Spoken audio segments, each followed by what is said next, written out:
All right, ladies and gentlemen, tribers from all over the universe. I'm 1 minute late. I'm a bit disappointed in myself. I'm sorry. I tried to wake up early, and I did. And you can see it in my eyes. I'm pretty tired, but being only 1 minute late should be acceptable. Please forgive me. But I'm excited. Like, I am so happy that we get to do this again. It was a long day yesterday with North America, but getting to see a whole new fresh batch of players play in a new format, beating same CTF, but potentially as low as 7v7. And I say potentially, and I'll get into why, is going to be a whole different ballgame that we're going to watch. And joining me, we all know him, we all love him. It's Greth from the European region, so he'll be able to tell me some things I don't know. Greth, good morning, good evening. I don't even know what time it is over there anymore. It is 4 o'clock for the normal people in this tournament and not the stowaways from the NA. So, yeah, we're casting tribes again. It's been a decade, and ever since the announcement, I wanted to do some tribes casting. So here we are. Hell yeah! And did you see Definitely looking forward to it. Did you see the announcement? Tribes is going global from Solstice. I haven't even. Okay. Oh Christ. Yeah, so I need to look. he kicked off the stream with me yesterday and mentioned that Tribes is going global, meaning there's going to be localization. So there's going to be Mandarin, there's going to be Japanese, there's going to be German, there's going to be French and other languages that I'm forgetting. But hearing that the game is trying to cast this very wide net versus this narrow PC, NAEU only funnel, I think is only good news. Yeah. I mean, that's what you need to do. It's kind of funny because Shazbot was initially created to censor Robin Williams saying many things in different languages that the censors didn't pick up. So now we're going back to that. Good. I was about to say, what is a Shazbot? That was the first question I think someone in chat had before is, what is a Shazbot in Japanese? Because I want to say that. We're basically the same. It's Orcian. It's Orcian. I really hope that the voice messages, though, are in different languages, too. Like I asked, is it text only, or do I get, like, the enemy has your flag, but in Japanese, because that would be amazing. Yeah. And we have to have all the people dubbing the voices to all say Shazbot in their own accent, right? Yes, exactly. I'll give Overwatch some props. They did a good job with their localization. Every single language, it's in their native tongue. Okay. So there's the announcement we had in the morning, the afternoon of yesterday. Now you're getting it this morning for anyone that missed it in the EU side. Now let me catch you up real quick on what happened in North America. I'm not just talking this up, guys. Like, yesterday was so wonderful. The casters that I had, including Tay Chocolate Rain fame, was on cast with 2 games. Hardcore Tribes fan, amazing guy. So happy to have him involved, alongside someone like La Bamba, who is completely new to Tribes and was asking questions throughout the way, like, what's an HOF? You know, like, oh, this is great. Maybe other people are watching asking the same questions. And then classics from Fishstix, who competed and then jumped in and was able to give me some color on based on the people that he played with. And then Doc Matrix, who can forget him, right? He was able to join us because he's in the Australian worlds now, and kicked off the stream with him and got a good cast with him. So casters are great. The captains were awesome. Great team players, made sure everybody had a good time. The players came in saying they had a good time. And the competition was freaking awesome. We were able to get down to a grand final, best of 3, third and final map. It went to Dangerous Crossing out of all maps to decide who's going to be the first Tribes 3 champion. So I won't spoil any more than that, but it was freaking awesome. And I really hope you guys that tuned in enjoyed it too. Or if you didn't catch it, you can go to the VOD. I was thinking about, do I do the work to upload it on YouTube? Maybe. I'm tired. I don't know if I'm going to have time. But maybe somebody else can. You got my rights. If you want the download, I can upload it somewhere. We'll get there. I also want to update you guys. I'll show you too the North American bracket. You can go to rivalsrumble.com/bracket, or just go to rivalsrumble.com and click bracket. My scene is actually going to cut it off. Let me see if I can find the challenge link of it. This will help because this is where I am built off of. So voila. So we started yesterday with a group stage in North America. It was a 12v12 with 18 captains. Well over 300 players showed up, and so we were able to play through 5 rounds of Swiss.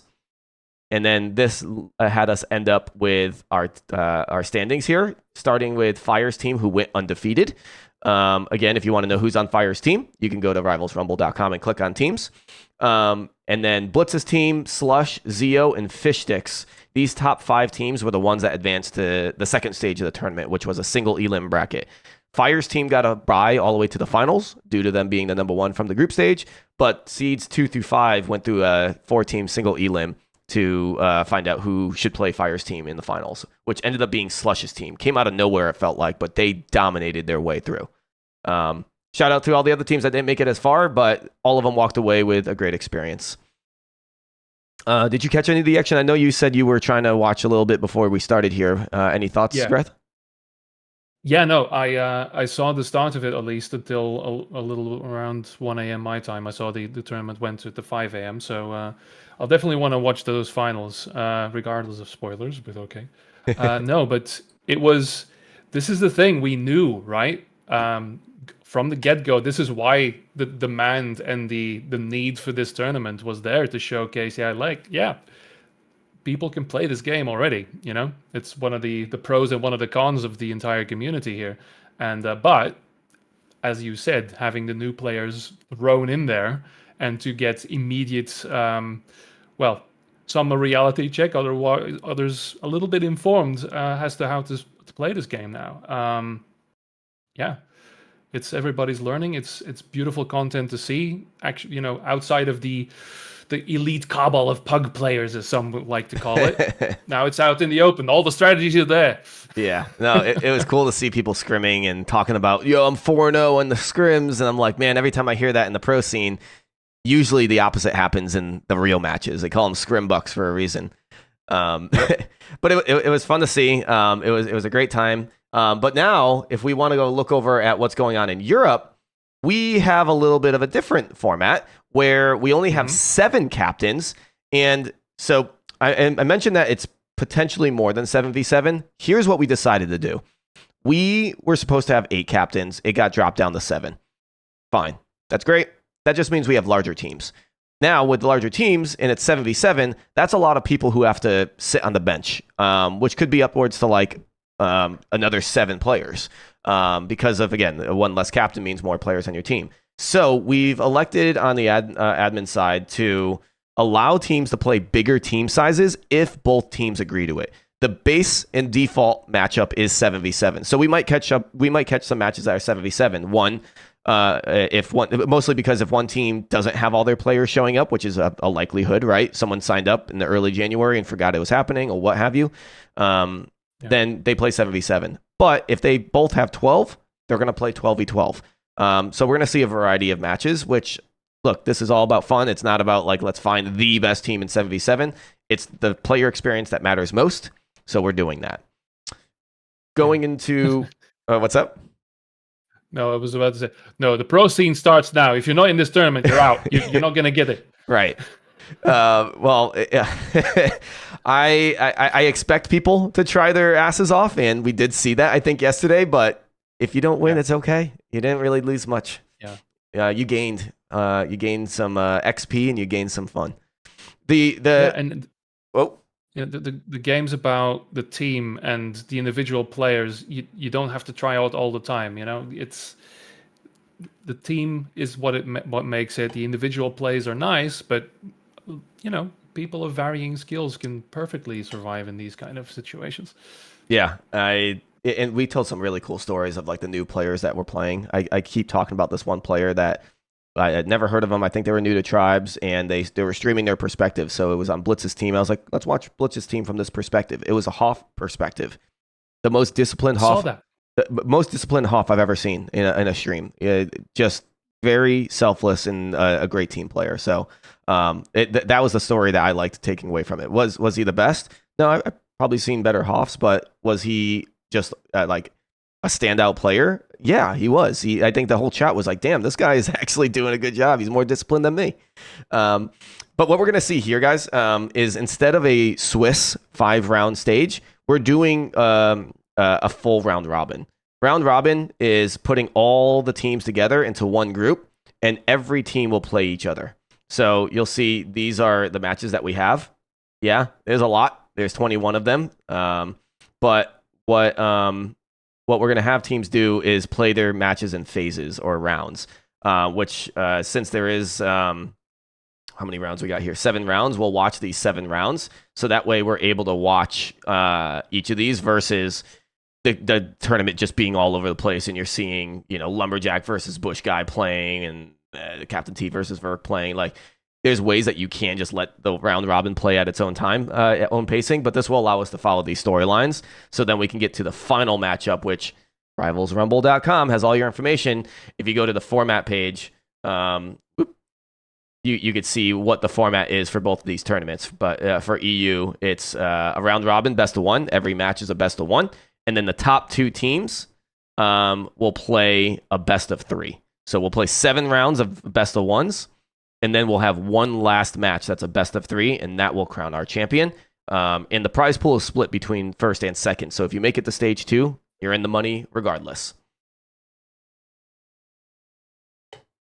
The last thing I'll call out before we get into the action, because I don't want to miss it, and I think they're going to start their matches very shortly, if not already. I see some movement, yeah. All right, then I'll make this quick. Go to the Twitch, go to rivalsrumble.com. Go to the vote section this time. And we have a way for you to vote on who you think the sleeper pick would be. You can see the results. And then I'm not going to show the results of this because I want you guys to have fun with this. But what 2 teams do you think will make it to the finals based on the 7 captains that we have? And vote away. We only have 44. In North America, we had a good chunk of people. And the storyline that came out of this is look at Slush. So far down, I think more people voted for him after the fact. He was even farther down, I think. His team taking second place really told the story, and Fires and JP's didn't even make top 5. So I'm curious on where you guys' heads are at. All right. You're going to look at us. Greth, let's go to the Twitch Tribes 3 directory and find the match that we want to watch. Get excited. All right. Yep. Let's see. We've got JP's already is in there. We've got Shaz, I think. Tasty Ham. You want to just jump right into JP's? Yeah, sure. Let's go. Yeah, it's a safe, easy way to do it. They just started their match. It's 0-0. So let's jump right into the action, ladies and gentlemen. We are watching Team JP. It's not a best of 3. I got to turn that off for you. There you go. In fact, let me change that to best of 1. Mode is engaged, everyone. Don't worry. I made sure I have that captured on the stream, too. And then what I'm also going to do here, for anyone that didn't watch yesterday, we are watching from players' point of views because we don't have a spectate mode. But because of it, we actually get a benefit of listening to team comms. So there's going to be moments that the casters shut up and you just listen to how they approach the stand here. So let's watch JP as he grabs the flag, and same with the other team grabbing it. Yep, out clean, but on the other side, same thing. But there's a toss. These flag tosses, they are making cluster play really possible, isn't it? JP is going to keep his, though. Both radiators. I was about to generator and radio sensor. Okay, great. It's early for me, not you. So, yeah. Yeah, there you go. But yeah, like you'll see, you'll hear these comms come in because these comms will tell the story and the energy that these people have. Especially, I got to turn off the stream. Or sorry, not the stream. The chat. My bad, guys. But I think these comms are like one of the most interesting things that we can get out of this. So hear them. Proper standoff. Yeah, hear them in the standoff in their panic. Oh, that's very close, isn't it? Need to go soon. A lot of pings everywhere. It's a lot of defense. They have on me. I'm I don't know how big the teams are. Hopefully we get to see that by him holding. I'm giving it to I'll give it to you. But they seem to have a lot of people on defense right now. Yeah, and they're passing, and the offense coming in right now is very... half the team is there. So are they just waiting for the standoff, I think? Because I don't think they've got a lot of people disrupting. Maybe 1 or 2? Yeah, I've got a couple of people in there. I think I just have to stay here. So we don't know what's going on the other side here, but... I think the guys are doing the same thing. I think they're just going to the point. We might lose. Ooh, nope, that's Neutron. Ooh, that's a nice shot. On ping, Josser, front. Still a pickup. Ooh, nice pass. Now they're here. Nice pass. Oh, that's a good minute. It's coming down to Rebel, maybe? 20 seconds. Oh, JP's very low here, though. Yeah, he's gonna pass it. So that was a nice little coordinated effort there. There was 3 we need to take people our time converging on now. the flag at the Imp same on the right, time. imp Now a on us couple on of the people right. I hit coming him. in now and again. Yeah, But 12 seconds, 10 seconds for the standoff. So they're Yeah, just going to go for the point. Exactly. You know what? I would straight. expect the offense to play more on the stand at this point instead of going to the back. You know, like it's predictable where they're going to go at this very moment with the standoff. So Just repair. I think it would have been Base smart up for the that solos. last wave of the attackers to just wait at the stand and kill them and have them come to them. This is going behind base. Yeah. Little look And riveting repair gameplay there. We like to see it as well. goes by So that, there's- so those, Okay, Ivisk is going back right as well. It is, All right, yeah. but there you go. Right. Yeah, Their it's- flag is still starting taken right. though, so they haven't 40. they haven't capped it yet One on the cap other down. side. Are they still able to, or have they touched it? Okay, there's the cap. Because There you if go. All right. somebody touched the flag, that would actually turn that didn't even situation off. So an e-grab would have been Okay. huge for They them. were late in capping. Yeah, Oh, exactly. Jets It back took up a in really 3 long time. seconds. But, 20 out. That's all right. Another thing is JP setting up for another back route here. Just 10 out. Okay. Nice, we're moving clean. Look, oh, I stay actually, in someone regret. else. They've Everyone got else 2 can be up. cappers going. And I gotta update. This is JP versus Shad. Am I correct? The solos on the left. I think so, yeah. Let's see. We've got Tati Trying to in there hold as well. Let's down see. for me. So JP's holding off. See if the cap is going to come home here. The Couple solos went 10 Um, minutes back left. It might in not. like 5 Flag has been returned, so he's going to go straight into I'm the dead cloak percent. here and grab it because no one home except for one, but he's out clean. He's not fast, I'm home with so it. he might be able to Clean get up, clean up, chased. clean up. I landed And the standard. flag is home for them They have a still, lot of- even after a quick little I throw grab. behind, I throw Yeah. behind Oh, standard. there's some chain there. Deep behind standard. Oh, and he just gets They got sniped sniped. out of the air there. Behind me there. Change out, All right, change out. standoff again. Oh, Enemy flag returned, however. So yeah, the loadout switching, that is something we see a lot of people do. Like for every situation, you want a different loadout. So going to that menu, a few presets cap would have left. been really wonderful, but that's on the list. That's Visk, the solo it's right. all alright. So it's 1-1 now, still. So nothing changed there. The disc is back in 5. Yeah, I'm a little longer. Yeah, and right. you guys will hear, again, I'll just have to keep reminding folks, as we're watching the stream, you'll hear comms and game sounds at the same time. So if I turn down the comms, you won't hear the game sounds, but you hear us. And Greth, there'll be moments I'll be like, hey, let's just listen in and we'll just be quiet. You probably won't hear them from your Yeah. program feed, but I want to be No, able to tell those stories. I'm going on the stream as well, so I want to listen to them as well. That's a nice little grab there. That was a back to front that was out clean, and it's home now. So JP might actually be able to. There's a pass there. I think he's probably, is he going to wait for his phase pack to regenerate? I think that's what he's going to do. He's either there for an e-grab or he's waiting for his phase pack to, yeah, he's just going to, Yeah, there you go. there's the e-grab that he's, yep. He knew his team was in a bad position. And you know what? I think more teams should be doing that. More teams need to have someone ready for the e-grab versus I defend or I chase the flag. No, there could be the in-between. Yeah, it doesn't always have to be a high-speed grab. The flag being off the stand is usually enough. Stay defense with that cluster of people you got there. And like you were saying, So these they're flag staying physics defense. make that very viable. Yeah, especially on this map, because there's not a lot of line of sight blocking. You can just toss it halfway across the map, and the cluster is important, so you have to use it. So they are going to go for a sneak here now. He's in medium now, so he's using the phase back here, Pass. trying to converge on the flag. The standoff again. No way does he get this wow. return. That's like a solo return. Oh, that was close. Oh, another conk. Very close. But he's still cloaked. He gets it. You're gonna see a lot of that today. Ah, that's a nice little sneaky play there. But can they convert it into a cap? No, because I think the same thing happened on the other side. Oh my goodness. Yep. I wish we could catch the other side. But it does look like this standoff turned into right where we started, where the flag's back at Yep. base. Brings back memories of Rain Dance and Katabatic. Yeah, that's very it's the same old tribes in the sense that you can have a 5-minute standoff in this game, 2 minutes, and then for some reason the flags return at the same exact time. One cap down. Yep. Oh, they spotted him. They peppered him a little bit. Oh wow, he got hit while being invisible as well. Damn, Yeah, no, that he's was not good getting out awareness. there. Great awareness to be able to say, we know this route. We know what you're doing with this stealth, and as long as you get a shot on them, they still glisten a little bit. That you're able to still get some shots on them. Yep. Also, the sensor does play into this a lot. You can see stealth Yeah. characters within a certain range, and generators have not. If they have gone down, they're not down now. Just What was Conked it, I conked it. I might have the return. All right. So yeah, there probably was up. Solo's under me in Conks here somewhere. Okay, so he's got the flag. He's in light though, so he needs to be really careful. Or he's very, very vulnerable here. Can't use his pack either while he's holding the flag. The solo's coming up. That's very scary. The solo's a very scary person. Oh god. JP's still using the terrain here, using the buildings. Yeah, and he's in a bad spot with the taken flag. That was a bad spot to be with the flag because, yeah, you're not able to pass it to your teammates easily, and the flag just drops straight down, which makes it very easy to catch because you're not bouncing it on the ground. And that might be a cap. Yep, there you go.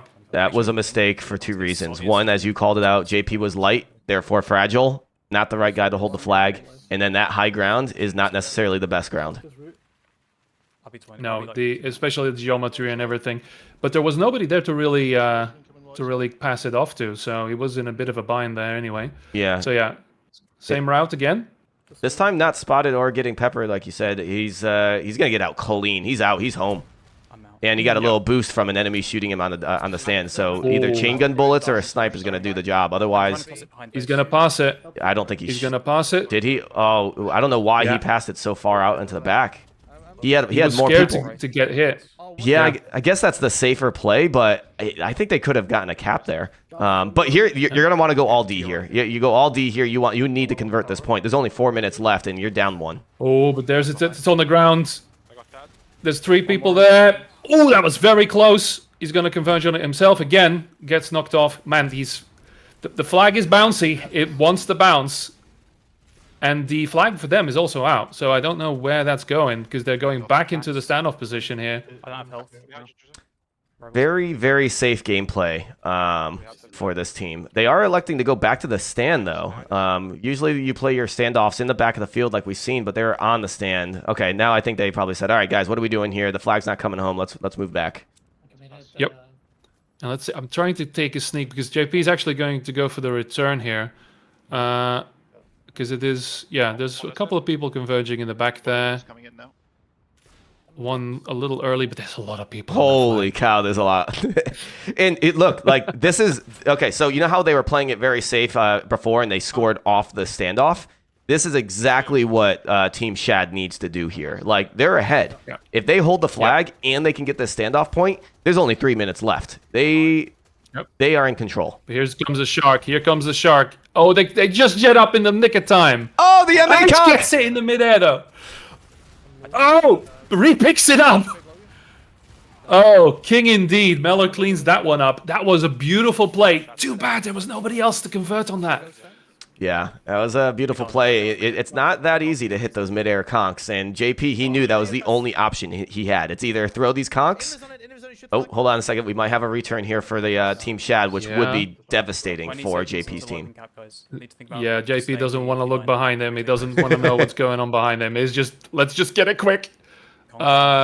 Yeah, okay. But this is looking good. This is looking good for JP. The flag could be bounced around a little bit. See, I don't know if I would have went into stealth as quick as he did. But the conk right in his face. Like, he's been doing this. He's been doing this. Wonderful. What do I know? Well played, JP. You knew exactly what you had to do in the situation. This is the point that JP's team needs. And it feels like they had a lot. Oh, my God. The flag gets returned. Flags are returned on both sides again. I blinked. I literally blinked and it was gone. All right. But well done. Otherwise, it would have been, well, the score wouldn't have changed for them anyway, because it would have been 1-1 as well if the standoff would have gone through. All right. So JP's setting up for a quick route off of that, but not a lot of disruption yet on their side. But, well, he's invisible, so it wouldn't matter, right? No. The gens are also down for both teams, so no radar shenanigans.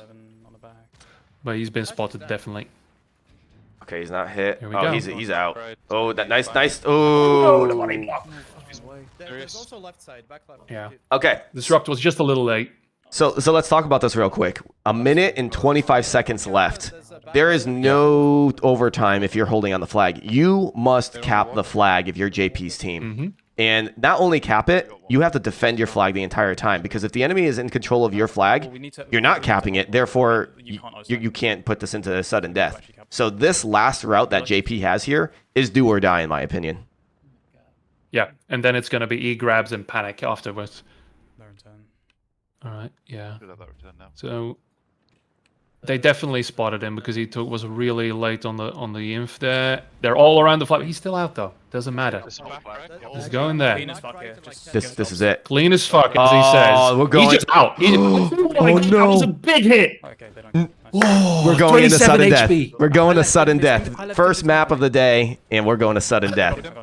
Oh, beautiful shutdown there as well. He was a single chain bullet away from dying there.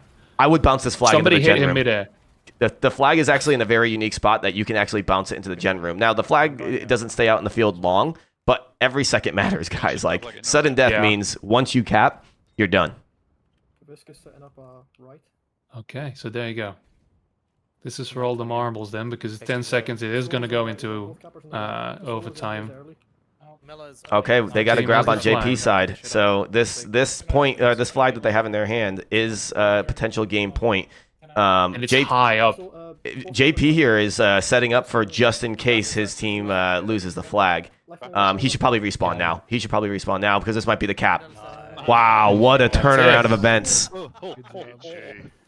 Team. Yeah, and they feel it. You can hear it in the comms. They knew that was on the edge there. Holy crap. Team JP down the entire game. The last minute of the game, were able to bring it into sudden death, and not even 30 seconds get into sudden death, and they get another cap.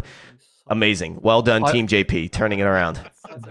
That was beautiful. I really want to know who was the guy who mid-aired JP just as he was about to hit the stand. Oh, man, right? Bring him to 27 HP.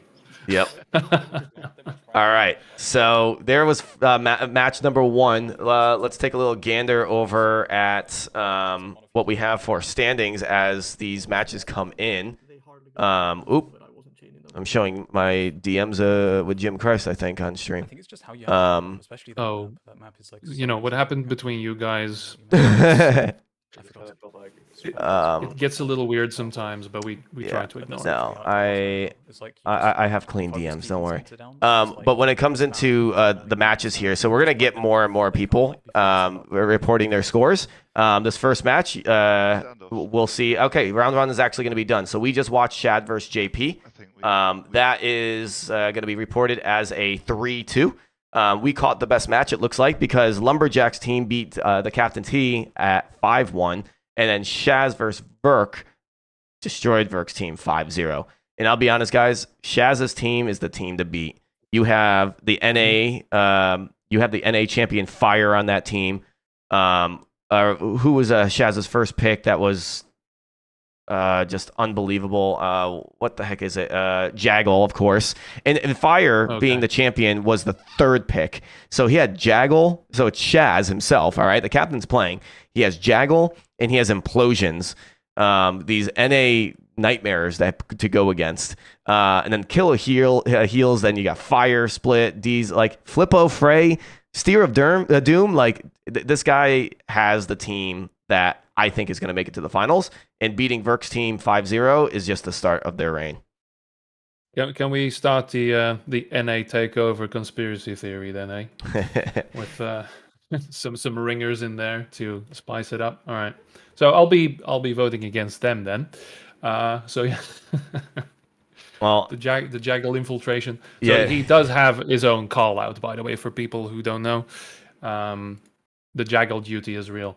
Yes, I think it was after the first pug, and we realized how much of a menace Jaggle is. So we're like, all right, who's going on Jaggle duty? AKA, who is going to just dedicate their role to make sure Jaggle's not being as effective as he's being?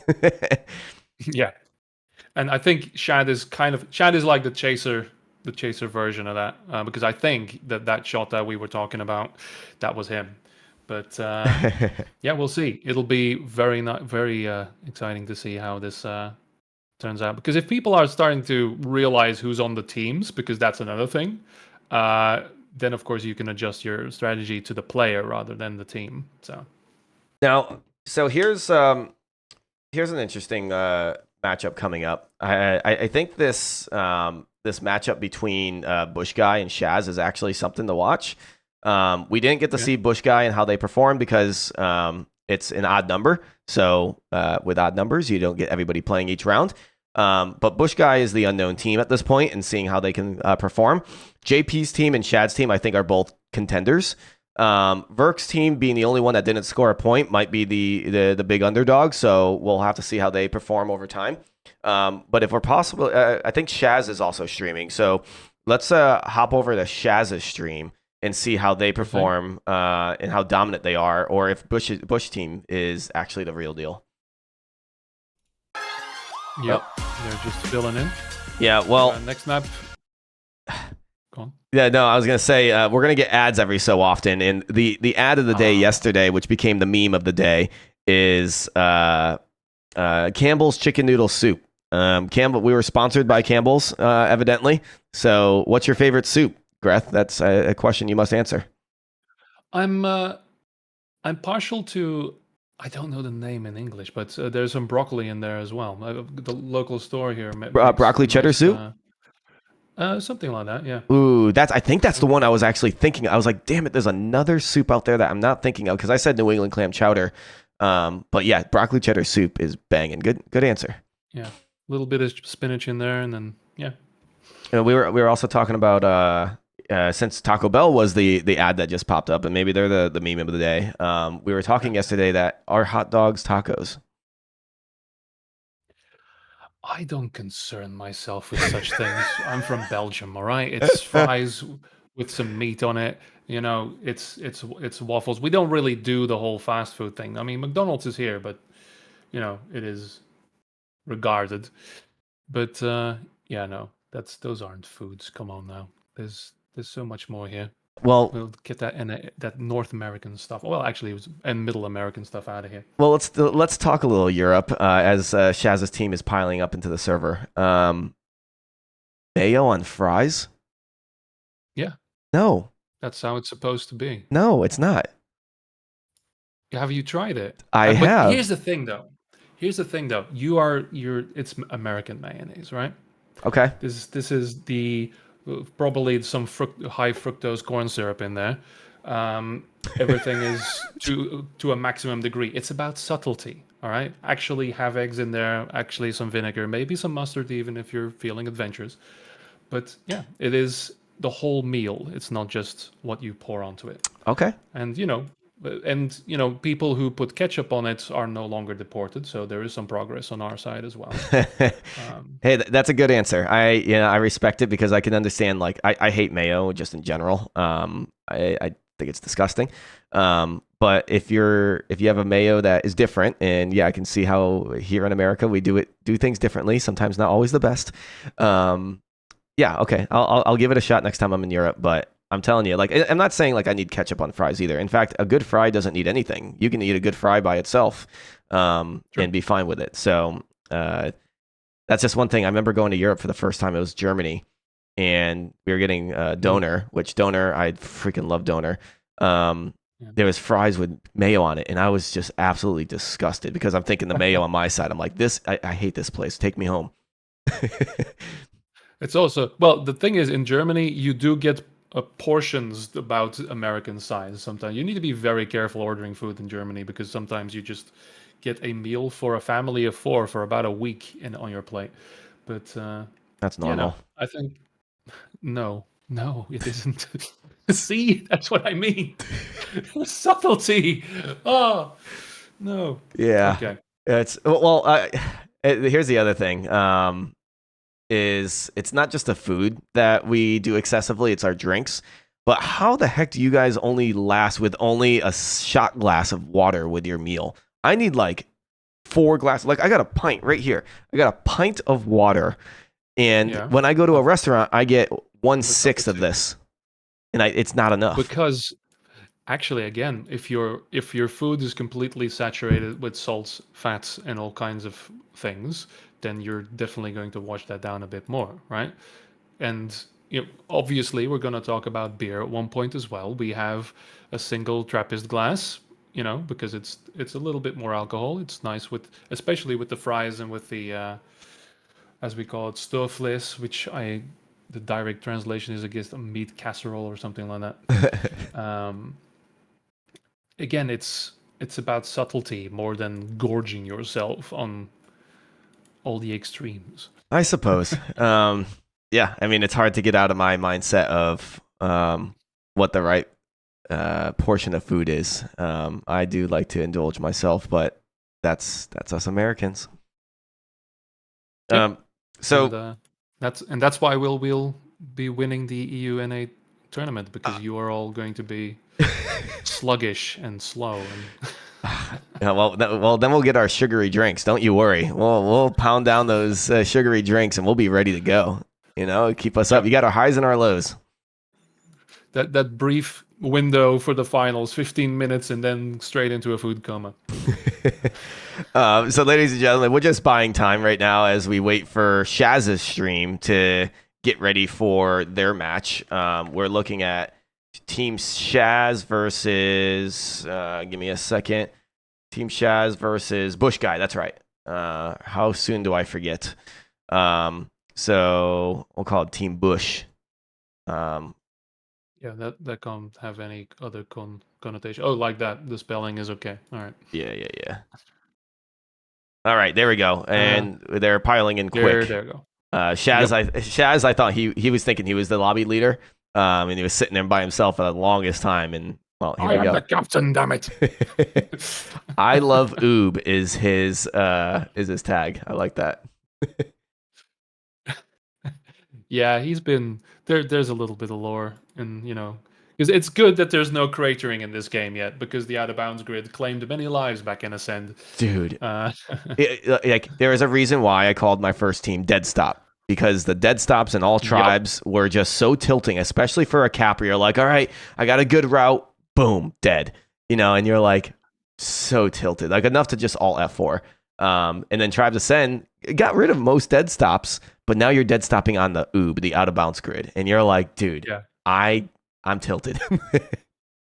It's the thing is, like, for a lot of routes, you had to at least touch it a little bit or skate off of it a little bit, right? And then suddenly, when the game decides some kind of server tick or whatever, like, no, you know what? That wasn't a solid wall. That's a bump. So you're dead now. Yep. Just seeing people splat, especially when casting games, you say, oh, he's going for a really high route. He's going with a... Yeah, all right. Oh, man, I don't bring those memories back. For what it's worth, it seems like this game's done really good when it comes to dead stops. Altimore did tag me a couple days ago on him dead stopping in the middle of Wave Mist. I'm like, oh no, it's back.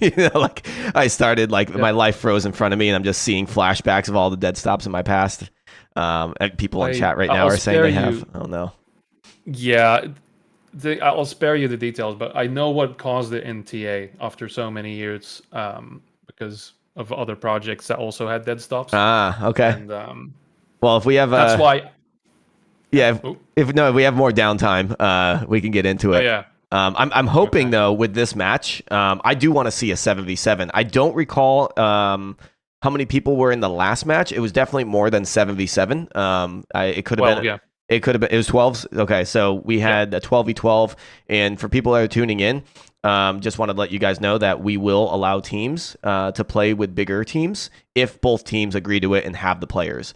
But in the event that your team only has 7 players available to play, they will play 7v7, which I'm seeing a lobby of 7v7 right now, and I'm interested to see if this stays this way.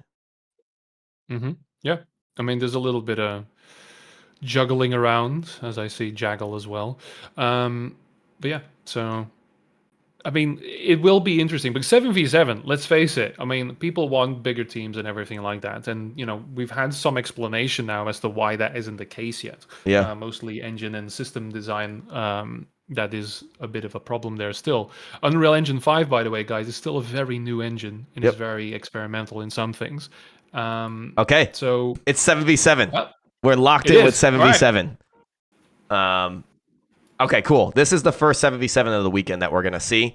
It's still TBD, and we'll check in with Jim, our sideline reporter, a.k.a. the head admin, a.k.a. Emperor of Tribes, on the Omega. on how we're going to move forward with the grand finals. Is it going to be locked in as 7v7? Are we going to allow teams to pick the size? TBD. Yeah, I have no idea. But this one's a 7v7, ladies and gentlemen. This is Team Shaz versus Team Busch in round 2 of this round robin.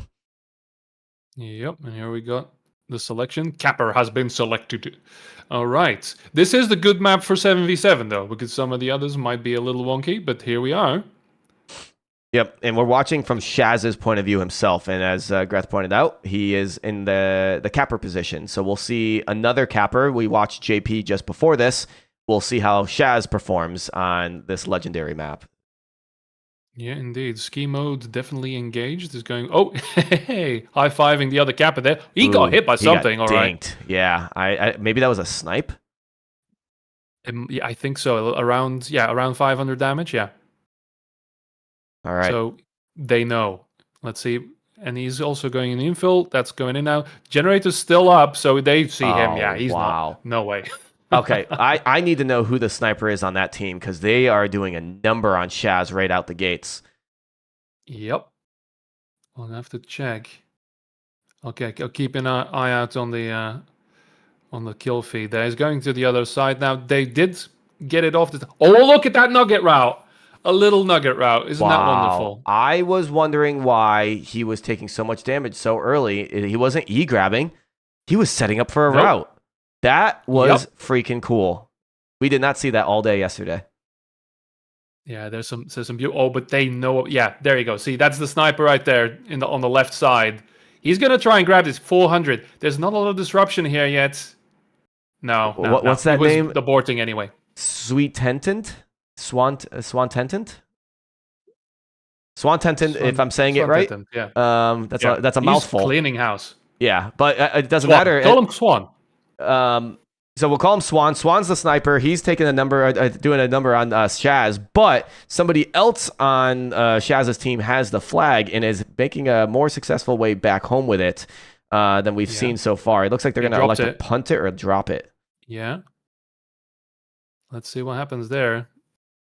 It's Jaggle's got the flag. It's never going home again. Oh no! Jaggle got taken out. I saw just on the kill feed he got taken out. Okay, they're still moving it though. They're still moving it, and this one was actually an actual punt. So this is still in the favor of Shaz's team. Picked up, dropped, and then returned. Jeez, man, that was a quick 1, 2, 3. Yeah. And actually, this helping the disrupt there. Is that out? Ooh, no. Jaggle just every time you see him on the feed is just multiple times. He never kills one person. There's a reason why he was the #1 pick in NA and the #2 pick in EU. Yeah, and one of the turrets also did the work. I saw a turret killing someone. Well done, turret. Oh yeah, it's the 8th man of tribes here. Yeah, both gens still up. All the system's still up. I feel like there's a lot of defense, and I feel like the disruption's really not taking down any assets right now. Yeah, and with how much people crutch on the stealth capping, I think there should be a little bit more focus on getting the gens down. Well, we'll watch. Look, I feel like, double cap coming at the same time. Very nicely coordinated. Yeah, it was nicely coordinated, but even better by the defense for holding their composure and staying on the flag. Yep. But tandem capping is probably a solution to this, if it can work. But I think they were just a little bit too close together because you could see both of them.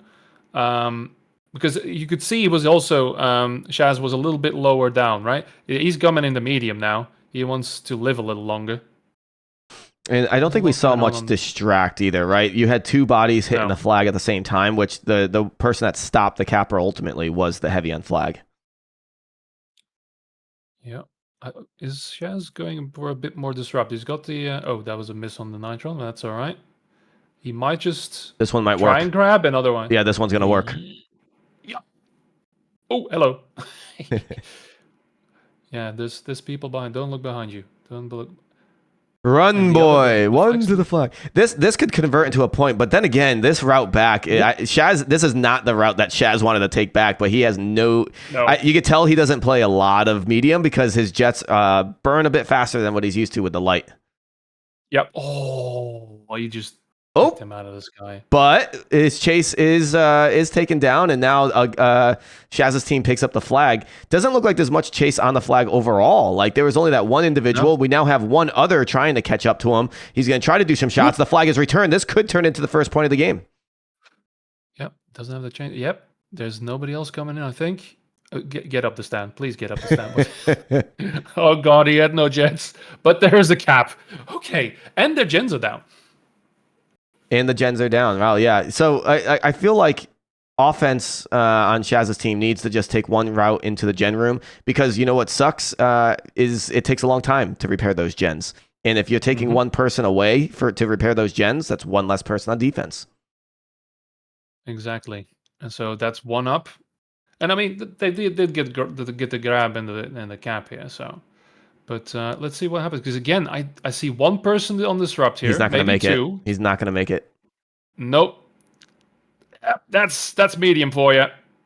They did get that little bit of a knock in the last patch. So disrupt it is. Anyone tandem capping there? I don't think so.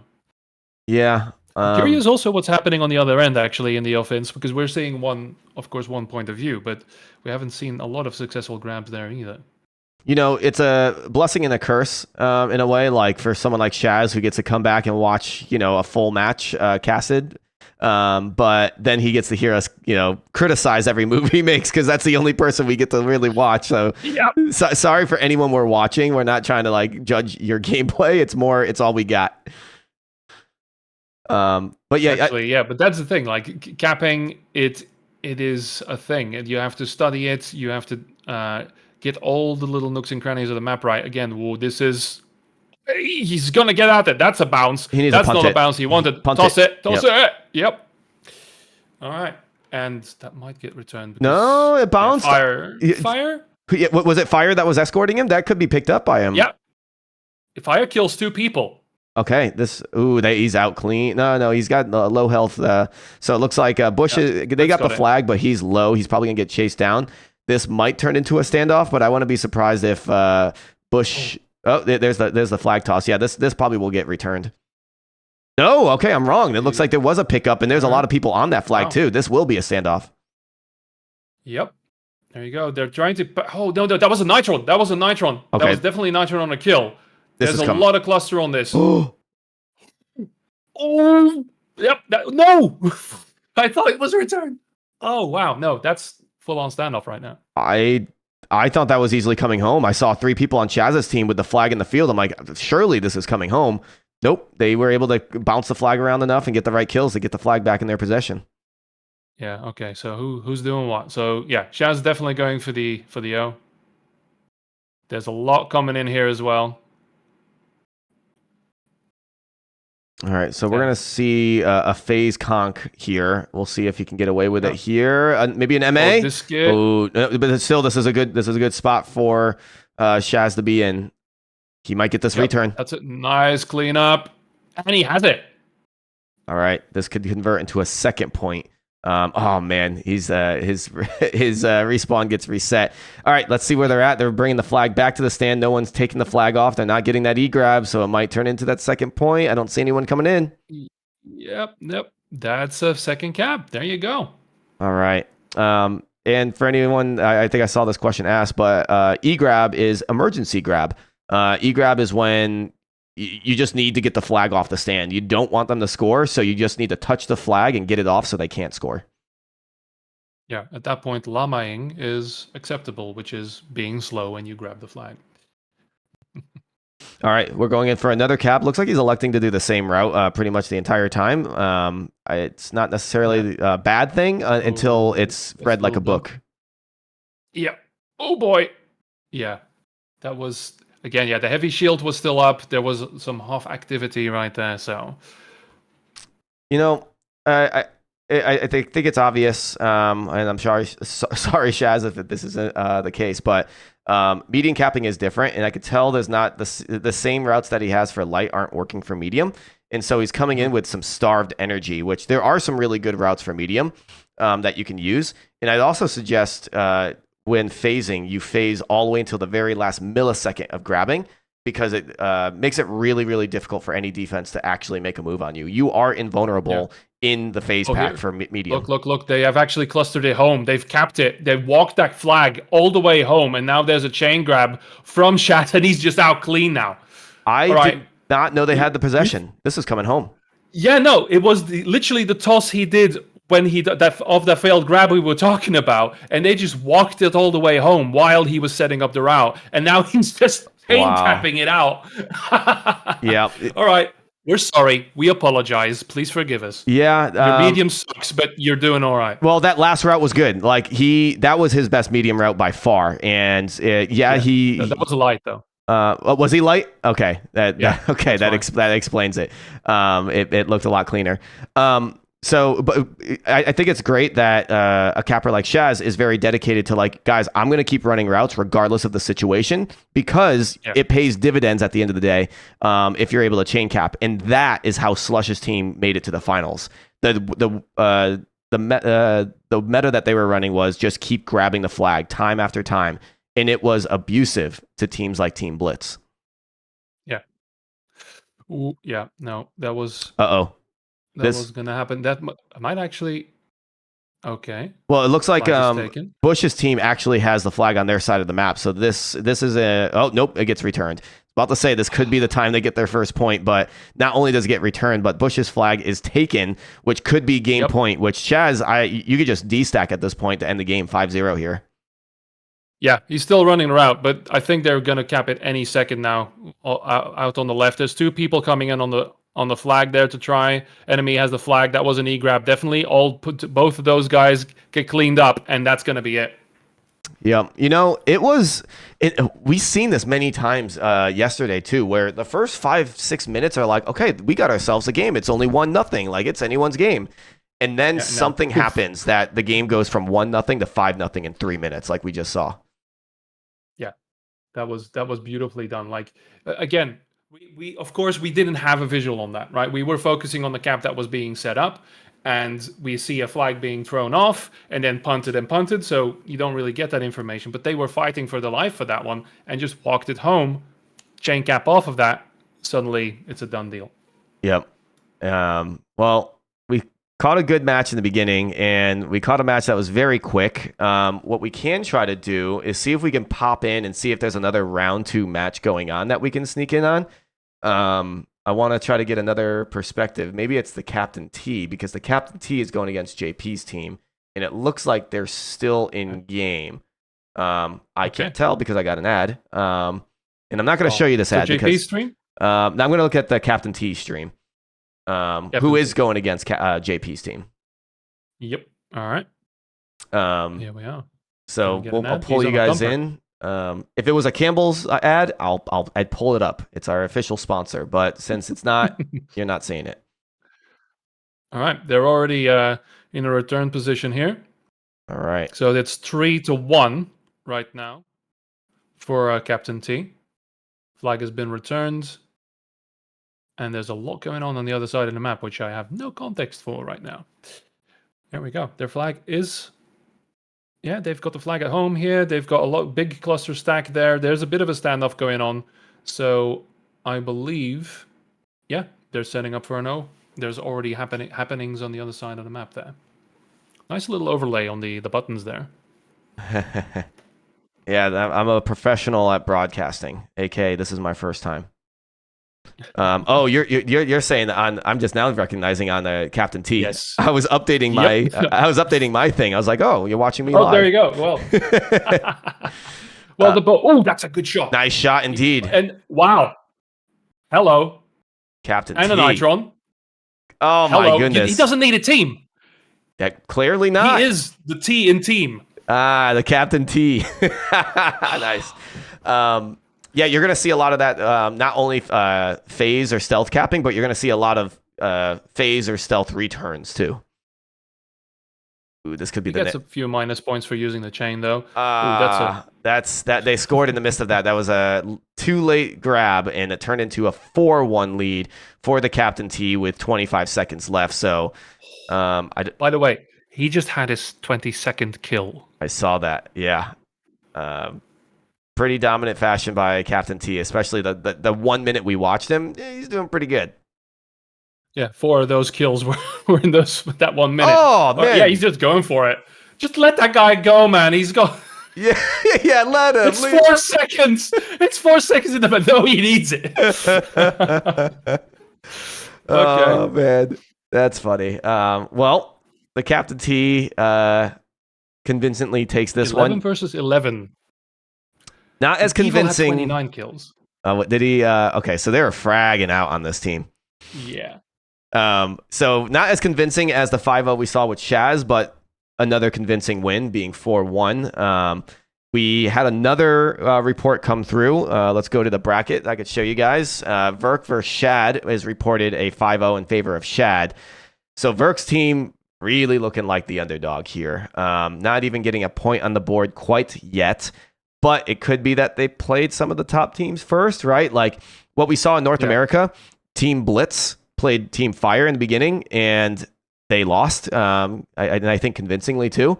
But then Team Blitz won their next 4 matches after that. So it could be a slow start. I will say Verk's team did seem to be the weakest out of the bunch when I look at the rosters. I didn't recognize as many players, but again, I'm not a European myself, so maybe I was missing out on who's who.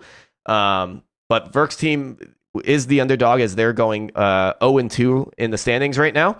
I think I could scroll down and probably see. Oh, no, I click this tab to see where we're at in the standings. We got Shaz's team 2-0. Lumberjack's team waiting for the report. They could be 2-0 potentially, depending on the outcome of their match. CaptainTea, JP, Shad, they are 1-1.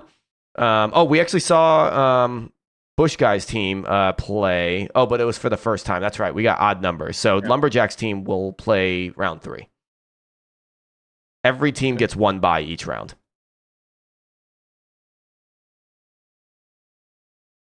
So it could just be that, these teams still need to find the way to play. If you have some people in your team that either can frag out or do a couple of good capping routes, maybe need to adjust to the fact that they don't have that capable cappers, or maybe there's some problems there. Needs a couple of games to sort out. Of course, that's always the difficulty in a draft tournament. But yeah, I'll cheer on the underdog and see if they can grab a few matches. Sounds good. So let's take a little breather here. We have a little bit of downtime. Greth, I'd like for you to join me one more match, and I want to pull other casters in just to give you that heads up and let other casters, I think we'll bring in someone like Dele, who's very adamant to be a part of this cast. And honestly, anyone who signed up to be a caster, I did reach out or tried to. There's a couple people who filled out the caster form that gave me a Discord name that does not exist, or they're just not responding to me. Outside of that, this is a community effort. We're not trying to find the best team in the world. We're not trying to bring in the best casters in the world. For what I know, Dele is the best caster in the world. I don't know. We'll find out. It's just, if you showed interest, I want folks to get involved. La Bamba yesterday, I didn't know this individual. They're new to Tribes. They casted other games. Come on in, join the family. You know what I mean? So we're going to rotate through different casters throughout the day. We're going to see different perspectives throughout the day. We're going to just see different team sizes. Like, this is just going to be a big melting pot of options for us. This, again, is really a celebration of Tribes. That's how it started, right? Mm-hmm. 25 years. So exactly that. We just need to show that we're back into this and everybody can join. We're going to need a lot of casters. We're going to need a lot of people playing in tournaments because, let's face it, we're building an esport here. But yeah. So I was going to do some more banter on the side because there was some big downtime between the group stage going into the single elim bracket on NA. And I was talking to, who was I on the call with? I think it was with La Bamba, and someone mentioned the word cheesecake. Now, we have 2 players in the scene named Cheesecake, one with cheesecake spelt out, and then one just cheese with CHZ. And I was mentioning the Greth, and I tilted a lot of people, and I'm, you know what, I don't want to say I'm proud of it, but I'm holding my ground here. I think cheesecake sucks. I don't really have an opinion. Oh, they might be wonderful people, but the no, the food itself. You got it. I know. Don't put that on me. Don't put that on me. They already hate me, man. You don't know the backstory of the cheesecake. You know, it's you just created an anime villain. That's what you did. Yeah, pretty much. We could do interviews. I see. Just looking at chat. Cheesecake, don't put that on me, man. Come on. I'm down to do interviews. We do have a production weight room, and that's where the casters are hanging out. And when we do interviews with people who are playing, but I do also want to be mindful of the matches. And like, I'm gonna check right now to see if any matches are playing. But someone like you, Praj, would be cool to hear your take and your thoughts on how your matches went. So let's take a look. We have 3 matches next round. It's Shad versus Busch Guy, which I think Shad's team is 1-1 and Busch Guy's is 0-1. CaptainTea is 1-1 going against Verk's team. And then Lumberjack versus JP, which Lumberjack's team is 1-0 and JP's is 1-1. So I think Lumberjack versus JP might be our best option. I think so. Do we have anyone on Lumberjack's team that we can give some love and watch? Let's see. Sterilize, Jet Boom, Frost, Jazz. Jazz was streaming yesterday. We've got the solo streaming. Is he? I don't know what. No. Was he in? No. I don't have the list, so should probably grab the list. Yeah, let's see. Jet Boom, Truba, Mad Villain. Sephi said he's streaming. No implosions. And Miller. Yeah, I don't think we have anyone on Lumberjack's team streaming. Jim Christ, if you're watching, if we can get someone from Lumberjack's team streaming, I'd love to give that team some love. But I also want to get through as many matches, as many perspectives as possible. One thing I found myself doing, and it was just really hard. Like, Greth, it was a beautiful sight. I don't know if you were able to see it, but the Tribes 3 Rivals Twitch category at the very beginning of the tournament there was at least 30, 40 plus people streaming at once. It was amazing. It felt good because I asked people to stream so we can help have a good cast. But also, I don't know if people are doing it for the sake of my ask, which thank you so much. Or if it was, hey, I'm excited to play. I want people to see my gameplay, watch my stream. Either way, like, this is the point of the tournament, is getting people out of there, like, get the whole community out there celebrating. Yeah, no. And it is what we need, right? That's the thing. We need all these people from all levels to just show the game. I mean, that it really takes me back to, like, the origin point of Tribes Ascend, like Justin TV becoming Twitch, and then, you know, getting the first streamers out there. And I think we were just on the cusp of that. I always say that. Like, we were right there when it started. But, you know, this time around, it is much easier. Just turn the stream on, even if it doesn't have to be for viewers or whatever. Just get that content out there. If you get a good shot that the world can see. All right. Go to Tasty Ham stream. We got a stream. We got a match starting up right now. Tasty Ham is on JP's team, and we're going to watch JP versus Lumberjack right now. On DX. All right. Dangerous Crossing. Perilous Pontoon. Let's go. And they're shooting. Look at that. Barraging the radar from across the map to get it down. That's beautiful. Ah, smart. In fact, too smart. Yep, and the other guys are doing it as well, offline as well. So the casters can't see what's happening on the map. Please repair your radar so we can have a mini-map, please. Do it for the cast. Come on. Just disregard the infill. Oh, no. Oh. Tasty Ham. Your internet. So, unfortunately, but also... Wow, okay. He's either lagging or the Twitch ingest is bad. I don't know. We'll change if we need to. But we're watching another caster point of view again. He is part of Lumberjack's team, he being Tasty Ham that we're watching. Yep. What's happening on the field here, though? Both flags are gone. We've got a standoff situation halfway across the map with both flags. So somebody else capped. Enemy flag has been returned. I don't know if they're going to convert that into a cap. They are not. Both flags also returned.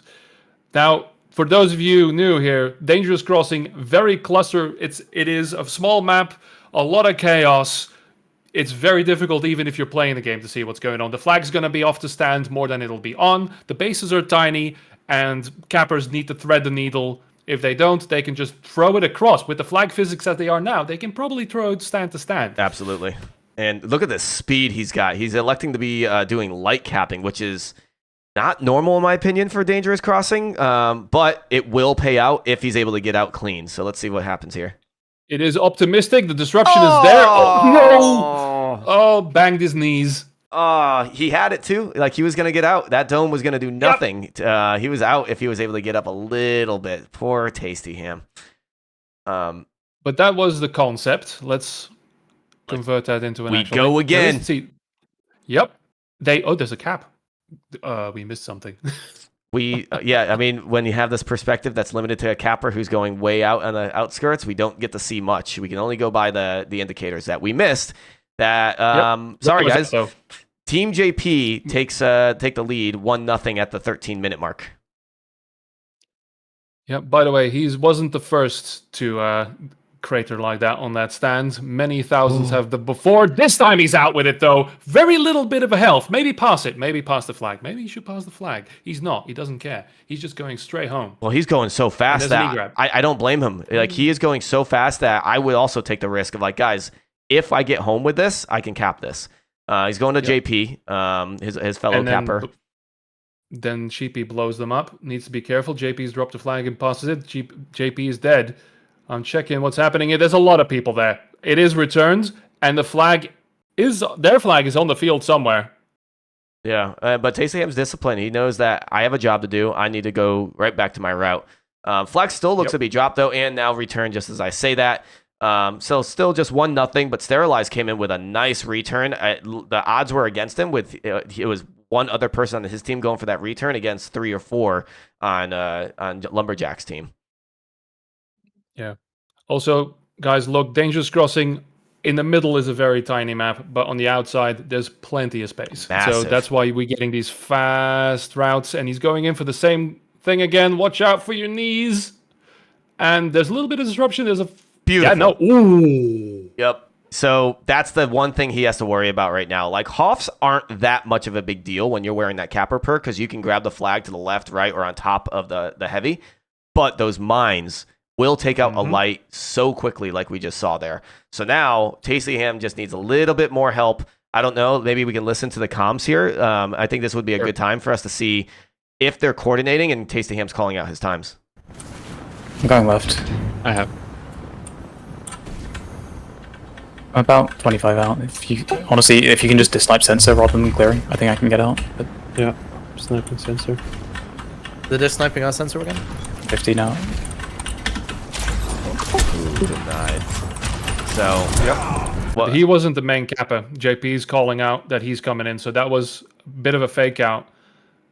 Well, I feel like Tasty Ham would have grabbed that and left it. I think he's going for the flag at the same time as JP. And unless we're not hearing Tasty Ham's comms, I don't hear a peep out of Tasty Ham. Yeah. I think they're both calling it, yeah. So they did try to grab. Their own flag is now on the ground somewhere and taken. So that's halfway. More than halfway now, but there's a lot of people on that flag. Look at that. There's a bee swarm on that one. Tossing it around, trying to grab it. Still there. There's a little bit of an IVF thing. A grab is there, and he can now hopefully escort this. However, straight return. And both flags straight return. Welcome to Dangerous Crossing, everyone, where this is a thing.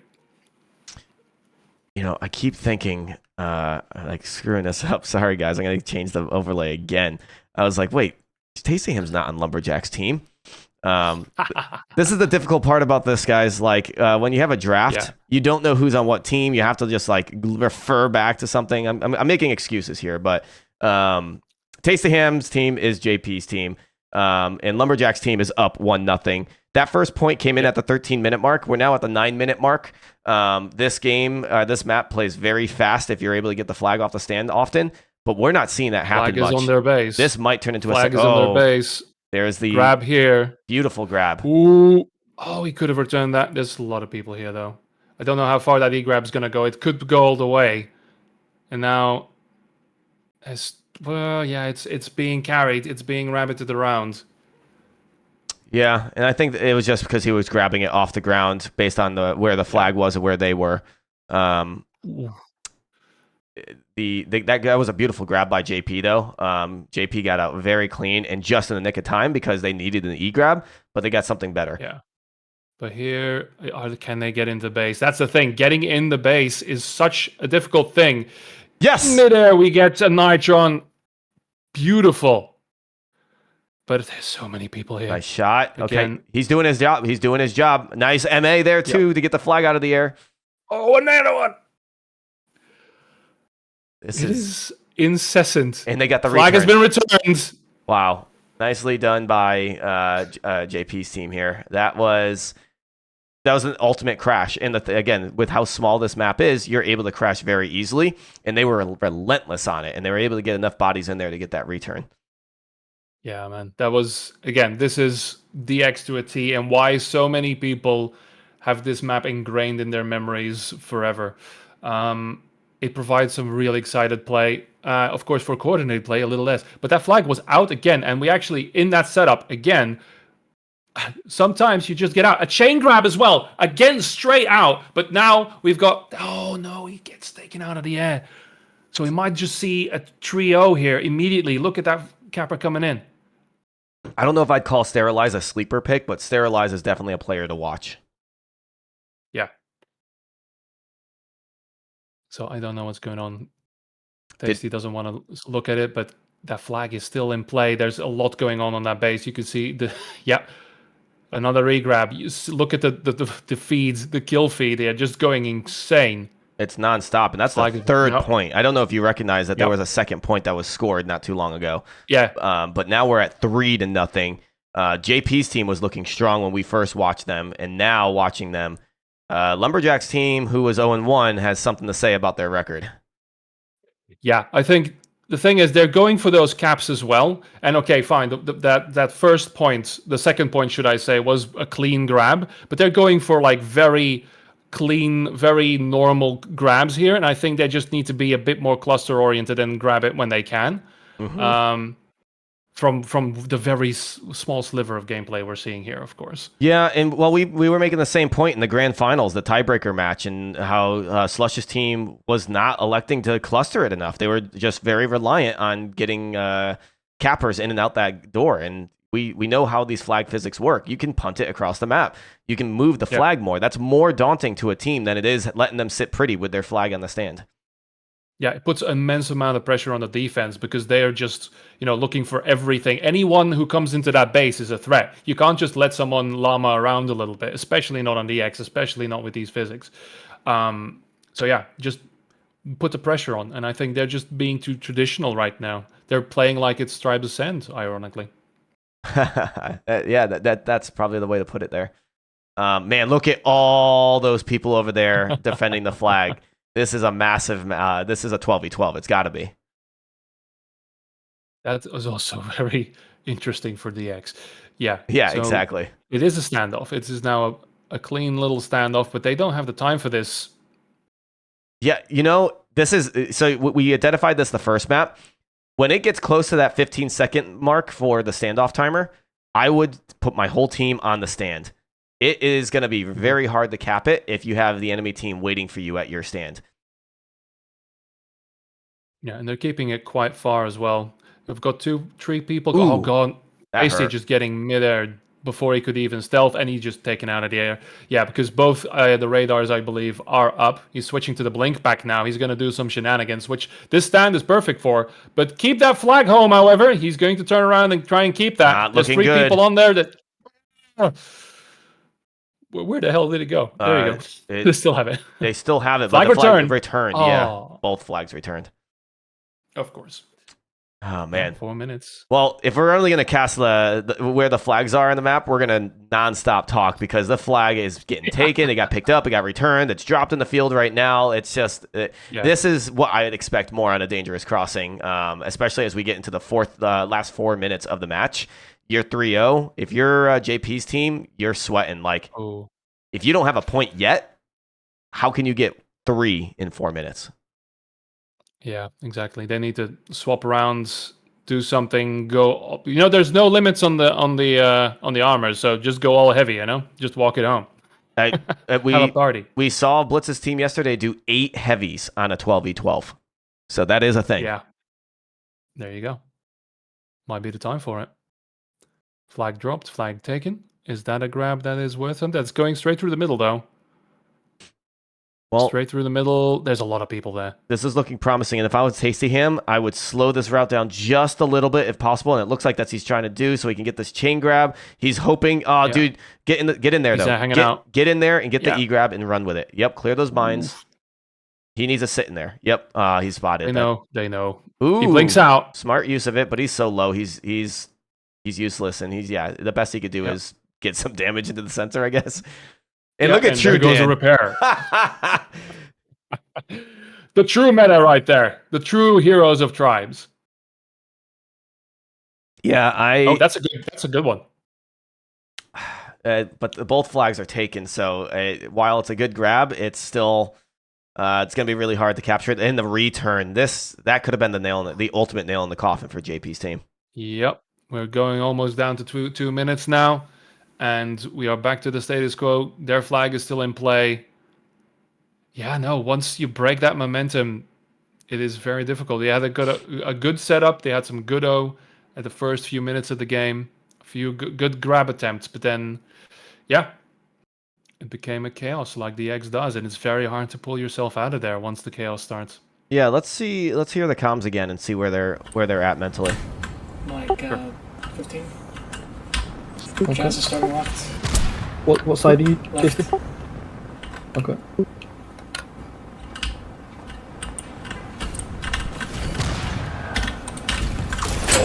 Greth is over there. A little early on that. Greth's coming in. He's already stealth. Tasty's comms. He's talking to his team. I don't know if I go anywhere with this. I'm just moving it. Wanted. I'm still full. If they don't conk me here, I get far. Every. JP, help. Yes, HodRodRe. One chaser. Half, I'm gonna need soon here. Ping for a pass, guys. Ping for a pass. Stealth clear. Right side is empty. Yeah, it's coming. He's low. That's why there's an over. I'm fucked up. Let me do Nice this. shot. Gas to it. To me, go. Right, that's back. I have no idea where you are. I got it. The problem is they're Nice. bringing This is their first point. It's nice. Yep. There you go. Oh no! Yeah, they got it. Okay, they got it. They got it. No. 50 seconds. Didn't cap it. I think you got it. Huh? Oh. No. Yeah, you did. Miracles. We were 0 before that. Oh. That was awesome. I want to listen to more of these comms. It's interesting. They're not tilted. They're not screaming like I've heard in other comms. They're still running routes. They're still doing times. They're not giving up. That's showing that they're still in it to win it. He's one chain. Yeah. They might actually. Anyone's going for a grab? They're not going to win it. Let's be clear. But they're still in it to No. win it. They're not giving up. Yeah, exactly.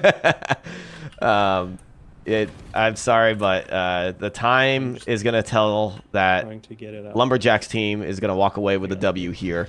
3-1 on Dangerous Crossing. This map plays so differently than any other map. You just... I don't know if I agree with the let's focus on timed caps and all, as much as I'm thinking just bombard their stand, especially when you have 12v12s or, it was 12s. It was 12s. Yeah. You just throw as much as you can. Look at all those medium armors on the right side. Just make some noise on that flag stand, and if you clear the flag stand, take it. Run away with it. Yeah, because you only really need 1 or 2 people near the stand, let alone on the stand, to be able to shut down most kappas, right? So that's the thing. Like, you have to deal with that. The other maps are indeed very different. That's why the X is an important map to have in the game, to show that's how much a map can change the meta. And don't worry, I'm not going off on the maps. But it's you have to adapt, you have to change. And again, they did well at the start, but I think the other team just adapted to him too well and started just doing the opposite. So we got 2 minutes left in this match. This is a very clean feed. So I'm going to go to Meller's stream, and we're going to jump right into that real quick. This is Team Shad versus Busch Guy. Okay. 1 on the board for them, none for the other team. Both flags taken, standoff in 1 minute. So this could turn into something. Yep, we see. Oh, that was a conk or something, or a kill. 15 kills on him, high up in the sky. Ooh. Flag has been returned. Uh-oh. No. Oh, that sucks for him. But that's a beautiful moment for Busch guys team. They're thinking, all right, guys, 1 minute left. Flags are home. Okay, 1 minute. Yeah, and it's exactly what Meller's team just said in comms too. Okay, guys, 1 minute. This is the moment. Like, everyone just reset. This is where Busch guys team needs to do a number. And look at that. Oh, MA disrupt that. Beautiful. All right, yeah, everybody in the sky trying to get to that flag. It is still out. It is across the midfield now. I don't see any E-grabs happening. This is dangerous. Oh, there's an opportunity Meller's return got the here. return. Yep. No. But dude, But look he at doesn't him. care. He just kills him. He had 2 HP there, but that was beautiful. Yeah, he did what he had to do. Yep. The heavies are not always on the flag, guys. Watch out. Okay, this is where you need to destack. Yeah, look at Meller elect to go to the heavy, throwing a mortar into the stand. Yeah, they need to just destack. You got 10 seconds left. Actually, yeah, 10 seconds left. You're not capping it, especially with the flag in your hands. Man, Yep, 1-0. Beautiful. That must have been an intense match there to have so little caps. Yeah, listen. But use of the heavy, you know your defense. Very nice. Yeah, That mine didn't work. What the fuck? I don't just listening in understand. on their comms, you could see How that was the they were game? very happy with that win. I was napping. They are really good at walking. All right, so let's check out where we're at with the standings. I think I saw the other matches get reported too officially. So if I go in game here and show you guys the bracket where we're at, we're sitting at another 5-0 loss to Team Verk. Drag this down for y'all. There we go. Yeah, look at this. Team Verk just getting stomped. Every team is just picking on them. So we're looking at Shad's team winning 1-0, 5-0 for CaptainTea, and then Lumberjack we watched doing the 3-0, which if we look at the standings, that now puts Shaz and Lumberjack's team 2-0. I think I reported incorrectly that it was 0-1 in favor of or against Lumberjack during the match, but they are actually undefeated still. And looking at that last match that they took, they seem pretty strong. Shaz's team, I'm not surprised. I expect them to go the full distance. But Lumberjack's team could be the team that Shaz's team needs to watch out for, which, when do we get to see that match? That's the big question. Oh, we get to end the round robin with Shaz versus Lumberjack. So this could be the match to look out for, ladies and gentlemen. Stay tuned to round 6 as we see that match happen. Verk's going to be in the finals, though. I just know it. I think he has to win one to at least be considered. He might even be knocked out at this point. Greth. Yes. As much as I love you and want to keep you here, we're going to keep rotating people in and out. I appreciate you taking some time here. If we have more time later, would love to invite you on. But till then, any last words before we say goodbye? Wait, weren't we going to turn this into a mapping podcast? We talked about this, Greth. No, we're not doing that today. Oh, well. I look forward to it, though, No, when you thanks launch for the it. opportunity. Yeah, I loved it. I wanted to cast this game again. I am going to keep casting this game again any opportunity I can through all the competitions we're going to see after this. And thanks for having me on for the first one. And yeah, see you for the next one, eh? Sounds good, man. Thank you so much for being a part of it again. I'll see you in chat, I'm sure. Definitely. I'll be hanging around and throw me in if nobody else wants to. Sounds good. I will. Thank you. See you soon. Cheers, man.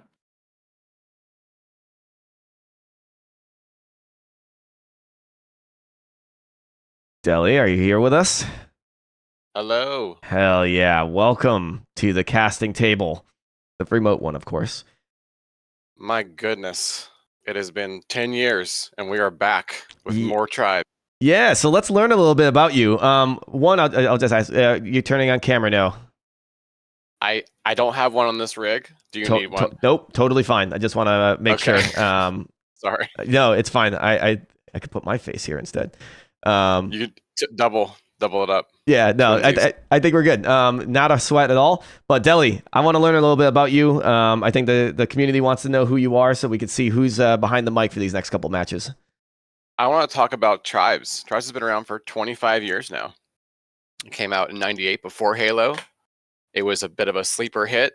By accident, they had a glitch that allowed you to move like you were in a skate park and became Quake in a skate park. Mm-hmm. It's very, very hard, high skill ceiling. But there have been many titles. Tribes 1, Tribes 2, Tribes Vengeance.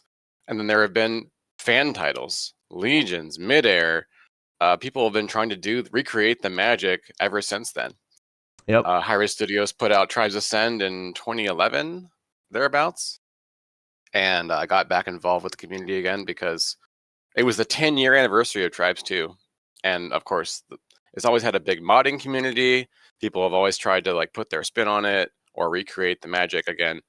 And we played, I guess, Tribes 2 Classic mode. I think that's what it was. The best one. And that's what the tournament was. It was a community tournament. Slush's team was in there again. Uh-huh. All the Tribes 2 diehards, right? Yep. I got involved in voiceovers for that.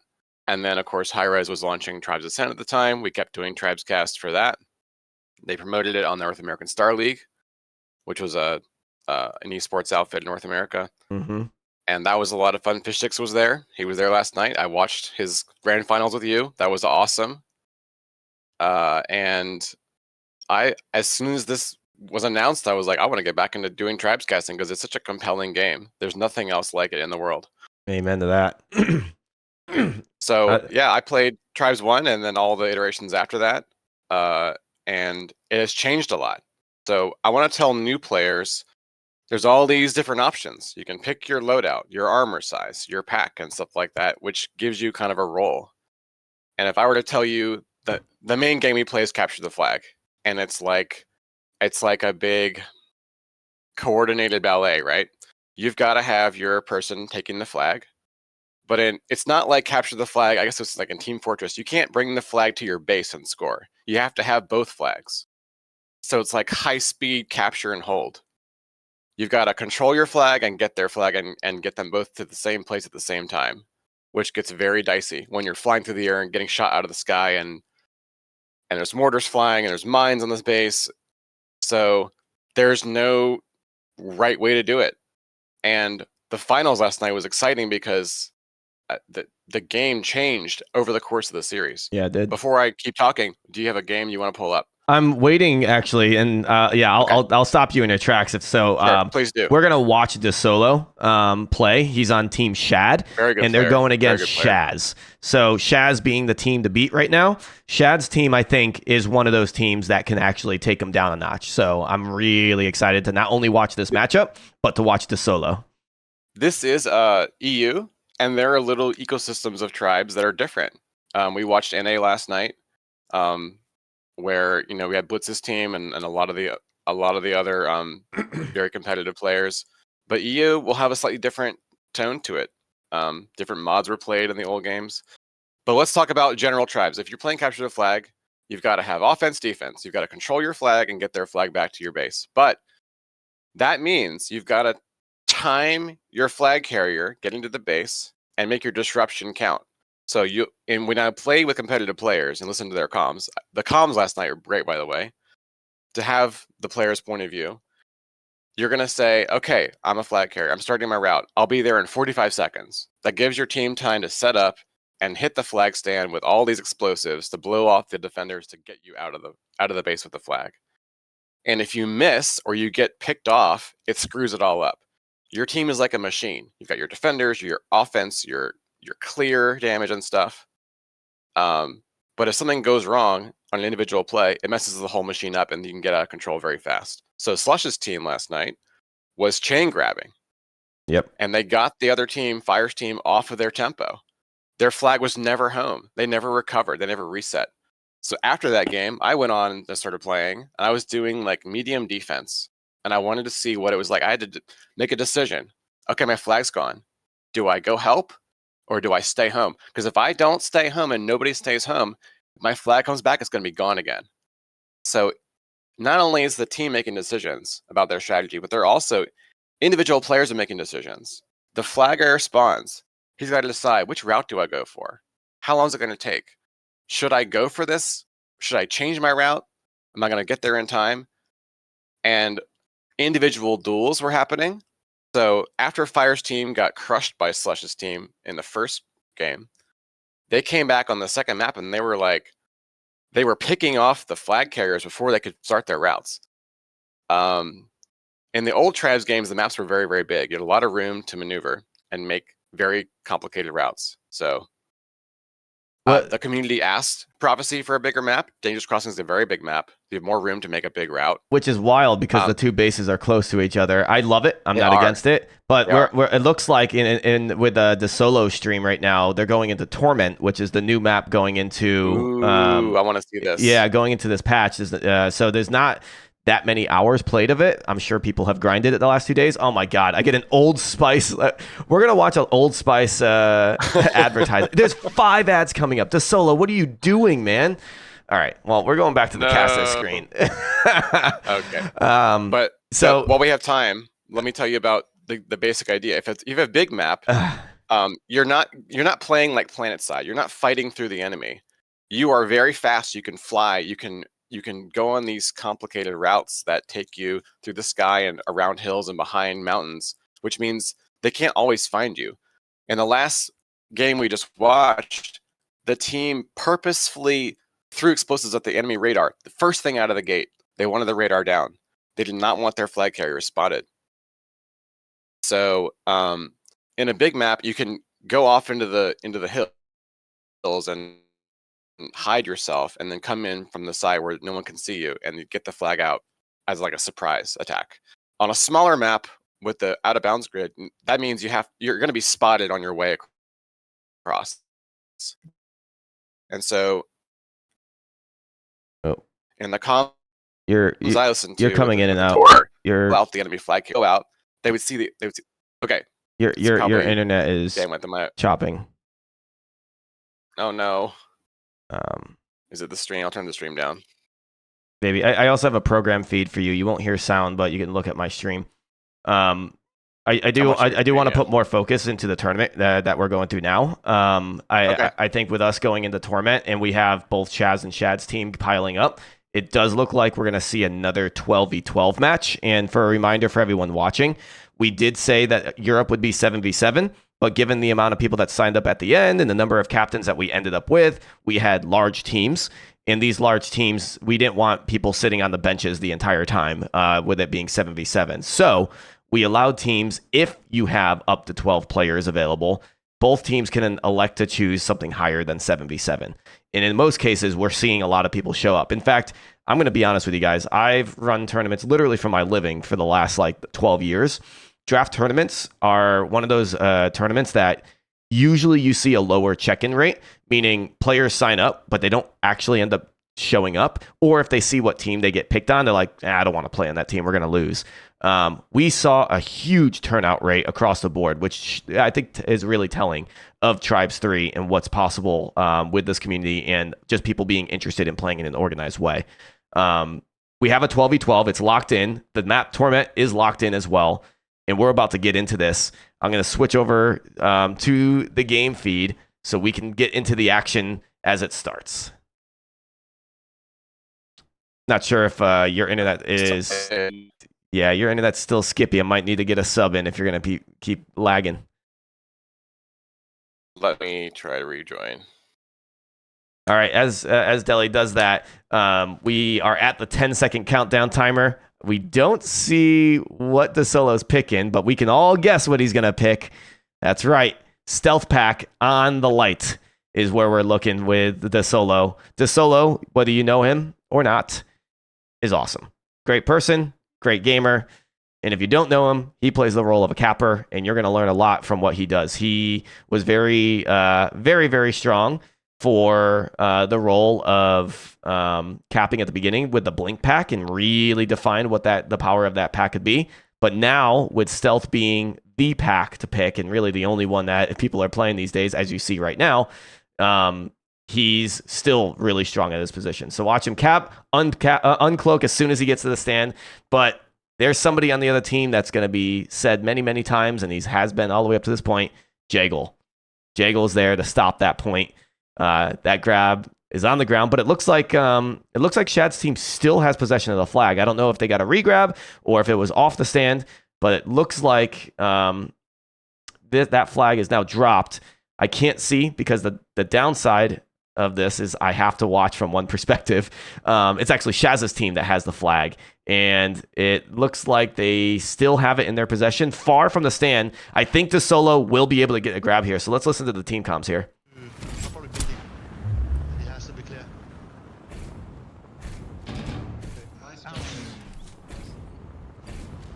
Ooh, if they return.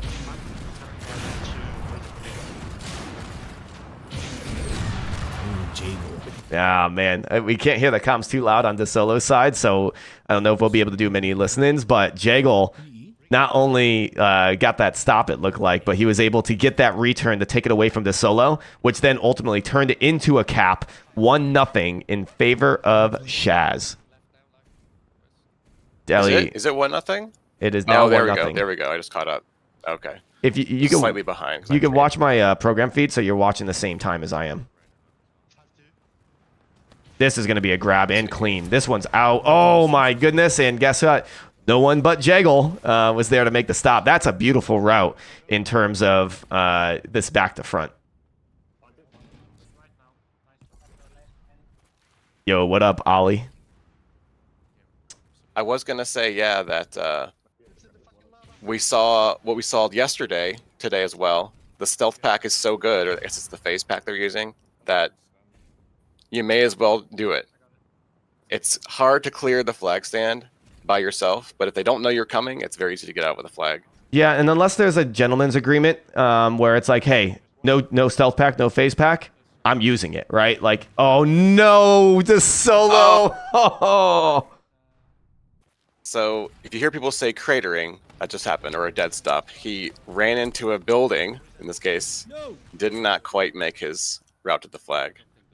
And another tactic he just used is the blink pack. I've been using that myself because you can't blink with the flag, but you can blink to the flag. So you can, as you're coming in, they spot you, they shoot at you, blink past the explosives, and just grab the flag.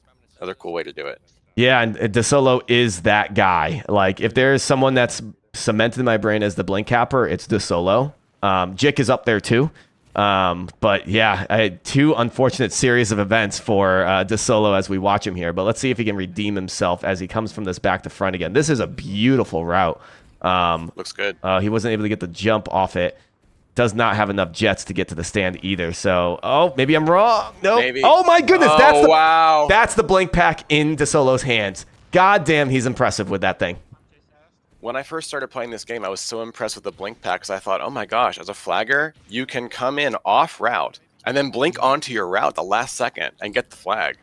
And this it screws up the defense. Oh, unless Jaggle. Jaggle is just a one-man team. Don't tell me. And he gets the return. Guys, Jaggle is a menace. He stops. He's stopping DeSolo on the stand. He's stopping him at his stand. He's getting the return. Is there anyone else on the other team that I'm seeing other than Jaggle? Like, this guy is just the kryptonite of DeSolo right now. So as you were going over before, more rules to go over for beginners. These are 15-minute matches. There is sudden death overtime, but no overtime when you're holding the flag. So in the previous game, if you had the flag at timeout, there would be a brief period where you're trying to resolve the flag play, but not in this game. If you don't score, it doesn't count. So you've got 15 minutes to score or you don't get any points. Another beautiful grab. Yep, beautiful grab. He's out clean. Not as clean as he exited.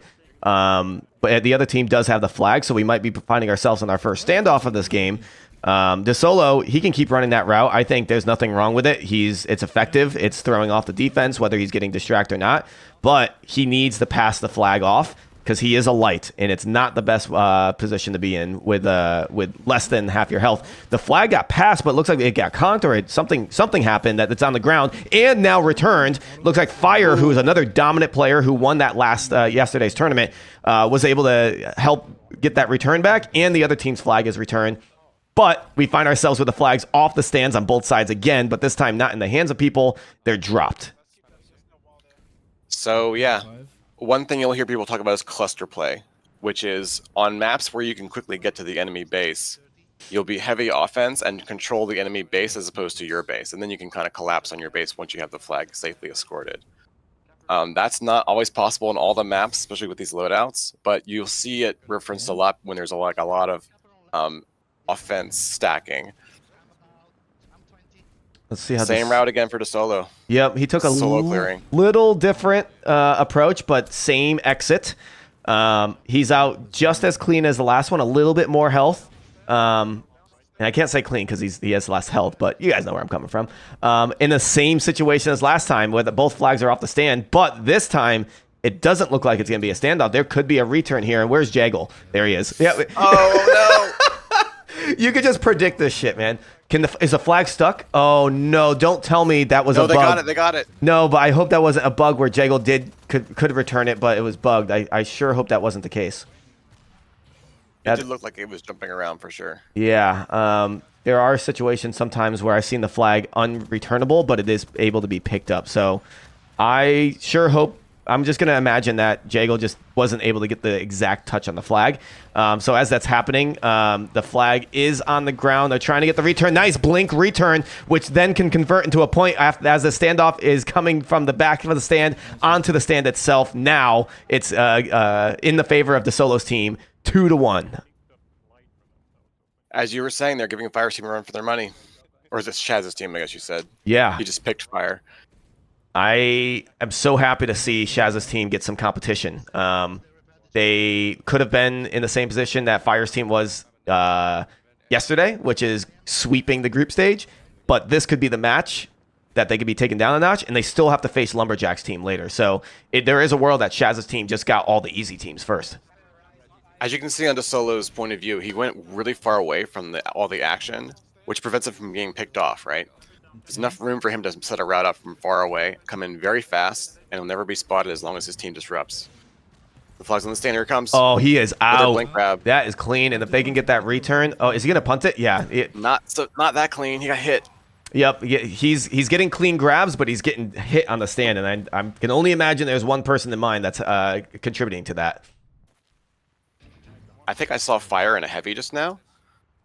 Heavy is one. Fire is one of the most versatile players. He could chase. He could play heavy, distract. He is just a player you want on your team because not only is he strong at every position, but he's able to communicate well. DeSolo, again, a nice clean grab, but then gets hit on his exit to bring him down to about 400 health, now 198. So he's going to need a pass.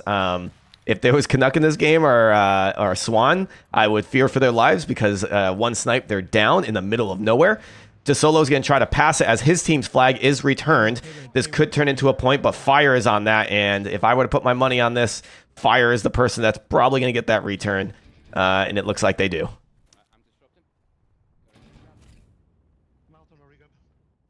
We're not listening to the comms right now, but you want to hope that the teams are saying, okay, I'm on my route. You've got 30 seconds, clear the stand. I'm coming in from the left.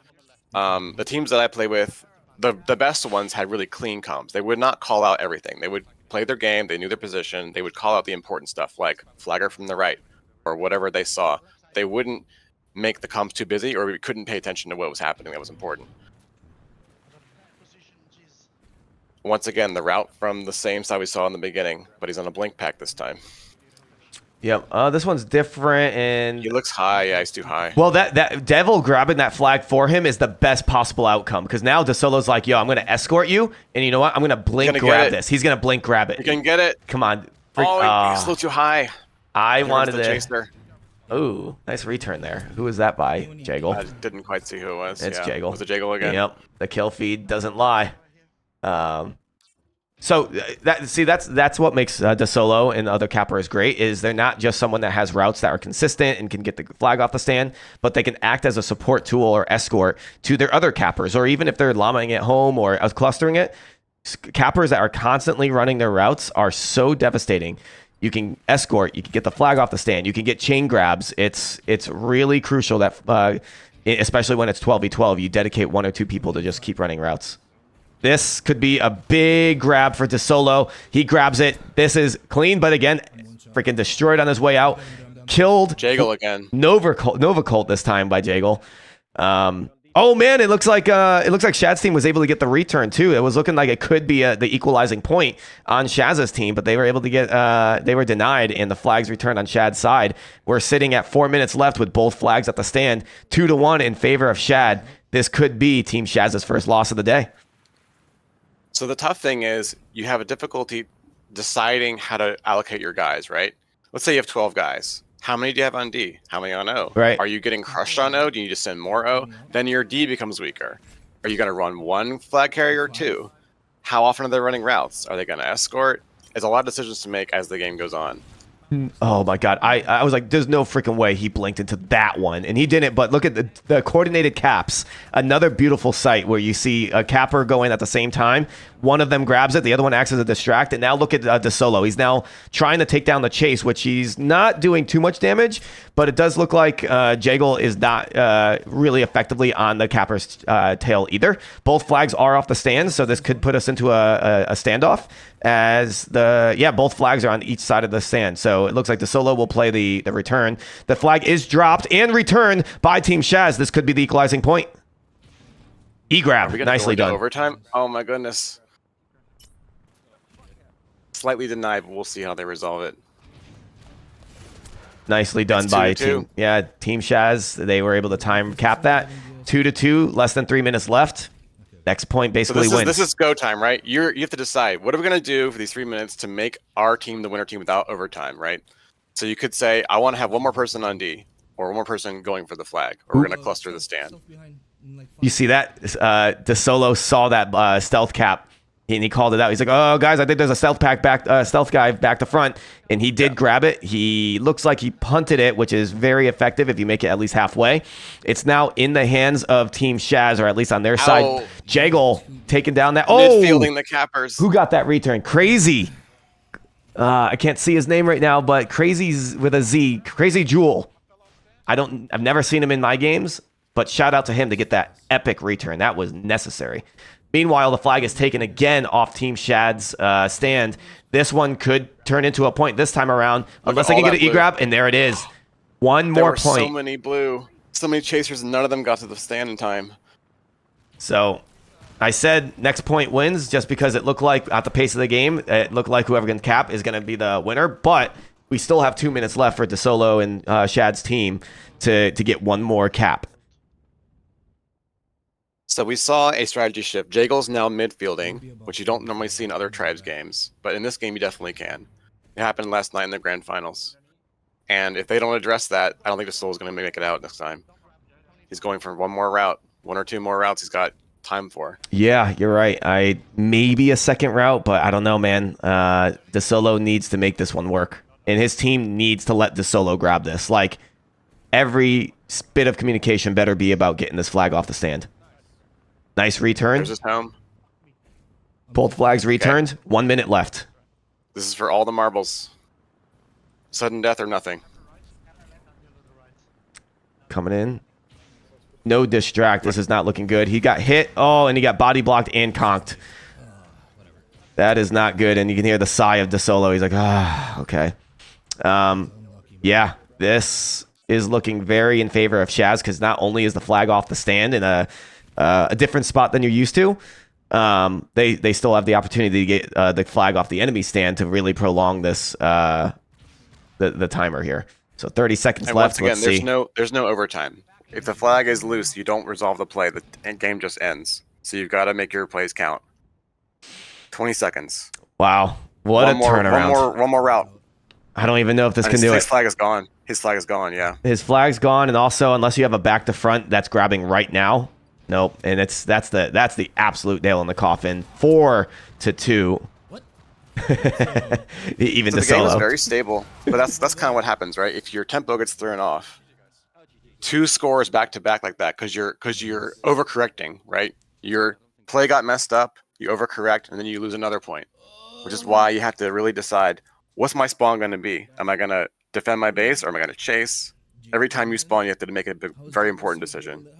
Well, Jago landed a 30 bomb in that game with 30 frags. It was looking like it could be the first loss to Shaz, but it wasn't. And so we see ourselves with a victory again going into the column of Shaz. We also see that there is a 5-0 victory again over Team Verk. So Verk, I think I can easily say, is not advancing to the finals. But if we look at the standings, I think other than Team JP and it looks like the only teams going into these final rounds that have an option to, or a way to making it to the final match. Lumberjack's team, undefeated. Shaz's team, undefeated. Shad's team, 2-1, and CaptainTea 2-1. These are your top 4 teams to keep an eye out for. Who are you liking right now, Lumberjacks or the other one? Shaz. Shaz's team is the one that I saw from the very beginning that I think will run with this. Lumberjack's team, I need to look at that roster again because that might be a sleeper team. We had one yesterday. Nobody picked Slush. Straight to the grand finals. Yeah, Lumberjack's team. I mean, he has great players. You got Sterilized. Like I said, you got to watch out for that guy. He is a great player. Jet Boom, Frost, Tears, Jazz, Sheepy, Lang, Truba, Mad Villain. He's got notable names. Not, I would say, as notable as Shaz's team. I mean, come on, Jaggle, Implosion. Is that the Fire. same James Jazz yesterday? Yeah, it is. He's Because playing both. That would have been Slush's top pick, but somebody took it. Yeah, I mean, Jazz is one of the best players in our pug system, so I would pick him at the top as well. So yeah, for new players, you're going to see things like teams will decide they want to have someone standing on the flag, a heavy on the flag. You'll see medium's a lot stronger than in the past. You'll see a lot of medium offense, medium defense. I was playing that yesterday, which is a lot of fun. But like normal tribes is just you run your offense, you clear for your flag carriers, they get the flag out, bring it home, score on the enemy team. Enemy team's doing the same thing to you. It kind of depends on how the duels go, how the flag standoffs go. But in the grand finals, when it was really close, everything mattered. Fire's team versus Slush's team. Slush's team came out with a lot of chain grabs and shut Fire down. So in the next game, Fire's team started midfielding and calling out the cappers, killing them before they could run their routes, and it messed Slush's strategy up. So then we went to the rubber match, right? Dangerous Crossing, a map that's 25 years old. Everyone knows the map, but it's different in this game because all the loadouts are there. The radar is there. I've never seen anybody do the radar kill like we saw today in Europe. Did anyone do that yesterday? The disc sniping, not that we called out. I mean, we are limited to perspectives of the players, but based off of what Greth pointed out, that's my first time seeing a team same. do that. I haven't heard that one before. So the radar is pretty important, and on Dangerous Crossing, you can't kill the generator, so you have to either let the radar be or take your time to kill it. We do have another score report right? coming in real quick. Is Busch Guy versus CaptainTea.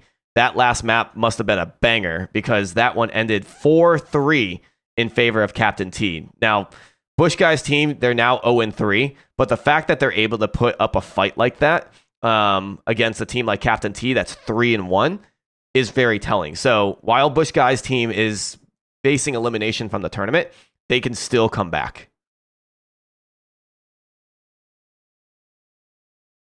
I'm so excited for this, man. This is the most exciting thing to happen to tribes in, well, a long time. Yeah, I'm very happy. And like I said at the top of the show, the way we ended yesterday was such a positive vibe across the board, from the captains, the people running the tournament, the players in particular.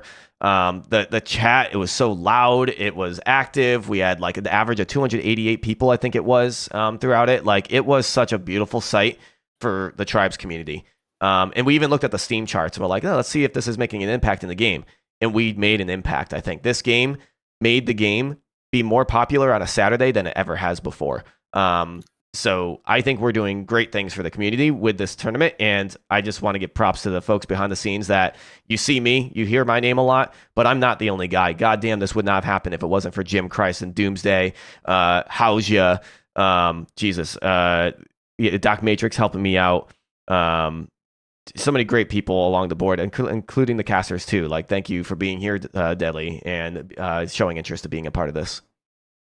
Thanks a lot to the pickup group community. Thanks to Prophecy for making this game, yourself for hosting, and I was amazed at the positivity last night. The captains and all the players seemed to be having a good time. There was no smack talk or anything. They just loved the game, and a lot of new players who were playing for the first time were picking it up very fast. Players from other games where they're shooting guns, but their aim is good. They haven't ever skied before, but they are picking it up and learning.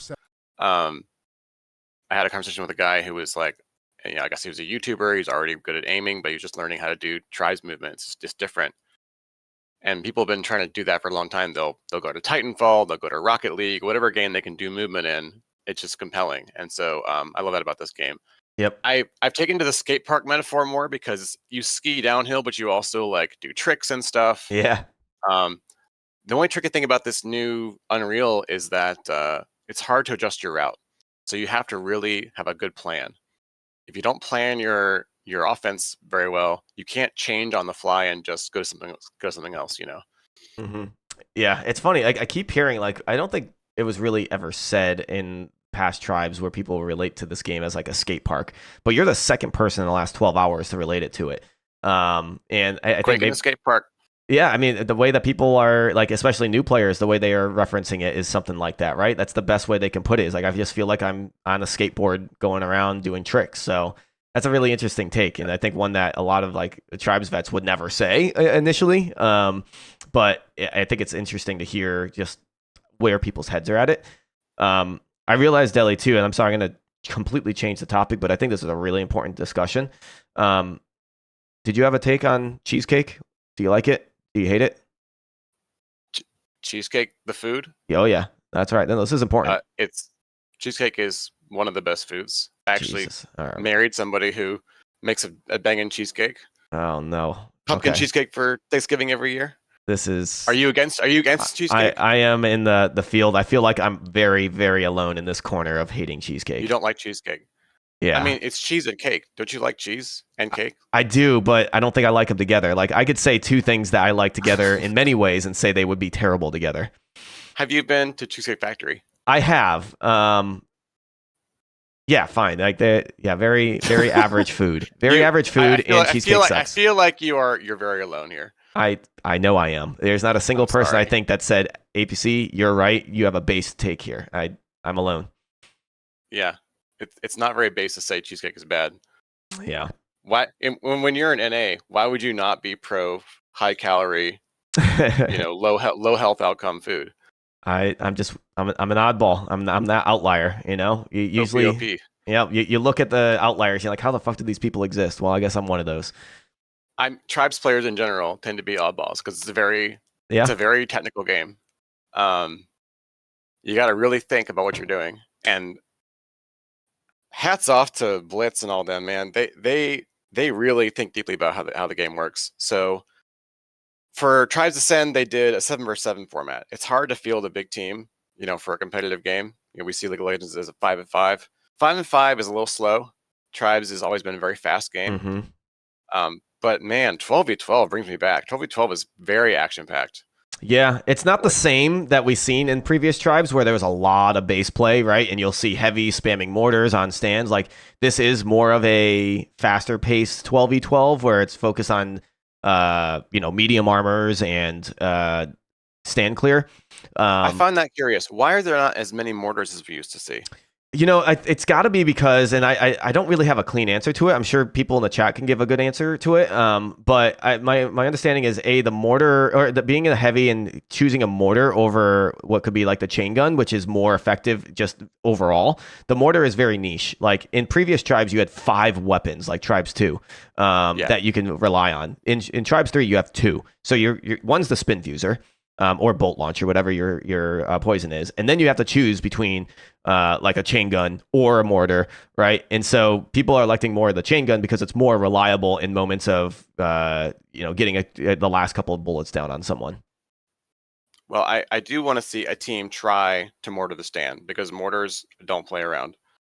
And Gladiator is also very strong. That's right. People are more so using the Gladiator to clear the stand than they are the mortar. That's a really good point that someone mentioned. And it's just more impactful in the game's current state. The Gladiator, you just don't see it as much because it's not like that big green boom that you see in mortars. It kind of blends in with the rest of the weapons. Just to give an update on the tournament as we currently stand, I am not just talking and not showing gameplay. We're waiting for the next match to start.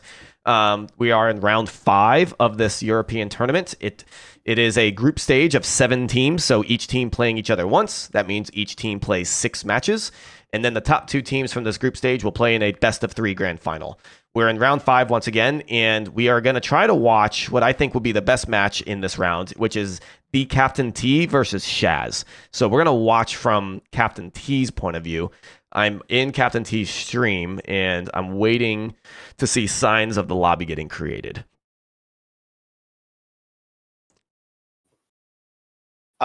Last night's kind of a blur. There was a lot of action. I want to talk about Dangerous Crossing because that was the tiebreaker. God, that was such a good map. And neither one of them wanted to play it really. They target banned the enemy best map, so they thought, and then they ended up at Dangerous Crossing. Which again plays so differently than the tribes games that they come from. So what do you think? Well, first of all, do we have map picks for these teams? Are they picking maps as they go, or is it already set? Jim Christ, you can actually confirm that. And a question I had as well, how the maps are chosen for each round. I'm going to assume each round is a predetermined map and there's an order that is going to be followed. But when we get to the finals, with it being a best of 3, it's going to be each team bans a map, and then each team picks a map with the higher seed being able to pick first. And then whatever remaining map there is, because there's 5 maps in the pool, will be the 3rd map. I'm going to switch to the game overlay, by the way, because I don't want to miss this game starting. It's going to be a banger. It looks like they're getting into lobby just now. And once again, this is going to be CaptainTea's point of view as his team plays against Shaz. What is CaptainTea's role? Is he a capper? I don't believe he's a capper, which is going to be refreshing because we watched a lot of cappers' point of views. Captain. The benefit of watching a capper is you can see more of the battlefield at times. You can see how the offense comes in. But it's also cool, like last time we watched Projectile, doing offense, because you could see how he managed his distance and tried to make space for his team. When he started getting midfielded, he started midfielding enemy cappers and stuff like that. And that's what we just saw in the game just now. The team that won made an adjustment, sent, was it Start with a J? Jaggle? Jaggle. Sent Jaggle to mess with the solo. And the solo couldn't run his route because he got caught. And because of the terrain, because of the size of the map, you get spotted before you're able to like really cross the battlefield. So the jig is up at that point. So they have to make an adjustment. Do we fight through the enemy, or do we just start, crashing the stand or something? And the team sizes play a big part of this, right? If it's a 7v7, you're playing it way different than if it's a 12v12. And the European tournament started off as a 7v7. We saw the second match. Yeah, the second match was a 7v7. Look at all these players. But we're going to see another 12v12, which, again, it is so cool to see this many people sign up for this draft tournament. Ladies and gentlemen, I don't know if you saw the final count, but we had 544 people ultimately sign up. I was expecting 500 to 600. Some people were thinking thousands. Either way, we were going to accommodate however many people we signed up, because a draft tournament in Swiss allows you to be able to play as many matches without having a 12-hour day. Yesterday was long, but that's it. Shout out to Fire putting number 1 in his name. I mean, he could say that. Number 1. He's number 1 now. Dude, he's number 1 NA, but if he can win this tournament too, he's number 1 global. Wow. And I had the pleasure to compete with Fire back in Tribes Ascend and winning that NACL Toronto LAN alongside him. So Fire is a champion throughout multiple Tribes genres. I'm not as familiar with EU, but I do know Matten. Matten's a very, very good player on the enemy team. You know, Matten, also, that we go back to the NACL, he was on the opposing team that we were supposed to face, and Matten couldn't make LAN. So they had to bring somebody else in. And there's a lot of theories that if Matten was able to make it, they would have actually beaten. They think we would have lost. I disagree. I think our team put up a great fight. But Matten is very devastating, and we're going to get to see him play from CaptainTea's point of view. In this build of the game, we are seeing the quick queue being 7 versus 7. Do you like that size for the game launch, or do you want to see more of this big team size? You know, I know if Prophecy is really going down the 7v7 route. I don't know. I think I personally really enjoyed the 12v12 gameplay. I think more flag movement, more chaos just brings so much fun throughout the entirety of the match versus 7v7. It could be very competitive, but there's a lot of lulls in the action, right? Like once somebody dies, you have a 5-second respawn timer, and then you have to go back on your route. So it's two different games. I like both of them, to be very clear. And I think we're gonna have to go down that 7v7 route in the future, just because it is something that Prophecy is looking at as the main competitive game mode. It is very different. I do think that people who love tribes and play tribes love the chaos of a big game. It's a big squad shooter. All kinds of things are happening all at the same time. But when you get down to like who's the best, how are you gonna like decide that? You got to have a manageable squad, and you have to like have tight strategies that are going to work. It does mean your resource management's different. You can't just throw a bunch of guys on a roll because you don't have 12 of them. You only have 7. So if you move one guy, it changes everything up by a lot. So maybe this could be an 11 versus 11. Could be. It's all very dependent on how many players are available on each team. And there's a world that one of these teams only have 11 players. So I'm hoping, whatever it is, I don't care. I just want to see the match start, goddammit. So when you played Matten, was he a chaser or a capper? I think he was a chaser. Matten's a capper, at least was. Unless he, like, I also was a capper. Number 11. 11 versus 11. Someone pointed this out. Under the bridge, there's a green nugget. Why is it green?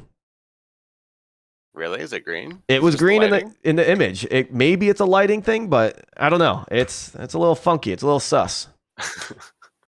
So I don't know if you've done this very geeky thing, but I timed the nuggets. The neutral nuggets respawn in 1 minute. That's which fun means fact, that everybody. if you took a nugget, you'll know a minute later it's going to be there, or someone will have taken it, right? Yeah, maybe this will turn. If you're midfielding, or you happen to be top midfield, you take it. You know that's not going to be there for another minute. At least in this build. Last build that I tested it on. Yeah, League of Legends. I remember their mini maps over time started to put the timers for everybody to see when things respawn. So maybe on the mini map we'll start seeing nugget respawn timers. I'm kidding. I hope. I hope not. That would be very funny if they did that. All right, here we go, guys. We are on dry dock. It was what seemed to be an 11 versus 11. We don't have enough for 12s, but that's okay. It's about the same game at this point. 15 minutes is on the clock. This is Team CaptainTea versus Shaz. Shaz, the storyline is they are undefeated. They are potentially the best team in this European tournament. CaptainTea's team is in the top 4, I believe 3-1, if I were to think back correctly. And we're going to watch to see how these two teams play against each other in this. First grab is made, but dropped on CaptainTea's side. And it looks like they were not able to keep on to it, and the enemy was able to return it. So really quick one-and-done grab. CaptainTea seems to be playing a midfield role, spotting out cappers, which he just spotted out one of the cappers that looks to be setting up for a back route. This is a very, very, very effective role, especially when you're in 12s. Oh, well, 11s in this case. I was going to say, this is a surprise. I don't usually see this out the gate. I see it as an adjustment a lot, but not like just to start. It's pretty cool to see him try that. Damn, this is beautiful. Well done, CaptainTea, to not only get the first dink, to get the shimmer on the cloak, but to consistently chain him down, which then ultimately got to the stop that you see the flags in the field for. I love that he was able to track him in the cloak the whole time. Okay, looks like CaptainTea has their flag, has the enemy flag. So now he's staying on the stand to make sure that he's paying that extra defense to make sure that flag stays home and the flag gets captured. Crash. I could not see when he was coming in, but we saw the notification. The flag is capped. But with all that crash coming in, it did turn into a grab on the enemy team. They were not able to hold on to it, but they're going to grab it again. He turned on his shield, and now he punted it, which allows that flag to go really, really far. In fact, that's making it over the center structure, which is very, very important. Someone on the defense does pick it up, but we might see a conk here as he comes out of cloak. There's the conk, but there's 5 people on it. It doesn't look like they're going to get the return really quick as he's taken out as CaptainTea, but we have both flags on each side of the map, putting us into a standoff situation potentially. Again, for new players, standoff's different in this game.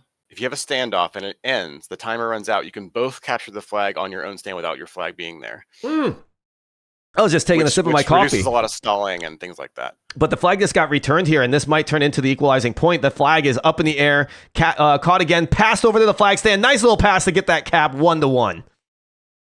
Perfect. We got a tight game. Props to you, by the way, for knowing which game's going to be the best game. This has been... You've had great picks the whole time. Well, the first match, I think, was a stomp. But yeah, I think as we start to see who is dominant early in these first couple of rounds, you can start identifying what teams might be competitive. There's a grab, and it's clean out. That is Jick. Oh, my goodness, ladies and gentlemen. If you know any players that cap, Jick might be the best. He's certainly top 3. Grabs it and cleanly gets it home for the second cap for his team. That was in like 5 seconds. Jick has... amazing routes, and he can do it all. Being a very fast capper, he can blink cap, he can stealth cap. He's right up there with the solo. What do you like better right now, stealth capping or blink capping? Effectiveness, stealth capping hands down. Finesse wise, blink capping is more beautiful to watch. I just love the things you can do with it, like fake out the defense because you're not on route, and then suddenly you're on the route. Left in 3, 2, 1, now. Wow, I don't know if you guys heard the comms like I just had in the background. CaptainTea, he couldn't get the chase based on the midfield positioning he was on, but he was like, he's coming in from the left in 3, 2, 1, now, and the guy grabbed it exactly how he timed it out. That was just awesome comms by CaptainTea. Pushing left. Let's actually listen a little bit more on the comms. I think this was it tells a really good story of how this game is being played right now. Jagel's dead. Not there. So Jagel's dead. That's a big one. Right. Yep, okay. Nothing He's left, nothing. dropping. It'll be soon. He's left. Right is soon. I'm not on stand. It's right in like 5, 4, 3, 2. Nice, he's one, he dies. One. He's so fucking warpy, holy shit. Wow. Oh, I'm left. Do you get that, Jick? I'm not That was a nice little punt. Yeah, no, I'm going out to the green. Jick might It's get it, so Dawn far. might get it. -1. That went His team's on it, though. miles, holy shit. Even CaptainTea, I think it is. He's like, holy shit, that went miles. Which is, he used miles in a European tournament. Is this a thing? Is Europeans picking up the miles? Yes, we won. English is the he's international language of business now. I'm staying. Yes, we did it. Oh, the conk! He's conked. Coming down, deal. The fuck, my... But he is down, and his teammate picked it up, and he's full health. Resetting me. Come back to All right. So yeah, to my point earlier, it really depends on the play, right? Even if your strategy is correct, if you get out-dueled or out-killed, it may not matter. Yep. Look, fragging has its time and its place, but it's not always the answer in a game like Tribes. The objective is capture the flag. Is it bad? And if you're focusing more on the flag than killing, you're probably going to be more effective overall. But there are times where fragging out is what you need to do, such as a distract. Here on a standoff situation, fragging is important too. They're holding it in the back where they're hard to reach. I've seen this a lot in the previous Tribes game. They would hold it on a hill. They would escort each other, and you have to out-frag or you're not going to get the flag back. It's not going to happen. The other big benefit here, this is not good for this team, for Shaz's team. He's going to be able to get the return. No, and it's put into the hands of someone who's healthy too. The big reason why you want to be back here with the flag too is because it's next to the spawns, right? So when you die, you're able to get that pass off real quick, like we see right here. We're watching CaptainTea. He was able to respawn, and even though he's not playing the defensive role to hold on to the flag, he went to go help his team with the flag. We lose. Oh, he knows that they're losing this flag. He's saying we lose. But I don't know if that's the right call. It actually looks like they might still hold on to this. Surely we fucking. It's a hard decision, right? If I respawn, do I help my team? Do I go offense? That's right. It's hard to decide. Okay, so this is a moment that is critical. There's 15 seconds left before both teams can capture the flag in the standoff. CaptainTea, if he does his job right, should stay here on the stand like he is right now and just wait until they come to him. He is now in the advantage where they have to come to him versus him going out to them. And I love your point about the spawns too, because the spawns are in the back. If you don't hang out there and you're fighting for these flags, then yeah. Oh, so if he needs an E-grab, get an E-grab. Okay, this denies the standoff. Well freaking done by Team CaptainTea here. So let me explain what happened here. Standoffs have a 2-minute timer. At the end of the 2 minutes, both teams are able to capture the flag without the flag being present. CaptainTea's team captured the flag, and the other team, Shaz's team, needed to do the same, but when CaptainTea grabbed it, it turned off that ability to capture it without the flag being there, which then denies that free point. Yeah, they weren't ready. They were too far away from the stand. As I was describing that, though, evidently, that flag ended up getting captured anyway. So even though that flag, that E-grab was able to deny that free standoff cap, they were able to still hold on to the flag and convert it into a point. So with 7 minutes left, yes, CaptainTea's up 3-2 and holding strong. Team Shaz is not too far behind. In fact, we've seen them down before at this point of the game, and they were able to turn it around and make it a victory in their eyes. Which, here you go. You have a nice little grab on their side, Shaz's side, and that flag capper is out this time. CaptainTea's going to try to, he's going to try to get the chain on him. He might try to get a conk. Nope, but he gets a shot on him. Okay, he's going to punt it now. Punted. He should punt it. Nice. They had on blue. Two teammates are looking for it. Will they get it? Here comes CaptainTea. Nice return. Oh no. He's laughing his ass off too. It is 4-2 now, so they're gonna put this team down, the one that was stopping everybody. All right, okay. Well, I'm not gonna put it behind Team Shaz to come back here. If there is a team in this tournament right now to make to do that, it could be them. But it is very, very grim because they got a chain grab. They're desperately trying to get that return. This might get picked up again by CaptainTea, but there's everybody, I imagine, is crashing the stand. There's a grab. Again, another slow one, but enough to slow down the game to not get capped out so quickly. This, and it's in Shaz's hand. He's a very good capper. Looks like the flag did get returned on Team Shaz's side, but immediately taken off the stand by Matin. Again, another strong capper to have the flag. That's bad. That's a cap. Oh God! It looks like they returned it. Matin was not able to hold on to it. I hear CaptainTea saying on comms, "Oh, that's a cap. That's a cap." But I don't know. He seems to be very pessimistic on his team not being able to hold on to the flag in a standoff. But in this case, he was right this time, where it did turn into a cap. 3-4. This game is awesome. Look at hang time though. Look how long it was before the flagger came to his own stand. They're being very cautious on Team Shaz. Yeah, they are.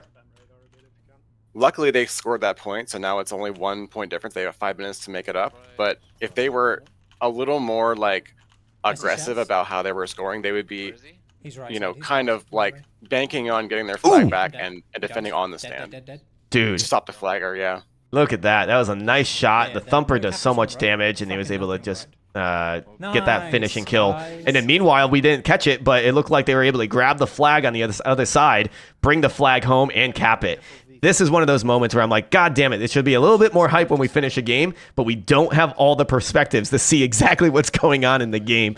So there you have it, ladies and gentlemen. CaptainTea is able to take down the undefeated team of Team Shaz. That takes them down a notch. Not out of the tournament, though. It's still very much in the hands of 3 or 4 teams that can still run with this tournament. So let's take a look at the bracket as we switch over scenes to see where we're at and see if any other scores have been reported.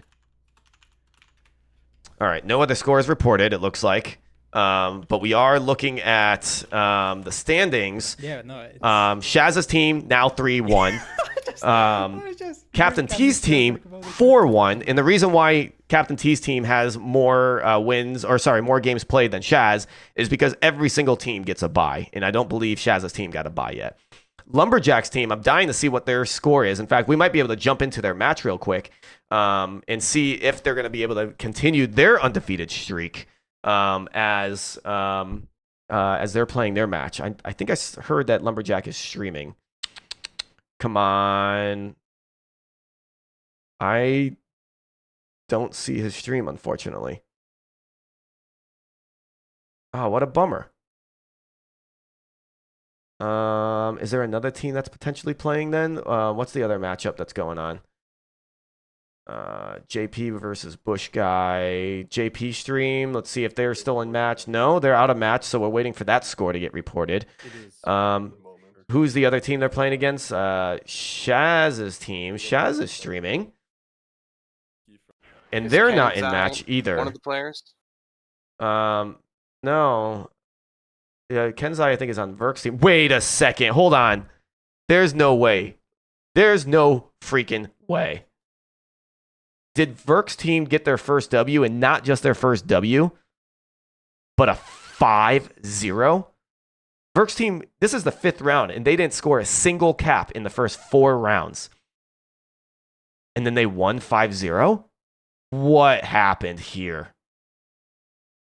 I need an update from somebody. Anybody catch that game? If it wasn't shenanigans, sometimes your strategy just matches up against someone else's strategy really well if they don't adjust on time. A good captain over 15 minutes will make an adjustment, but if you just don't have an answer for what they're doing, you will occasionally get capped out like that. If you've never seen it before, like you've just never seen an offense as coordinated as that. Okay. Yeah, all right. That's what I was assuming too. This was a misreport. Okay. It's actually JP winning 5-0. Okay, holy cow. That would have been like I broke ABC's brain. Yeah, I was about to lose it. And like now I wanted to say this could be the absolute like redemption arc for a team like Team Burke. Darn. Wow. Incredible. So I'm trying to go through every 2 rounds or so of casting. Dele, I'm going to try to bring in Fishstix to cast in my replacement, but also I see HotRodRe. I don't know if he's still interested in casting, but I want to make sure we get some rotations in. So stand by. Like you might cast the next match with Fishstix. I'll be here all day. All right, let's stand by.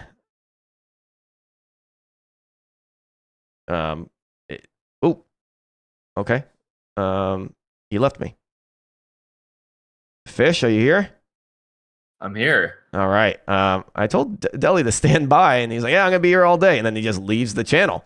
All right. I'm gonna see if HotRod is trying to give APC's voice a break, man. Yeah, I do want to sit out if needed, but I would love to see a HotRod Fishstix cast. That would be sick. Okay. I mean, yeah, we casted last night, so let's get HotRod in here. Yeah. Trust me, I want to get a game in with you. Maybe round 7. Actually, no, I'm claiming round 7. I want to see, or is it round 8? Damn, you guys are gonna do the match I want to do. Do I stick it in one more time? No, that sounded dirty. Fishrod. Greth just got our casting duo name. Fishrod. I love that. HotSticks is good too. No, that was me in the tank top. Yeah, I was about to say that was yesterday. Oh man, I've got a shirt on today. Yeah, well, you're welcome, chat. Are you gonna put the camera on, or I'll switch scenes so everyone can see your beauty again? It was on a second ago. Where did it go? I don't know. There it is, ladies and gentlemen. Ugh, look at this. This is me man. on, dude. I could have slept in because I wasn't needed for the first couple of games, but I did not, which means I slept about 4 hours last night, maybe 5. Sleepy. I'm sleepy, man. Yeah, we got some tribes. Let's go, tribes. How am I going to fall asleep after a 10-hour day of like just ongoing tribes madness? Like, yeah, my voice was tired, but I wasn't tired. My brain is just going a million miles an hour as everybody else is playing, you know? That's exactly the same problem I had. And then if you see me posting on the forum, on the feedback forums at 3 a.m., it's because I can't sleep and I've got nothing better to do. So I'm going to post on the feedback forums at 3 a.m. Yeah, props to you for being very consistent on providing feedback in that channel, whether it's you posting or it's you replying. More people need to be doing that, including myself, but hey, I think I'm making I'm doing work elsewhere. And then us doing those feedback streams, I think, do help a lot, which you and I should talk about if we're doing that still this evening. I don't know. I think we play it by ear on that one. We'll play it by ear. Yeah. Maybe that's a Monday thing. Maybe we're bored Monday night, and before I take a 5 a.m. flight on Tuesday, we could do that. Okay. Cool. Either way. I do want to see a Hot Rod Fishstix cast. Let's do this. Hot Rod, I hope you're watching. If you're not, then some friend you are. Let's get you in for the 7th round and the final round. I can stick it around for one more match. I want to see the Shaz versus Lumberjack match. I know we've been watching a lot of Shaz, but it's a strong team. We just saw them get taken down for the first time, though. And I want to see how and if Lumberjack's team can take them down, too. If so, then the standings really turn. Here, look at the standings. This is actually the championship moment. If Lumberjack team is able to take down Shaz's team, that would put Lumberjack at 5-0, and then Shaz's team down to 3-2. And if CaptainTea can continue their reign, they will turn into a 5-1. So your top teams you're looking at is Lumberjack and CaptainTea, which then they would be the two that advance. If not, and the Lumberjack's team loses, this brings Shaz's team right back into the picture, and now we're looking at a 3-way tie potentially for the first place team going into the final match of the day. So I don't know if there's an option for a team like Shad to make it up there, but it's on Lumberjack's and CaptainTea's team to continue to win to be able to advance. So wait, is it just the top 2 that continue? That's right. Yeah. Wow. Okay. So top 2 going to a final best of 3. Got it. Yep, that's right. And again, best of 3, folks. Every match up until the grand finals are best of 1s, but the best of 3 is freaking awesome because you can lose. There's 2 things that I love about it most is you can lose one, but still pull it together and do a reverse sweep, or and also the fact that it's not just predetermined maps before for each round. It's teams get to ban their first set of maps, and they can either ban the map that they hate the most as a team, or they target ban because they think an opposing team would be good at it. And then you get to pick your map, and then whatever map is remaining, since there's 5 maps in the map pool, that map becomes the tiebreaker match, which last night we saw Dangerous Crossing be that map that no one wanted to play, but no one targeted as a ban, so they suffered and had to play through that last map. All right. So I have to admit, I took like a power nap because I was like too tired. So I am shocked that Shaz's team went down because for me, when I look at this roster, this was my number 1 pick, and without a doubt, just looks like such a stacked team, kind of all the way through pick 5 or 6 even. Every single one of those picks is really, really strong. But gotta give it up to Team Lumberjack. This is crazy. My guy Sterilized, he was my number 1 pick in my draft yesterday as well. So yeah, looking forward to getting into this next game. And Hot Rod is here, by the way. He says, "Put me in, coach." Where does he say that? He's saying it in your Twitch chat. Okay, well, there's a dedicated channel for exactly this, and he's like, also in the admins channel or the turn whatever. Yeah. Since when are we talking about casting in these channels? There's a dedicated chat, Hot Rod, and you responded in it. Why are we not talking there? Can we do? So this is how I want to do the casters at this point. I want to cast the Shaz versus Lumberjack match. You guys are going to finish it off with the 7th match to see who's going to advance to the finals, and then. Guys, Freaky told me last week, he's like, look, there's no spectate mode. I'm not interested. I don't want to cast. And I'm like, that's a bummer, man. But I understand. I get it. And then after last night, he hit me up. He's like, dude, great job. And also, you fueled me up. I want a piece of this. Can I cast tomorrow? I'm like, fuck yeah. He wasn't able to join us earlier in the morning to get us involved, but if I'm able to get a Freaky cast going on for the grand finals for the EU, that's going to be a treat for everybody. So I would love to cast alongside Freaky for these EU grand finals if that's an option. So that's how we're. Let's hear some hype for Freaky in the chat. Come on, it's Freaky. If no one knows, Freaky. Oh man, you're in for a freaking treat. Everyone knows Freaky. Yeah, but everyone here should, and we should have hype in the chat because of that. That is such an amazing opportunity for us to have if he's able to make himself available. Hot Rod has moved into the production waiting room. I'll get him in next match. Okay. All right, so you and I, Fish, will cast our last match together this round, and I'm waiting for Shaz. We're gonna watch Shaz's perspective. Actually, if Lumberjack is gonna be back to streaming, I want to watch his, so we can get some comms and whatnot for them. I don't see him streaming though, so we're gonna stick with what we have with Shaz's stream. And it looks like Shaz started to hop into a custom lobby. We're sitting here killing time waiting for them to start the match, folks. Man, a Tezande and Freaky Cast would be sick. One voice that gets progressively higher as the action goes up. It's Freaky. Oh, you know shit's going down when he's like at a very high octave, and then Tezande on the other side. Got it. Balance it out. I'm having the same problem as I did yesterday with one of these streams. It starts the ad the first minute or the first second, and then it pauses and I can't start it. So I have to restart my browser in order for it to work. It's very Twitch. weird. Very weird. Twitch. Why you do this? Yeah. Thankfully, La Casa de la Famosos en vivo. Why am I getting Spanish ads? Is it like tracking my Duolingo? It's like, all right, you got 500 days in. You now need to watch these Spanish commercials. All right, so I'm going to switch over. Again, folks, this is Shaz versus Lumberjack. I hope you caught the storyline that I'm trying to build here, because these are the championship moments. It's do or die, basically, for Shaz's team. They started off super strong. They lost their last match, and if they lose again, there's a good chance that they're out. Not impossible, but their chances become very limited to advance to the grand finals. That's kind of the situation we were in yesterday, where if HotRod's team, shout out to HotRod, by the way, if HotRod's team had won their match, we would have been eliminated and not made it to the playoffs. So I have to say, I don't know what's more stressful, playing in a very tight game, or actually just when it's out of your hands entirely and then you're waiting on the score. That was definitely stressful for us yesterday. Yeah, I saw you in chat. You're like, thank you so much.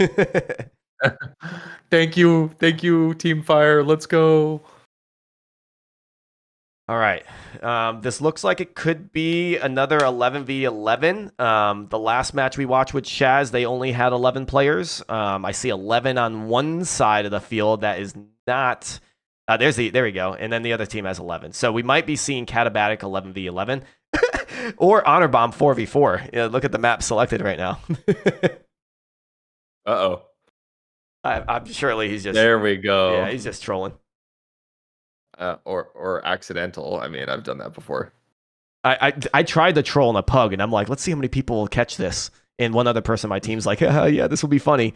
No one caught it. I was like, all right, well, joke's dead. I need to change the map. No one caught it.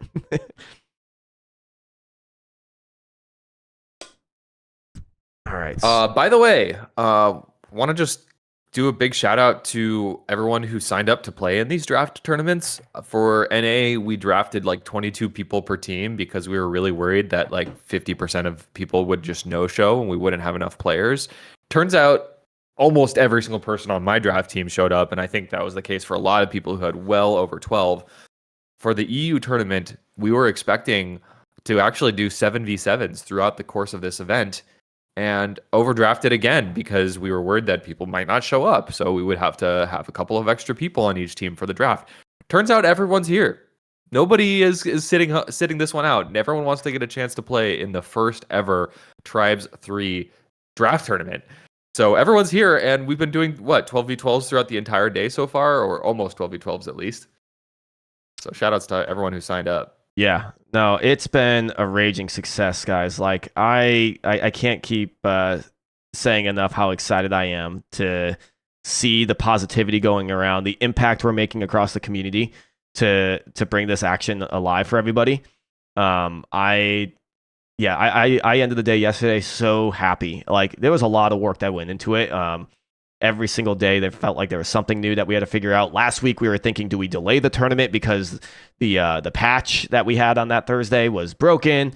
But fast forward to now, and everything is freaking awesome, and it's all thanks to everyone involved. So yeah, across the board, thank you everyone. In response to that, I'm going to give you guys a nice little treat, which is Team Shaz versus Team Lumberjack. We're getting into this match. I think I caught it being 11v11. I don't know if we ended up seeing a 12th person fill in a spot. Did you see it by chance? I did not catch it. No, I think it was 11v11 as well. Okay, so and essentially this is do or die. Whichever team loses does not progress on to the grand finals, and whichever team wins is in the grand finals. Yes, and if you guys can keep me posted on other matches like Res Racing, I'm going to take your word for it. And if CaptainTea's match is up 1-0, CaptainTea needs to win this match. So that's a really good start for them. All right, so we were missing one player on one side of the team. Maybe okay. Hold on a second. We're gonna reset. We might have a reset. Yes, it looks like someone crashed at the start, which that's respectful, right? Like you don't want to start a match with someone crashing from the beginning when these stakes are on the line, right? Like if it's do or die, hell yeah, I want my full team there. So this is totally acceptable. This actually buys me time to use the bathroom if Fish, only if you give me permission to do so. Go. Yeah? Go. Thank you so much. You're so Go, kind. sir. Thank you. Although it is the European players, so you never know. They might be faster than us NA players. They're very efficient over in Europe. Getting the draft picks going extremely quickly, getting the matches going extremely quickly. It's been smooth as butter all day long. As far as I know, I was napping the last game, so I missed it. Grabbed a little 15-minute power nap. But thank you everyone for joining us. You're tuning in for a very important match, because these two teams are on the bubble for making it into the grand final. Of course, grand final, $4,500 on the line, $3,000 for first place, $1,500 for second. So not only is there glory and let's be honest, like the main thing here is being able to say I won the first tournament ever in Tribes 3 history. But there's also some money on the line. And my personal storyline is like, can Fire have a two-peat? Can Fire get 2 draft tournament wins in a single weekend? I honestly had Team Shaz, who you're seeing on the left-hand side of the screen, as my favorite to win this whole thing. However, on the other side, Lumberjack's team is the only team that's undefeated at the moment. So this will Shaz take the win and tie Lumberjack's team for the win-loss record, or will Shaz lose and be out most likely? I guess I kind of misrepresented the storylines a little bit, because it's not a done deal. Like CaptainTea's team could also lose, which is the other 4-1 team at the moment. If I'm understanding the brackets correctly, but nonetheless, a lot on the line. Shaz, if they lose here, almost for sure they don't continue. If they win, almost for sure they do continue. But I guess we will have to wait and see. And let's get into the match. It's going to be a best of one here on Katabatic. Before Torment came out, this was my favorite map in the game. I still really like this map, and if they increased the size of it by 20% or so, it would still be one of my favorites in the game, maybe if not my favorite. But now that we have maps like Torment and Dangerous Crossing with all this space to ski around on, you start to feel how small these maps are. Nonetheless, we're going to be watching Shaz. I'm back. This is basically the oldest map in the game. I mean, the game's only been out for 2 months APC, but we've been seeing Shaz practice routes on this map for 2 months straight. Yep, and it all comes. If anything, it all comes. It could favor this. Shaz here. Yeah, exactly. Like this is where your hard work pays off. Like we were saying, hard work pays off with the tournament that we built. This is where the hard work pays off as a player, where you get to play in a tournament to showcase the skill that you gained.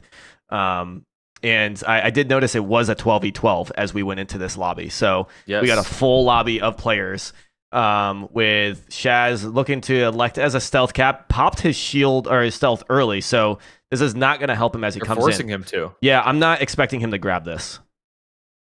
They forced him to pop the stealth early. Whoa. How does he... Reach, baby. Oh, imagine if he just passed it right there to F. It wasn't the right idea, which he did. He made the right call, but it would have been cool. Oh, but who's here to pick up Shaz? He's kind of by himself in the gully, in the crevasse. No one to pass the flag off to. That should be an easy return. I mean, he shouldn't have grabbed the flag. Wait, somebody got it. Yeah. Somebody's moving that flag. Yeah, it looks like they're going to get it home too. And the flags return. Oh, there it is. So the flags return there. And then Shaz's team looks like they have control of their flag. So we're back to where we started. Minute in, a nice little action to kick it all off. Sterilize is going to be a name that we're going to talk about a lot. Ooh, Shaz getting picked off. And as a light, any damage that's done to you on your route in is very devastating. Yeah, that hurts. Half of his HP done already. The sensor must be still up because Shaz is getting shot even while in cloak. So Shaz's team either unable to or just has not had the gumption and communication to go for that sensor. Of course, the sensor will reveal a cloaked player, which is a new update in this most recent patch, making this the first time where we've ever really truly had to care about what's happening with the sensor. But enough of dilly-dally. Shaz is going to grab the nug on his way into this route. He gets the return, and his team is actually moving that red. No, red flag is returned. So Shaz now on a route. He misses the flag. If you're the solo with a blink, though, you probably would have grabbed that. That's the perks of a blink over a stealth there. And I am now recalling our very first map of the day was Katabatic, and we watched Shaz's point of view, and we're watching exactly what he's doing right now, which is he started with light capping, wasn't very successful with it, and he switched to medium capping. He didn't seem to have a really strong presence as a medium capper. I'll be honest, but he's now in a situation now that he can't go on a route either. He needs to go after. Oh, yeah, he has to go after the E-grab. E-grab by his team. There, it doesn't look like it's going to go far, so this is still very much in favor of Lumberjack's team as they maintain control of the flag. No, it gets returned. Who returned it? Jagle.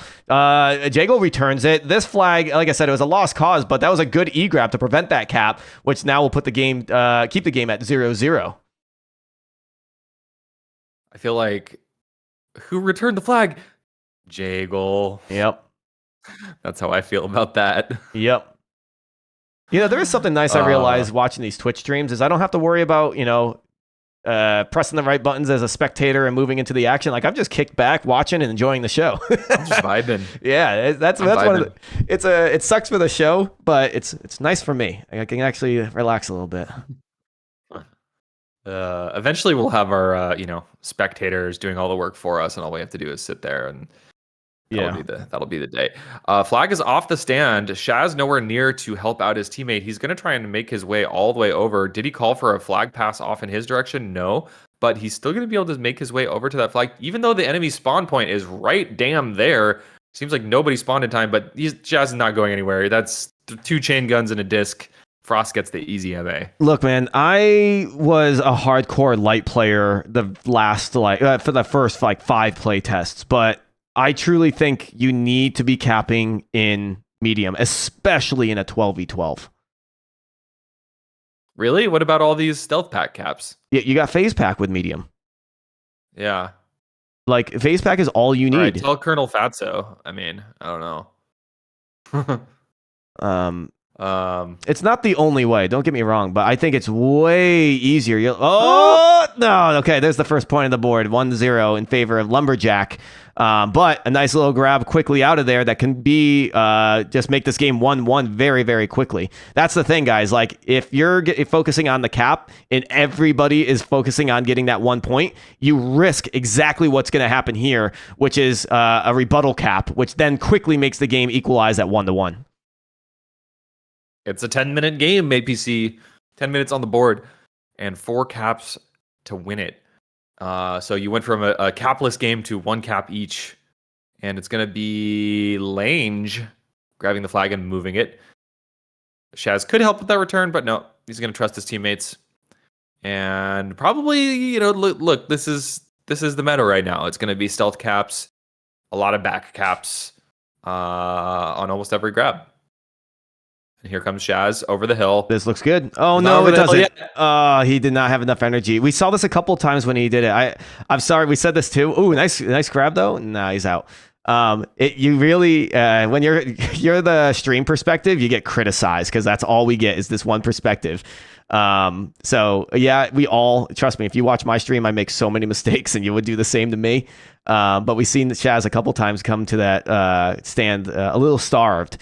But it's because he's trying to nail these routes that come in fast that is able for, like, if he does get it right, he's out. And we saw that last cap. Yep, absolutely. Now, Shad is switching it up. I prefer capping on the right side of the map. I think the route that comes over this hill here is probably the strongest route on this map. It's quick to set up and extremely, extremely strong. This is my. I'm gonna just call this the Fishstix route because this is the one I run all the time. I see you and do he's this. out. Yeah, Fishstix route works for Shaz. Oh no! Coming from a mile away. No, Shaz. Shaz hits the little base geometry. I've never hit that before because it's not that hard to avoid. But unfortunately for Shaz, whacking his face right in there. But nobody's on him. He's 1,000% HP right now. It's a 12v12. How is that the case? I mean, I see 3 people underneath him right now, which you're a light. Oh, this is gonna hurt. Uh-oh. He's gonna have to punt immediately. You gotta punt it now. Yeah. Let that flag go. He held onto it too long. Yeah. Does this get returned though? It's still bouncing around. Wow, look how far the flag bounced around. It's still down. See if there's going to be conks of a return, maybe. Nope. Okay, this is in the hand. Look at all the people there to support and keep that flag in their hands. That was at least 7 people that respawned to help. All right. This is an official standoff now, 1-1. 7 minutes, 40 seconds left. We're going to watch Shaz stay back. And this is where the team's recalculating. Like, okay, we need X, Y, and Z on defense. The rest of you guys go offense. Hopefully they have someone on the stand to help prevent the E-grab in case they do get that return. Let's see how it all plays out. In fact, let's see if we can listen to comms. This might be good. Yeah, let's do that. I'm in there. I'm in the back. See me? I'm old. Ooh. That's you. They're flag. It's down. Spawn back left. I got conked. They're flag. I'm going for it. Oh my god. Oh no. All right, let's see how they play this one out. The flag is dropped on the other side. We might see a double return in this case. No, we don't. I'm starting. Could not see how that played out on the other side, but that did result into the cap for Lumberjack's team. Again, Lumberjack's team is the only team remaining in this tournament that is undefeated. Shaz's team is giving a run for their money, but not enough to keep that lead. So we're still got a few minutes left to have Shaz come back. We've seen them come back before, but every point that's scored against you makes this game a little bit more difficult for you to take that W. Oh shoot, does he have enough jets? I don't know, man. That's a tough one. Yep. Oh god, that's stressful. I mean, it wasn't quite enough. That wasn't the optimal kind of angle. He had to Anyway, he barely had enough jet on that move. And this is again why I prefer the right side for capping just so much on this map. It feels like you have plenty of jets to spare on the right side. On the left side, unless you're doing a back cap, it can just be really rough. No, he's going for the nug. No, but he missed the nug. He screwed up that route, I believe, the whole time. But he's not even electing to respawn even after that. All right, let's see what he makes of it. Dude, so if you ever watch his stream when he's just vibing, he always says like more pugs, more nugs or whatever. He's been trying to run these nug routes since like day 1 of the first beta. And I loved it. He showed a couple of them already earlier today, and it was freaking awesome. Just most cappers just reset after they screwed up, but not him. He's like, nah, I'm a body that's on the other side of the map. I'm going to make do of it. He didn't get the grab, but it was enough for his team to get the grab. I don't know if he played a part in it, but I'd love to see if this flag comes in. The enemy did take the flag off the stand, so we have both teams holding the enemy's flag. Shaz seems to play more of an escort role, so he's going to stay back and help his other flag carrier, who I haven't seen the name of who that is.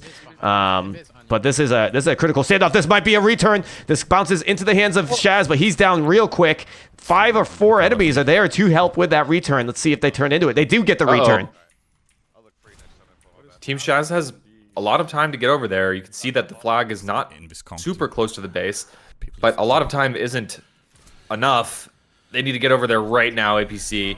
This cap would be so painful for Team Shaz if they go down one more cap here. He has time. Shaz, he's in position to make something happen. In fact, he's got plenty of time to do it. Oh, enemy team not in a rush. Punt it. Lumberjack. Yeah, he's got to punt it sooner too. All right, this is still not a point yet. This is still very much a scramble. The flag gets returned. And how the heck? Why is the enemy capper over there? I must have gotten returned. Yeah, did we miss a Someone grabbed it? return? Like, if so, then that's freaking huge. Nonetheless, though, with the flag now back on the side of Lumberjack, they are in desperation mode again, right where we were 20 seconds ago. But this one looks like it could be a point. I'm not beating him. No. Ooh, it is a point. Down 2 caps with 4 minutes remaining. Under 4 minutes. Oof. All right. Let's go, Shaz. This is we come back. I've seen you in this position before. You guys can come back. So let's see if you can turn this route into the first point that they need. I went for it. Just punt it. Okay. Okay, that flag's going to sail way over midfield. Oh, and a nice favorable bounce that brings it into the middle of the flag, or into the map on that bridge, I believe. They got the return though. All right, 3 minutes left. Do you change anything? Do you push more offense? You keep the flag moving? What if you're the leader of this team? What are you saying? I mean, with 12v12, maybe you switch like one person onto offense. Maybe you don't, because you need to keep that flag home too. Yep. I don't think the fundamental strategy changes all that much. Yeah. However, I don't know. I mean, this game with flag punting being as strong as it is, this is probably a very strong route. I don't know if anyone sees Shaz. That's a big grab, and it's a back to front, and it's a. He's a light armor. Don't tell me. He gets killed by the turret. The turret. You gotta be kidding me. Oh man, that was the biggest shot to really bring this game to a 1-point differential, but no, that turret. Are they down a man? Did I just see that from the tab screen? Yeah, it looks like they're down a man as well. You know what they say about the turret, APC? 13th man in tribes. Yep, that's right. I can't believe it was the turret that got him. Oh, that's You've frustrating. got to be kidding me. I'm going for this. I'm 10. Oof. All right. This I think if Shaz isn't able to do anything here, that could be the game for them. Oh, this might be. In the field. Oh no, his teammates screwed him over. Oh no, that. I mean, there was bodies all over that flag. You have to say, and this. I think my favorite to win the tournament is now gonna most likely be out. Yeah, watch. We don't want to call it too early. Look, I thought it was my favorite, or I know it was my favorite going in, thinking that they were gonna make it. But part of me loves that. Sorry, Fire, I love you, but I want to see another winner. I don't want to see you double win. That's too many crowns on your head. Yeah. All right. I mean, Fire. I think he wants to take the prize, the title of winningest tribes player in terms of prize pool. Ooh, that was perfect unstealth at the exact right time. But red bodies are all over him. Yeah. I'll still stand by it. I still think medium cap is what you need to do right now, and you can cap in light, but I just don't see it really working out, especially here where he's just getting destroyed on his way out every single time, or as he's coming in too. This could turn into a point, but it doesn't matter. Back right, dropping Lange. I'm not sure what we need to see changed because, I mean, we've been talking so much about how strong stealth capping is, how strong phase pack capping is. I think a lot of us in the community would like to see those things adjusted, nerfed, changed, because it just seems dominant right now. But the big question lingering on my mind is if we do make that change, if Prophecy makes that change, I should say, then how are people going to get out with the flag? Yep. This is how people are doing it right now. Yeah, metas will be metas, right? If there's one thing and then you nerf it, then there's another thing, right? So it's D-stacked or O-stacked or capper favorite. So we'll see as tides change, but you have to play with what you have. There's a point. Nicely done. 2-4. Prize. Yeah, doesn't really get you far, and I don't think that's even part of the tiebreaker. Maybe it is, but it doesn't matter. This puts Shaz's team, who started 3-0 going into the 4th round, down to 3-2. 2 losses back to back. That does not feel good as a team.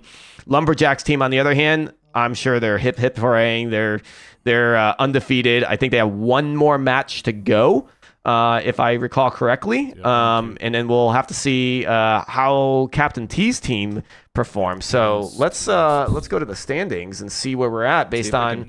Yeah, it looks like both all the scores are in. So looking at this bracket here, we just watched Shaz versus Lumberjack happen. Lumberjack's team won, and Busch guy's team beat JP's 5-1, and then CaptainTea won 5-1. So it's very much looking like Lumberjack's team is gonna play CaptainTea's in the finals.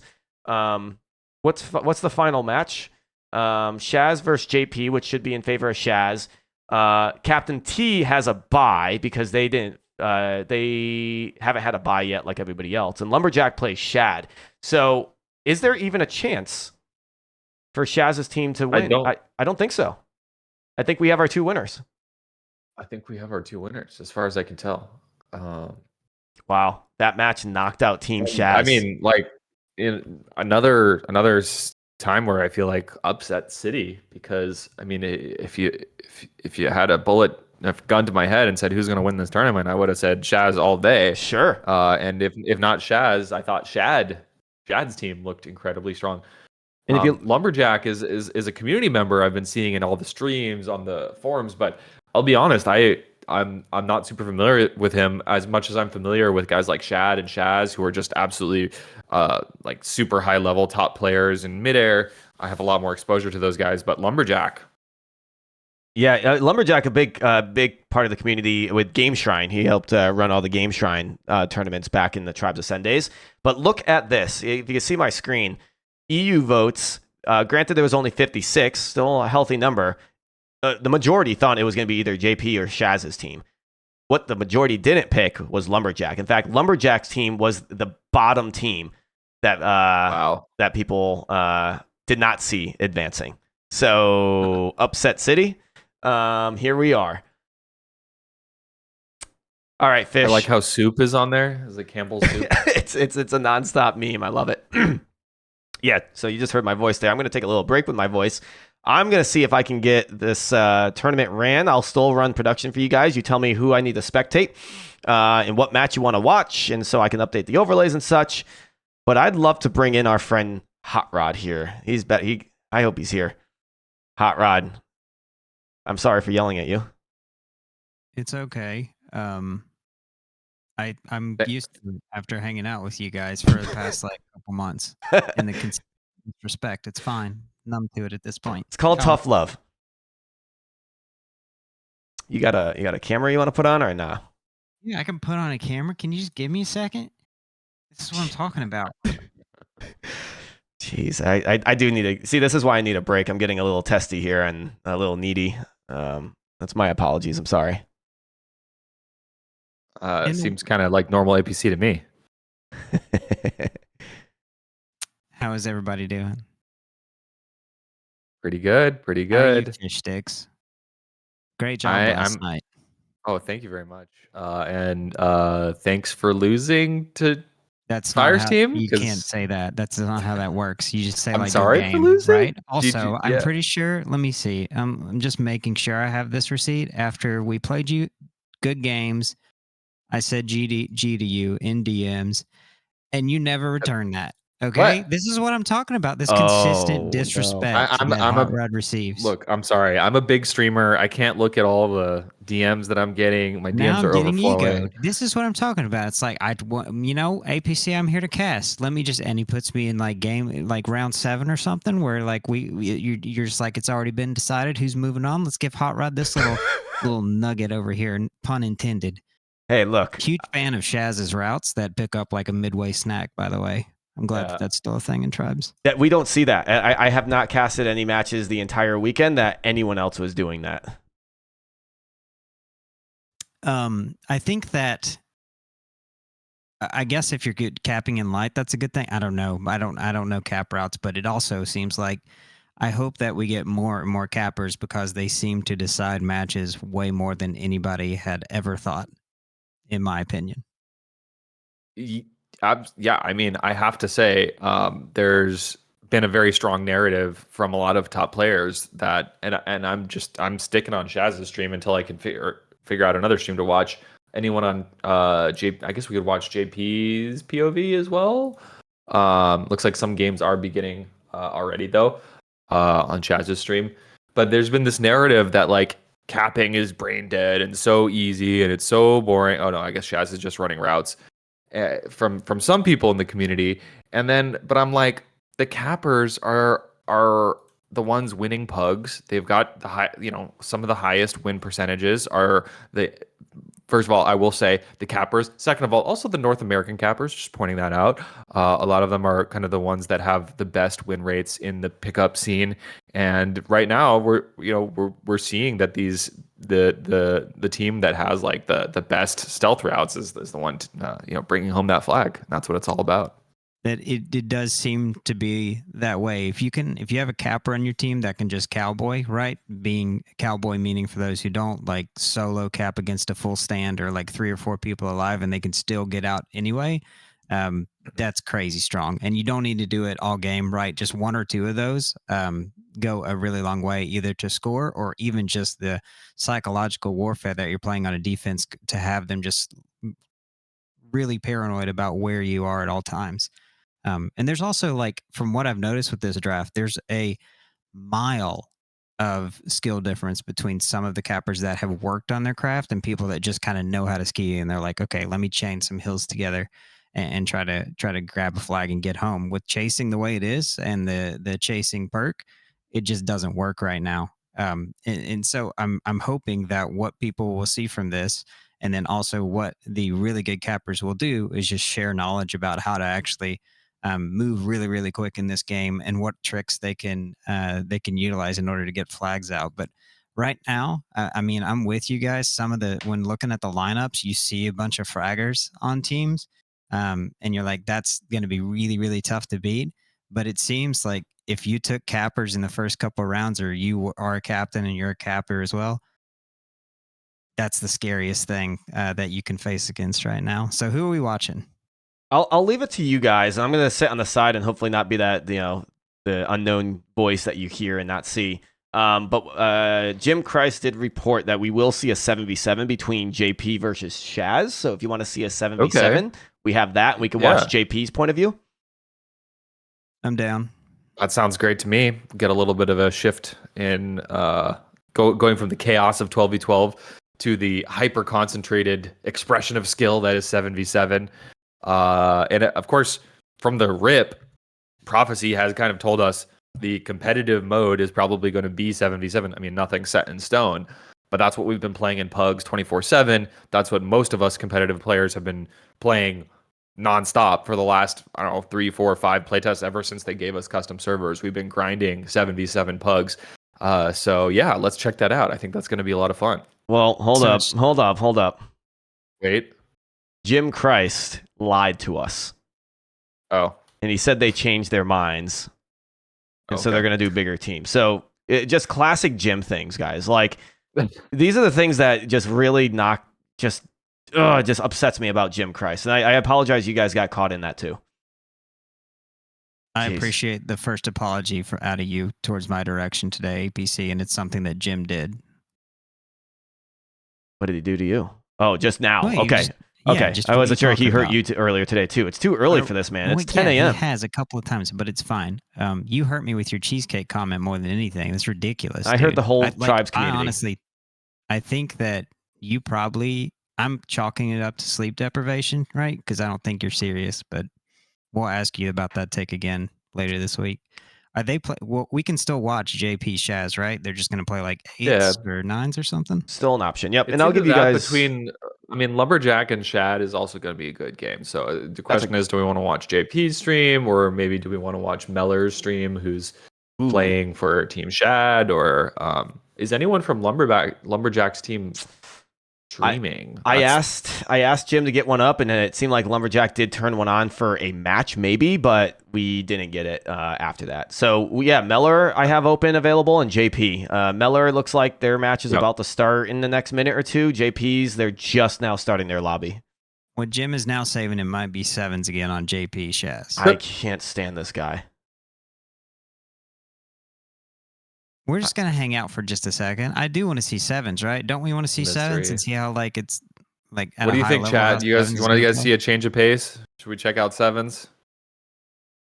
Yeah. Let's whatever chat decides, we're just gonna enforce, right, Jim? That's how this works. Let's talk about 7s a little bit.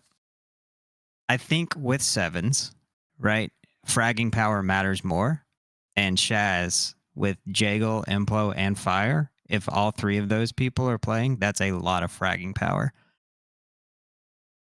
versus JP's team, which has a lot of really like 3 really talented cappers at least. Fragging power on that one on that side as well. But I would still give just DMing skills and being able to hit shots to Team Shaz.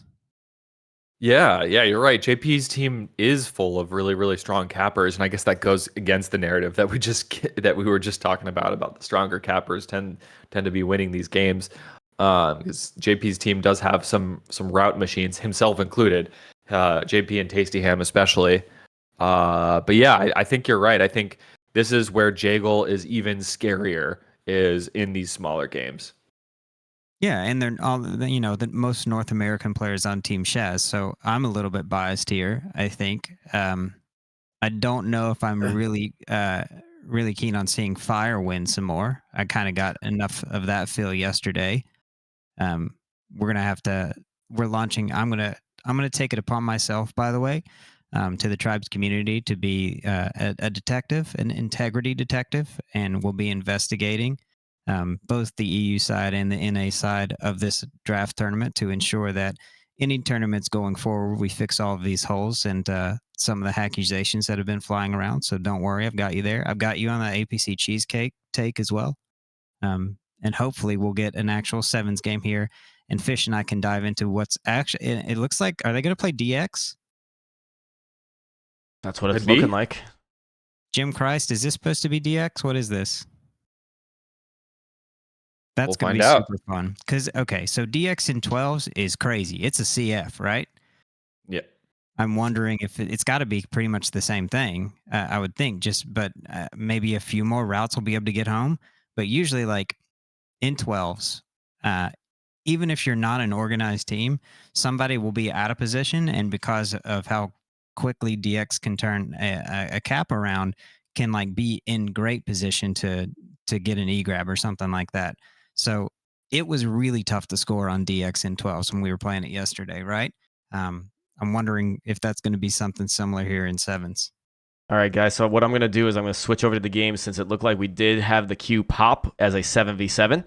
I'm going to give you a little program feed too so you can follow what's on stream versus, maybe you guys being a few minutes behind. So give me a second to do that for you as well. And we'll update the overlay as we're doing that. Sure thing, APC. Thanks for running production, dude. You've been a beast these last 2 days. Never done this before. Take a load off. Yeah. Take a load off. There's your program sevens, feed.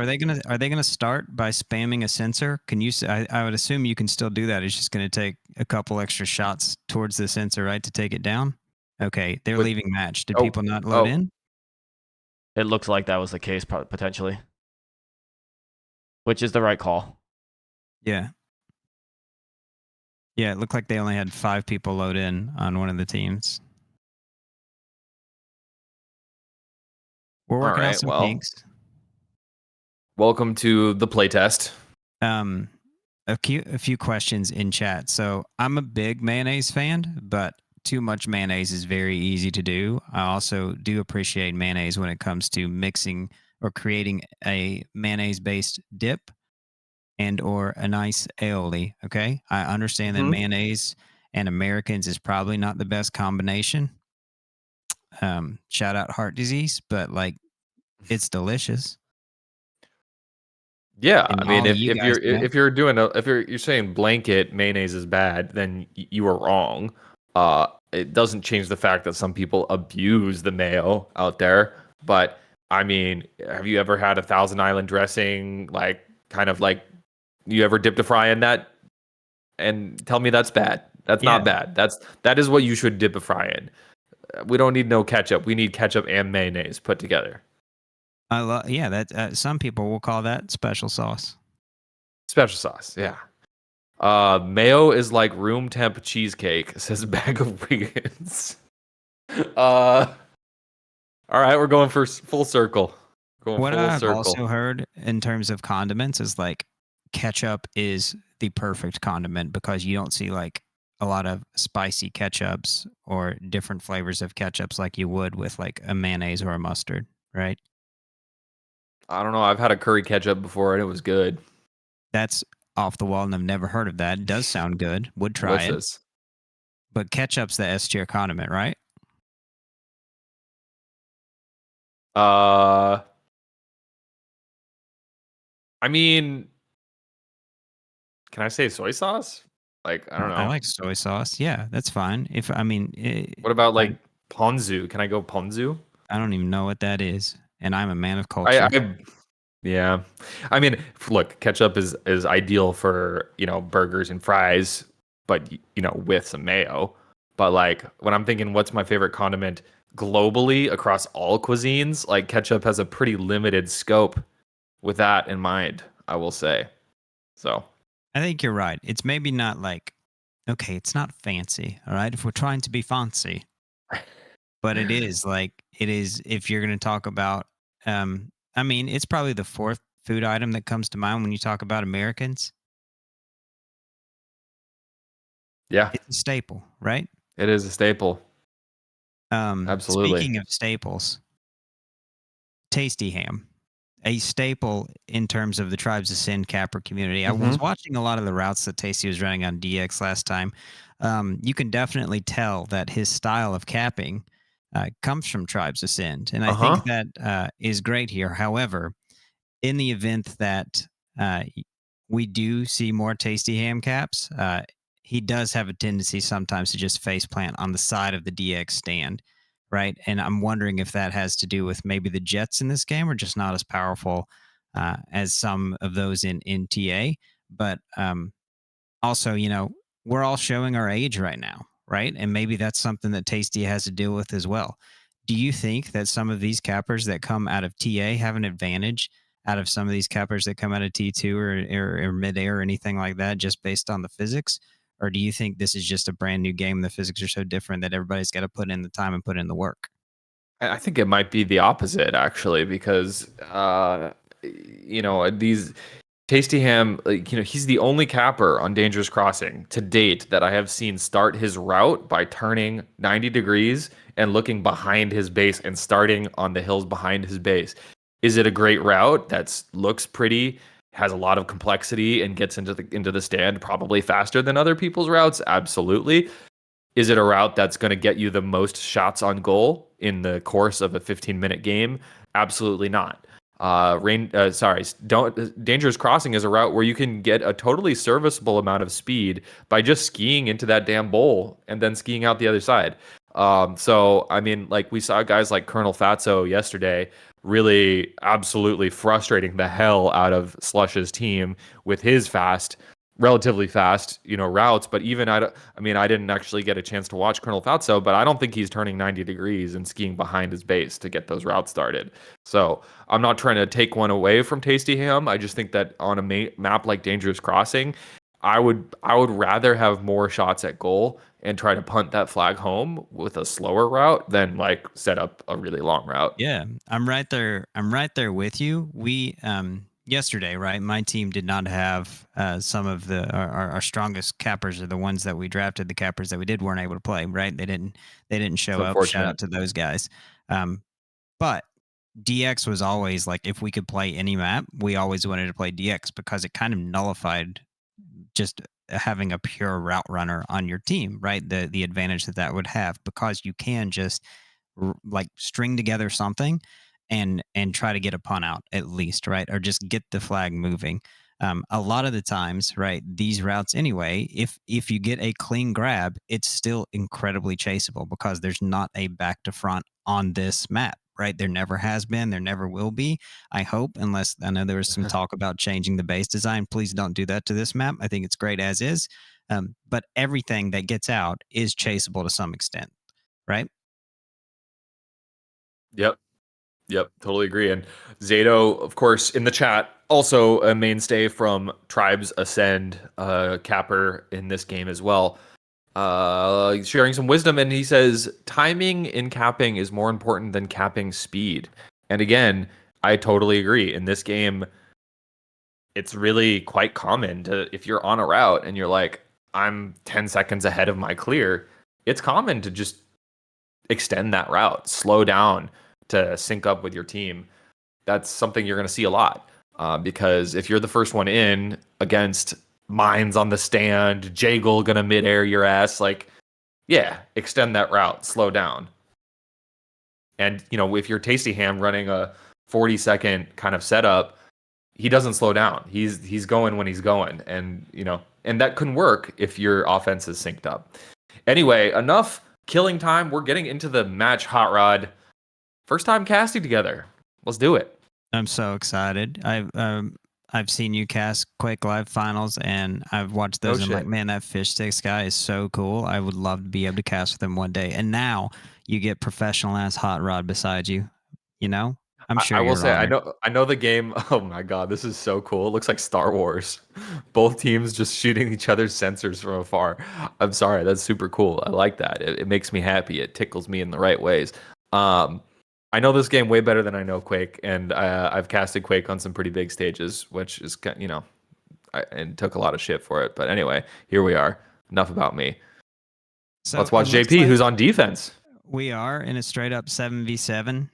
So I am pumped about that, and yeah, we're gonna get to see from the defensive side how chaotic it can be. We see Fire already going invisible and getting a grab. He gets smacked by a disc from JP. I think that second one was gonna hit him too, but he gets killed a little bit before that, and they get the return there.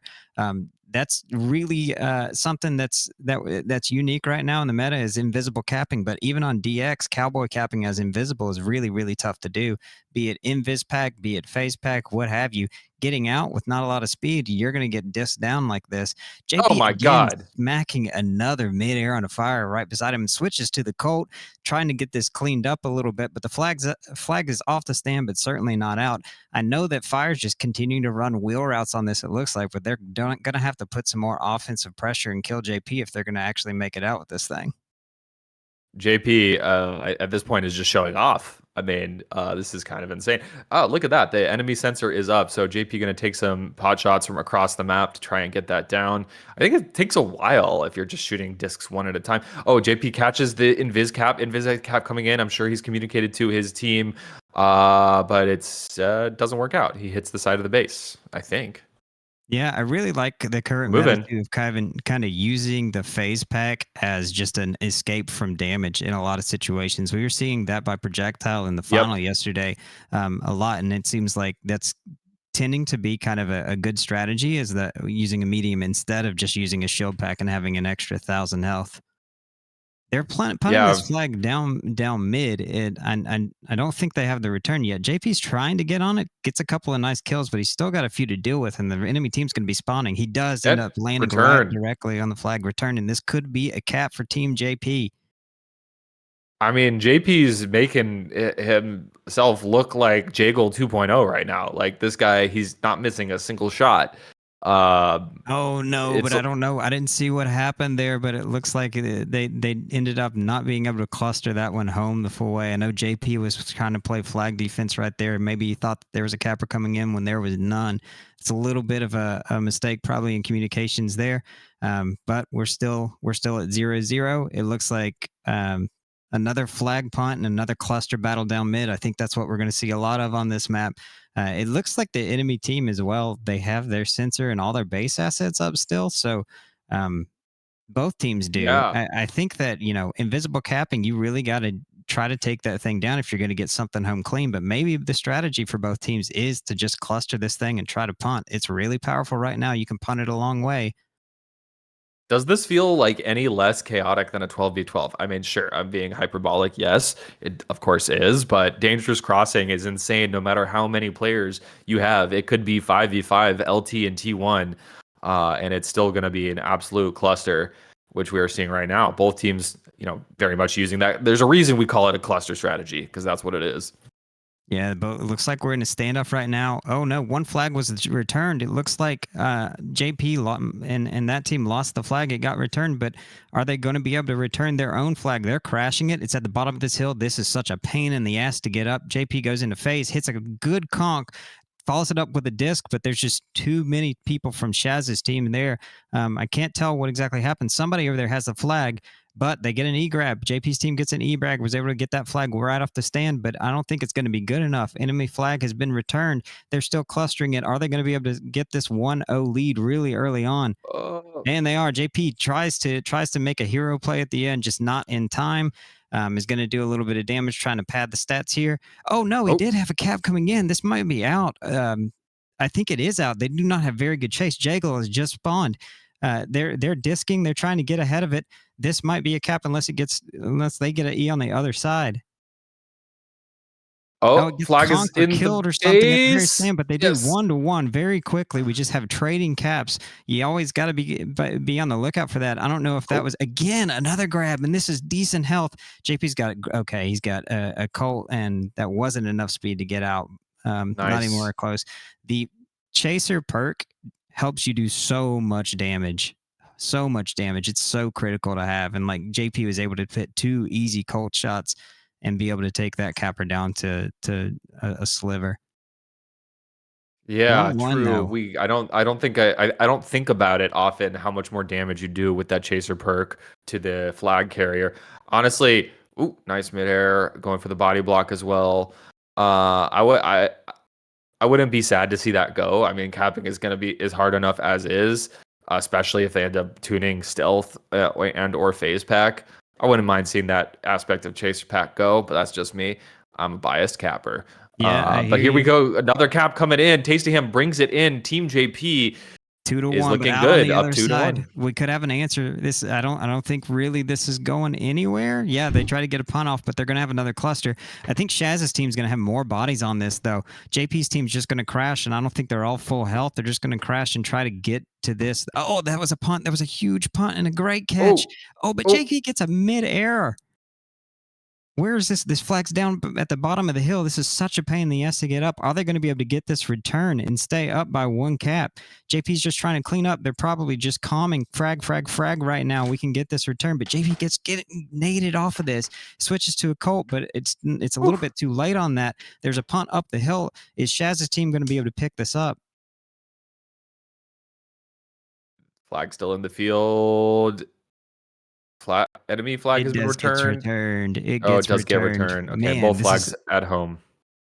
It seems really, this map really easy in order to get the flag off the stand. And if you can make it just out of the base, you can punt it to your side. But getting it up that big ass hill is so difficult.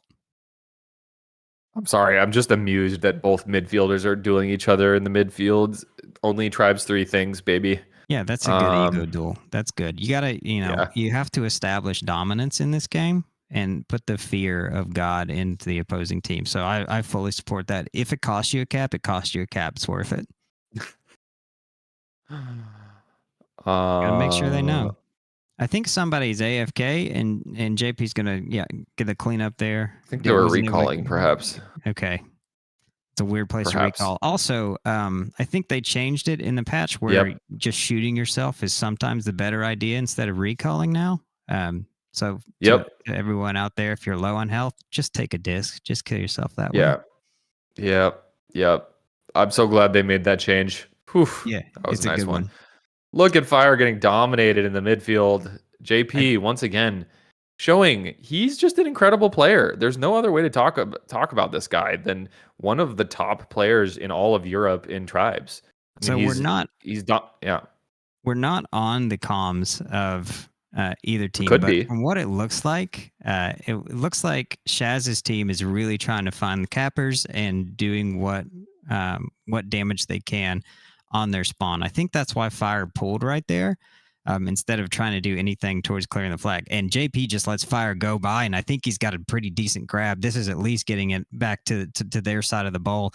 Shaz's team might be able to capitalize on this if they have a crash. You can see JP's just like, I don't know if I should go for E or go for chase here, but there's a lot of blue on that flag. It gets returned, but immediately grabbed again on the other side. It looks like Shaz has that, but gets conked. Awesome. He did not expect all of the rest of the team to still be alive in the midfield. Nice conk by JP. Great play. Back to the stands with a 2-1 lead for Team JP. 6 minutes to go. Yeah, everyone was Fire from across the map and tries to put a Colt in them. What do you? Is that strategy? Is that BM? What is that, Fish? I think it's JP trying to optimize everything as much as he can, but maybe there's a little bit of ego, a little bit of rivalry going on between these two here. I hope so. Usually, I think that I usually look for Jagel's name when that's happening, and if you can put shots or kill Jagel, no matter what the situation, it's usually a good kill. Oh, but Fire returns it. Fire comes up with the call him the trash man. He's cleaning up. Do we need to start taking a tally of like who's winning this Fire versus JP duel? No, I'm fine with that. You want to call it 1-all right now? Yeah, sure. This is a good little game rivalry. Ooh. JP eating a midair disc. Yeah, I think he saw the capper on the other side too. I wonder if he called that. Yep, sitting on the exit, goes into a different realm so he doesn't die. I don't think that very balanced, very fair. Cap. Yeah, that's pretty dope. Take some more chain. Sees fire. Fire, JP. Fire. Yeah, fire goes into another realm. Oh shit, JP. Oh. So who's gonna hit this disc first? Fire pulls out the Colt, goes for the easy shots, and is up 2-1 on the duel match. Okay. Oh, but he actually Fire currently up. Is this flag going anywhere? That's another flag down mid. The chaser perk is into a different realm, and that's a great way to secure your flag. They might get another cap here. No, there was a hero return on the other side that we didn't see. Fire return that. So in ops to make the smart play, instead of going down another cap and trying to kill JP, Fire making a hero play, returning the flag. Okay, 2-1. Team JP is up over Team Shaz, but 4 minutes left. Plenty of time to get another flag cap on the board for Shaz. Of course, we are watching the 7th match in the round robin. Don't think this actually is going to impact who is in the grand finals, but it's a great 7v opportunity to see 7v7 Tribes 3, and it's also a great opportunity to see Fire and JP dueling once again. Okay, JP's evening the score. Even 2-all. I think 2-all. What's going to start happening? I think that Shaz's team's got to do a little bit more with sitting some offense here. You have Jagel back there. I see Implo on the. Oh no, they've got to get this return. This might be this. This is a huge cap if they can get this. This would put them up by 2 caps, and there. Oh, it's a big cluster play. JP goes down, so I don't know really what's happening there. Shaz, you've got to return this thing, or at least get an E-grab. Come on, it's at the bottom of the hill. They do get an E-grab. I think it's a decent grab. That one's kind of going to be out. No, not a lot of health. They punt the flag, and JP's on chase for this. He's telling the entire team, "I'll get this. I have this recovered." It looks like somebody just barely missed it, but then somebody else picks it up, gets conked. Is JP going to be able to get this, diss the flag into himself, is able to return it? That's a cap. That's 3-1.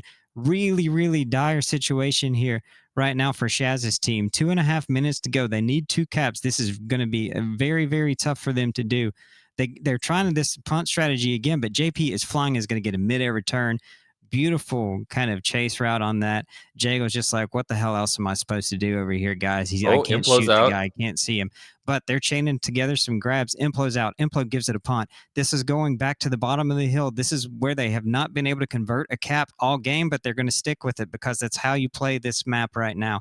Another punt all the way up to the stand. Is somebody be able to catch this? JP dies. I'm not able to tell what's going on, Fish.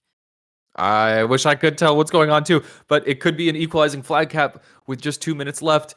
Can Team Shaz get 1 more on the board and tie this up to push this into overtime? Looks like we might be going into overtime. Of course, still a minute and 50 seconds left on the board for one more team to pull ahead in the last moment. And look at this. I think they have another grab.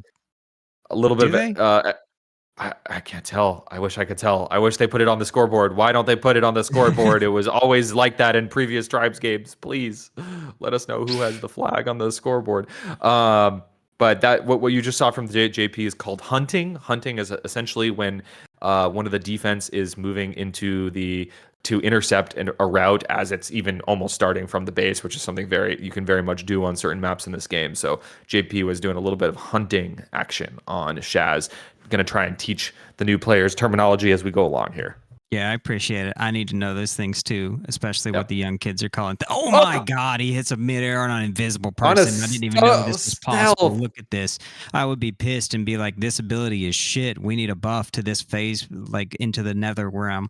ability. They have another cap coming in. This could seal the deal. I don't think there's really anybody on that. That's 4-2, 40 seconds to go. That's going to be all she wrote. Jago's trying to pad stats on this and ends up dying for it. That's not going to keep him very happy. I don't even know if Shaz's team or JP's team is going to make it into the bracket, but I certainly hope so.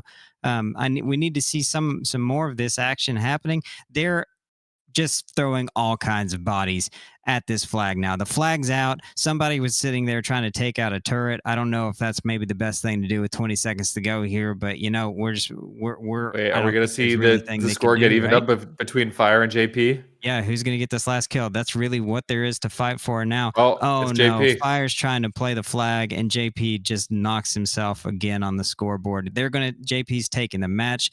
JP's taking the dual win. 4-2, JP's team over Shaz. Wow, JP really showing his stuff, showing off for the stream as well, hitting some insane shots. I'd expect nothing less. This man is an absolute grinder, maybe has more hours in the game than anyone else in this entire draft tournament. I would not be surprised. Because, he's a fantastic player. He can play offense, defense, cap, do it all. He puts in the hours. That's for damn sure. Yeah, that was dope. That was fun. DX is such a crazy map. It plays so different than all the others. I really enjoy it. It's a little tough to follow when we're just looking through one person's cam, but JP certainly gave us a show. Good stuff. All right, so I think Fishstix, I think that means it's bracket time. I think we're moving on to the best of 3. And by bracket, you mean it's essentially just the grand finals. Just the grand finals. Yes. Hey, guys. As far as I am aware, hey APC. Hey, how are you, bud? No, what are you aware of? I don't want to stop you. No, CaptainTea and Lumberjack are set to advance, and that is what we're gonna see. CaptainTea versus Lumberjack in the grand finals. Do you like seeing those tasty MAs from JP there? It's so good. I love watching JP play. He's probably my favorite perspective that we got to watch so far. That was a fun competitive map too. We saw a lot of stomps throughout the tournament, but that was a good, even though low stakes, if not any stakes game, they put on a show and they put on a clinic in their own way. What I know, and you guys confirmed it, is we are going into the final match, the best of 3 grand finals. We can look at the bracket real quick and show what those teams are, plus the story for the entire show. Looking at the last round of matches, Shad's team got decimated by Lumberjack's team, as we see a 5-0 put into play there. Then if you look at JP, you see that they got that 4-2 victory. And then Verk, another goose egg, 5-0. Verk across the board seems to... I don't think Verk's team scored one freaking point. That is... that's sad. I really hope that team had a good time. Regardless of getting capped out, I hope they enjoyed their time. I've heard from Jim Christ, right? Take that with a bucket of salt, that Verk's team has been having a blast and spirits are high. Love to see that. Good. Well...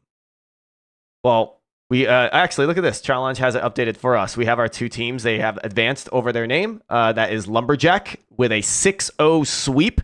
They are the Team Fire of Europe, with the CaptainTea taking the next spot, which is 5-1. Who did they lose to? Was it potentially Shaz's team? Who did the CaptainTea lose to and when? Oh, okay. Lost to Lumberjack, of course. That's why, because he's undefeated.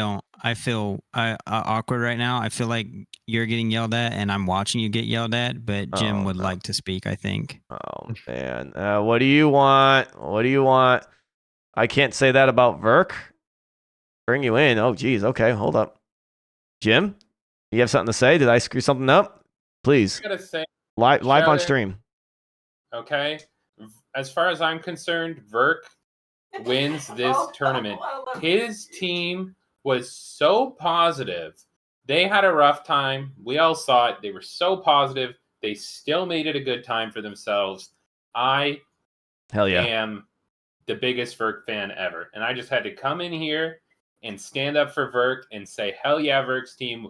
Way to have a good time. Way to have fun. And that's it. Wow. You can move me out now. No, give it to me, man. I deserve that. And shout out to Verk. You did give me an update in DMs. Do you want to go over with some spicy updates? Yeah, we're gonna. You mean about times for the finals? Everything about the finals that you can share. All right, we got a best of 3 starting in 20 minutes. Or picks and bans for it will start in about 20 minutes. We have $3,000 going to the winning team, $1,500 going to the losing team. I don't know what that is in euros, but you can Google it. And yeah, so I think we're going to get both of the captains in here to actually do their picks and bans live. Nice. So each team will ban a map, and then each team will pick a map. We'll play the maps in the order they're picked, and the one remaining map is the rubber match, if we need it. Hell yeah. And then what you call it? With the team size, have we aligned on what the team size is going to be? I believe they're talking about 11. It's really up to them. So sick. We'll do as many players as they want. All right, copy that. Thank you, Jim, for the updates. We'll give me a ping and let me know when the captains are ready to come in, because I would very much love to not only have them do the live banning and picking here so we can hear it from the captains themselves, but maybe even get to ask them a question or two before they start this epic series. Get the crown another champion with this match. I have some questions before that, if I could ask. Do we have scores for the previous matches? And I would like to know the number of times that Lumberjack have been capped on. Yeah, so we can look at that live on Challenge. Yeah, if you can get to the previous round, I did this one a bit differently. Yeah, I see how you consolidated onto one. I'm glad you found out that functionality. So Lumberjack went 5-1 against CaptainTea, which is going to be... So their very first match of the day was the finals match, basically. And that was the only match that CaptainTea lost. And they lost 1-5. What map was that? I believe Katabatic. Okay. So, and then let's see. So continuing on, 5-1. 3-1 for their next match. And then 5-0 against Ferk, 5-0 versus Busch guy, 4-2 versus Shaz, and then 5-0 versus Shad. So 3 5-0 shutouts out of the 6 matchups. That's pretty impressive. What was the round 5 map? CaptainTea versus Shaz. Jim, they were predetermined maps across the board, right? Yes, they were. And so round 5 was what? Round 5? I think I can tell you that. I think I still have it. Round 5 was Dry Dock. Round 5 was Dry Dock. Can you confirm round 1 then? Frost is telling me it was Wave Mist. I thought it was Kata. That is correct. We did Wave Mist, Kata, DX, Torment, Dry Dock, Kata, Copy. DX. Thank you, Frost, for correcting me. So Wave Mist was the map that Lumberjack's team beat CaptainTea 5-1. So and yeah, we may actually have some maps because of their buys teams didn't play. So first round bye, second round bye, and fourth round bye would have not played a map. Correct. Yep. So that may be an interesting factor in the banning. Yeah. See, if we had a better production, we can be showing each of these rounds and being able to look at it all in one graphic. But we're not there today. We'll be there eventually. Well, scroll yourself there to round 1 and 2, and let's see if either team hasn't played Wave Mist or Katabatic. I mean, you could say please and maybe not be as aggressive, Jim, with your demands. It's just the way I am as a Canadian, you know? Haven't you heard, we're notoriously impolite? So we have confirmed that the first time that these teams met, it was on Wave Mist. That is what is confirmed, right? CaptainTea's team, which has excellent cappers on it, did not win Wave Mist, which is surprising to me because that's one of those maps that I feel like a good capper goes a long way. Not as much as Dry Dock, right? I think Dry Dock's probably the best map for a good capper. But Wave Mist definitely has routes that are unchaseable routes if you get out clean. It will be interesting if that is played again, I would expect that CaptainTea does not want to do that. But tribes players and egos, and if you lose on a map and you feel confident in your team, sometimes you will actually lean into it. Say we can beat them on this, and then that's going to take all their spirit away. Yeah, and Lumberjack after that never played Catabatic, so it'll be interesting to see if they say, "Hey, we haven't had any experience on this map, let's ban it," or maybe they're confident. Maybe it's Maybelline. Maybe. Yeah, I would also say that I think Wave Mist, if you are playing more people on that map, it's absolutely viable to just put people straight up on hunting cappers and cutting them off mid-route, right? The smaller the team size, maybe you aren't able to do that as easy. But if they are going to play like 11s or any kind of high number, maybe that's what they'll do. They'll be like, okay, CaptainTea has a really stacked list of cappers. Let's just make sure that we sign people to play man defense on them. It's totally viable. Bless you, Jim Christ, for being here with us. I feel honored. You ready to leave? I just got to get in here and defend Vert, really. Yeah. Well, can we throw you out of here now? Well, hold on. Can we get his NFL picks first? Okay, so first of all, Team Canada, aka the Detroit Lions, is going to win the Super Bowl. Okay. I can't say any more than that. Lions over Niners and Chiefs and Ravens, Jim. I'm going to have to go with Ravens. Go Ravens. Okay. Hey, Adam, before you kick me out here, one more thing. Oh my goodness, this guy doesn't stop. This is why we don't get him on here. He doesn't stop. Make your 4v4 honor bomb teams. We got a tournament coming up. Is it next week? When is it? Not next week. It's going to be after the Super Bowl. I'll have more details. But make your teams. Get ready. We're going again. More competitive tribes. The Super Bomb? Can we really go like several weeks without another tournament? I feel like now that we've unleashed the hounds or broken the seal, I think we're just going to want to just do tournaments from here on out. On that note, if people want to make their teams for sevens and they want a ladder or a league, let me know. It's likely we don't do anything too formal until the game's in early access.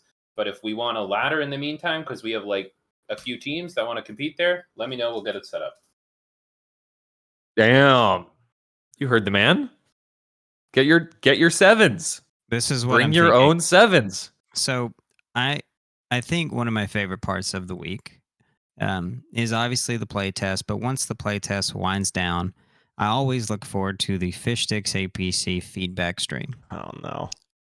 I would very much like Honor Bomb and the changes that we need to make to be a focus of that this time. We can wait, to like maybe 30 minutes into that feedback stream to bring that one up, because it seems like, towards the later end, maybe some of the devs join in. They get word that feedback's being discussed, right? And they join up, and then we see some of those changes implementing. So this is what I'm going to do. I'm going to propose 3 changes that I would like to see for Honor Bomb, and then I think that game mode goes to the moon.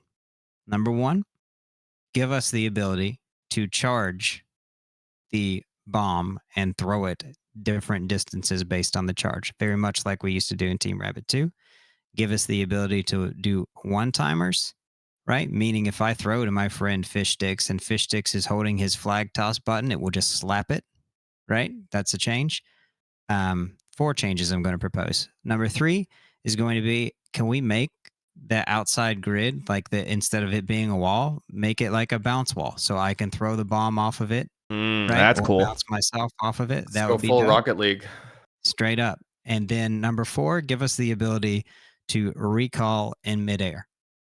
If we can do all those things, that's going to be the most fun I'm going to have ever in T3. You're going to put that in a feedback thread, yeah? It's a good game mode. I'm getting on it. There's 196 people watching. If somebody wants to take notes and throw that up there, right? I'd appreciate that.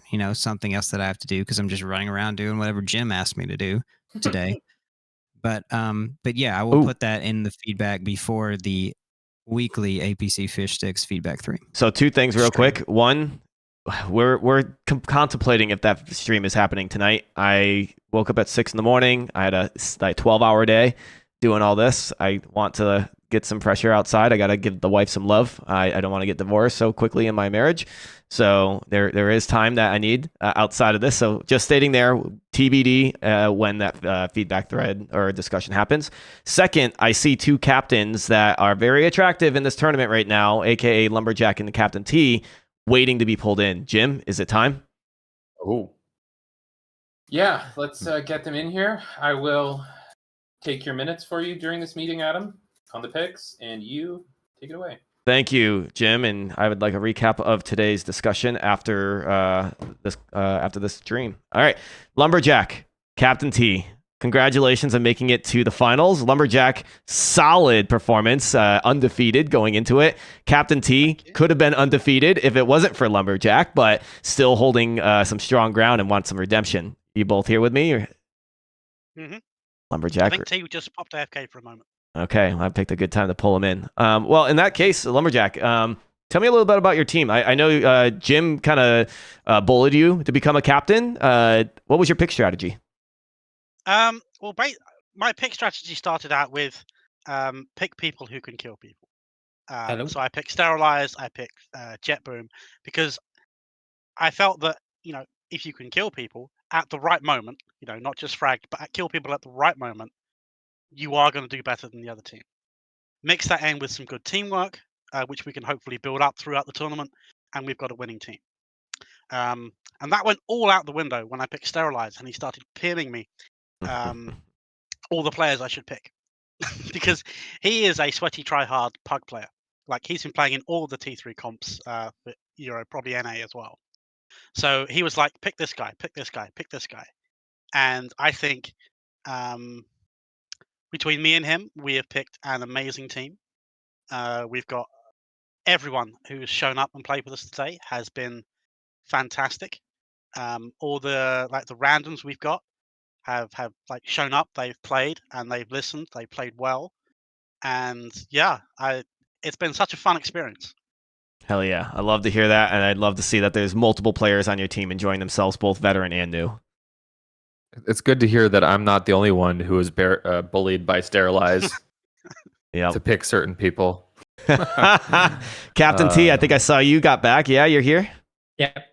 Hey, congratulations on making it to the finals. You got redemption ahead of you. If I saw this correctly, your first match was against Lumberjack, and it wasn't a shutout, but it was close to it. Yeah. Rough one, yeah. How you feeling going into the finals?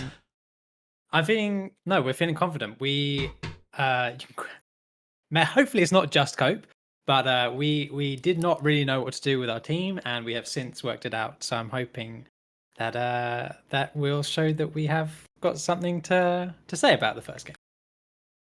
All right. Well, I think that's valid. Like, I fully expect teams, the first game of the day and the last game of the day to look vastly different, right? Different positions, people learning how to play with each other, people understanding what the team strengths are going to be. And also, I don't think many of us have played large, like +10 size organized games, right? So understanding the meta of that. Yeah, over 5. Yeah, right. So you're gonna. I feel like strategy and everything like that's going to change as well. I think I'm excited for this one. On paper, both teams look super great, super stacked, and you guys I have the results to prove it. So I think I'm certainly excited for this and really, really pumped to see what the maps are going to be.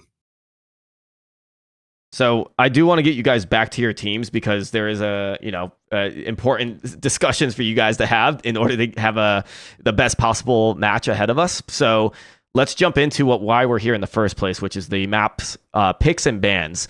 I believe we start with bans. Jim, I wouldn't mind if you just took the mic and kind of put us through the official process as the Emperor of Tribes. All right. So we are going to have each team ban a map, and then we will have each team pick a map. So I believe that puts Lumberjack first. You are banning the first map, Lumberjack.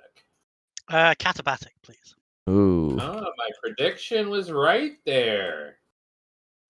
All right. Sorry, just got to toot my own horn every chance I get, T, it is your ban now? Yeah, we'll ban Wave Mist. Mm-hmm. Okay, Wave Mist banned as well. So now that leaves, for anyone not familiar, Dangerous Crossing, Torment, and Dry Dock as the 3 maps. We are now deciding the order they'll be played in. And Lumberjack, you get to pick the first map played. Dry Dock, please. Okay, first map will be Dry Dock. T, can you give me the second map to be played? Your choices are Dangerous Crossing or Torment. Dangerous Crossing.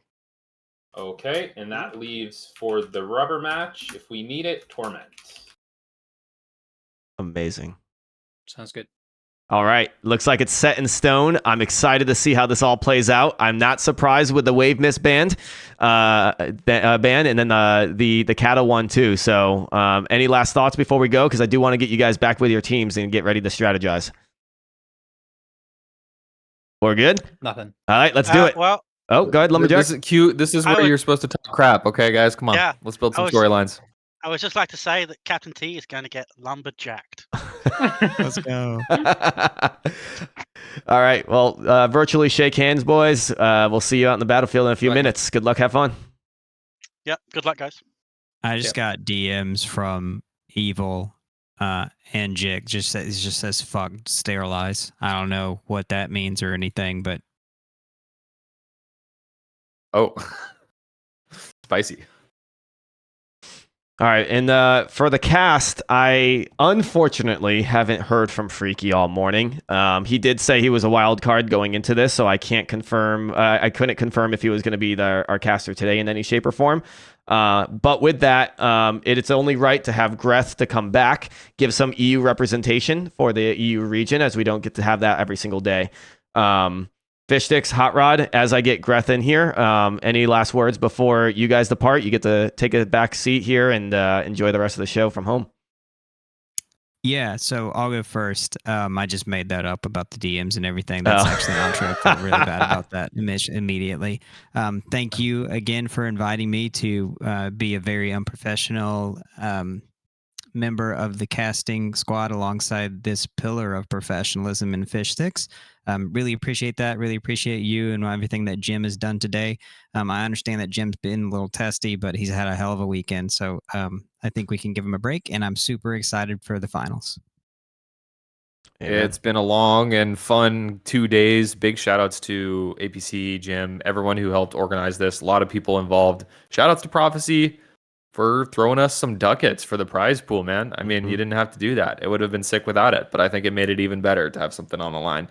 Good luck to the teams, and I won't waste any more time. Let's swap over the casters and get into this grand finals. Hell yeah. Thank you, boys. Always a pleasure to have you by my side. You guys did great this last cast. It was great to have a break, but also fun to watch and hear you guys speak. So enjoy the show, and let's get Greth in here. Peace. All right. So we have a bracket for you guys to look at as we get Greth dragged into here as the final match gets spun up. I think it'll be a couple minutes before we do so, but Greth. Hello. There it is. We need some more accents. What did I say? Maybe I can't say accents on the European thing. I'm the one with the accent, huh? Oh, good to see you. That's all right. I can maybe try and talk a little bit more American for you. Yeah, let's get your best American accent. Oh, this is good. You set yourself up for this one. I don't know how long I can hold it. I can do the deep Scottish and all the silly D&D voices if you want, but yeah. I'm not against it. We're killing time here, and if I can get some Greth impressions, I'm here for it.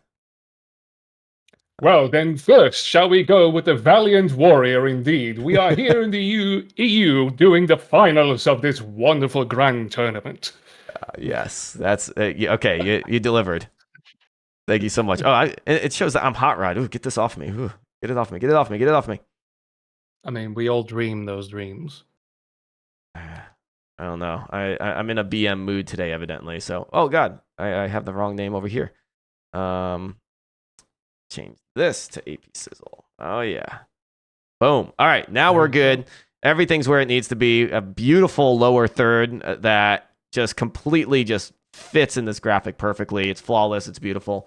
Greth, you were you were watching, you started the stream, you're going to end the stream. This tournament, you got to watch a good chunk of it. It seemed like I saw you in chat. You heard thoughts from various people around the way. Anything that you specifically have seen that you would want to chat on?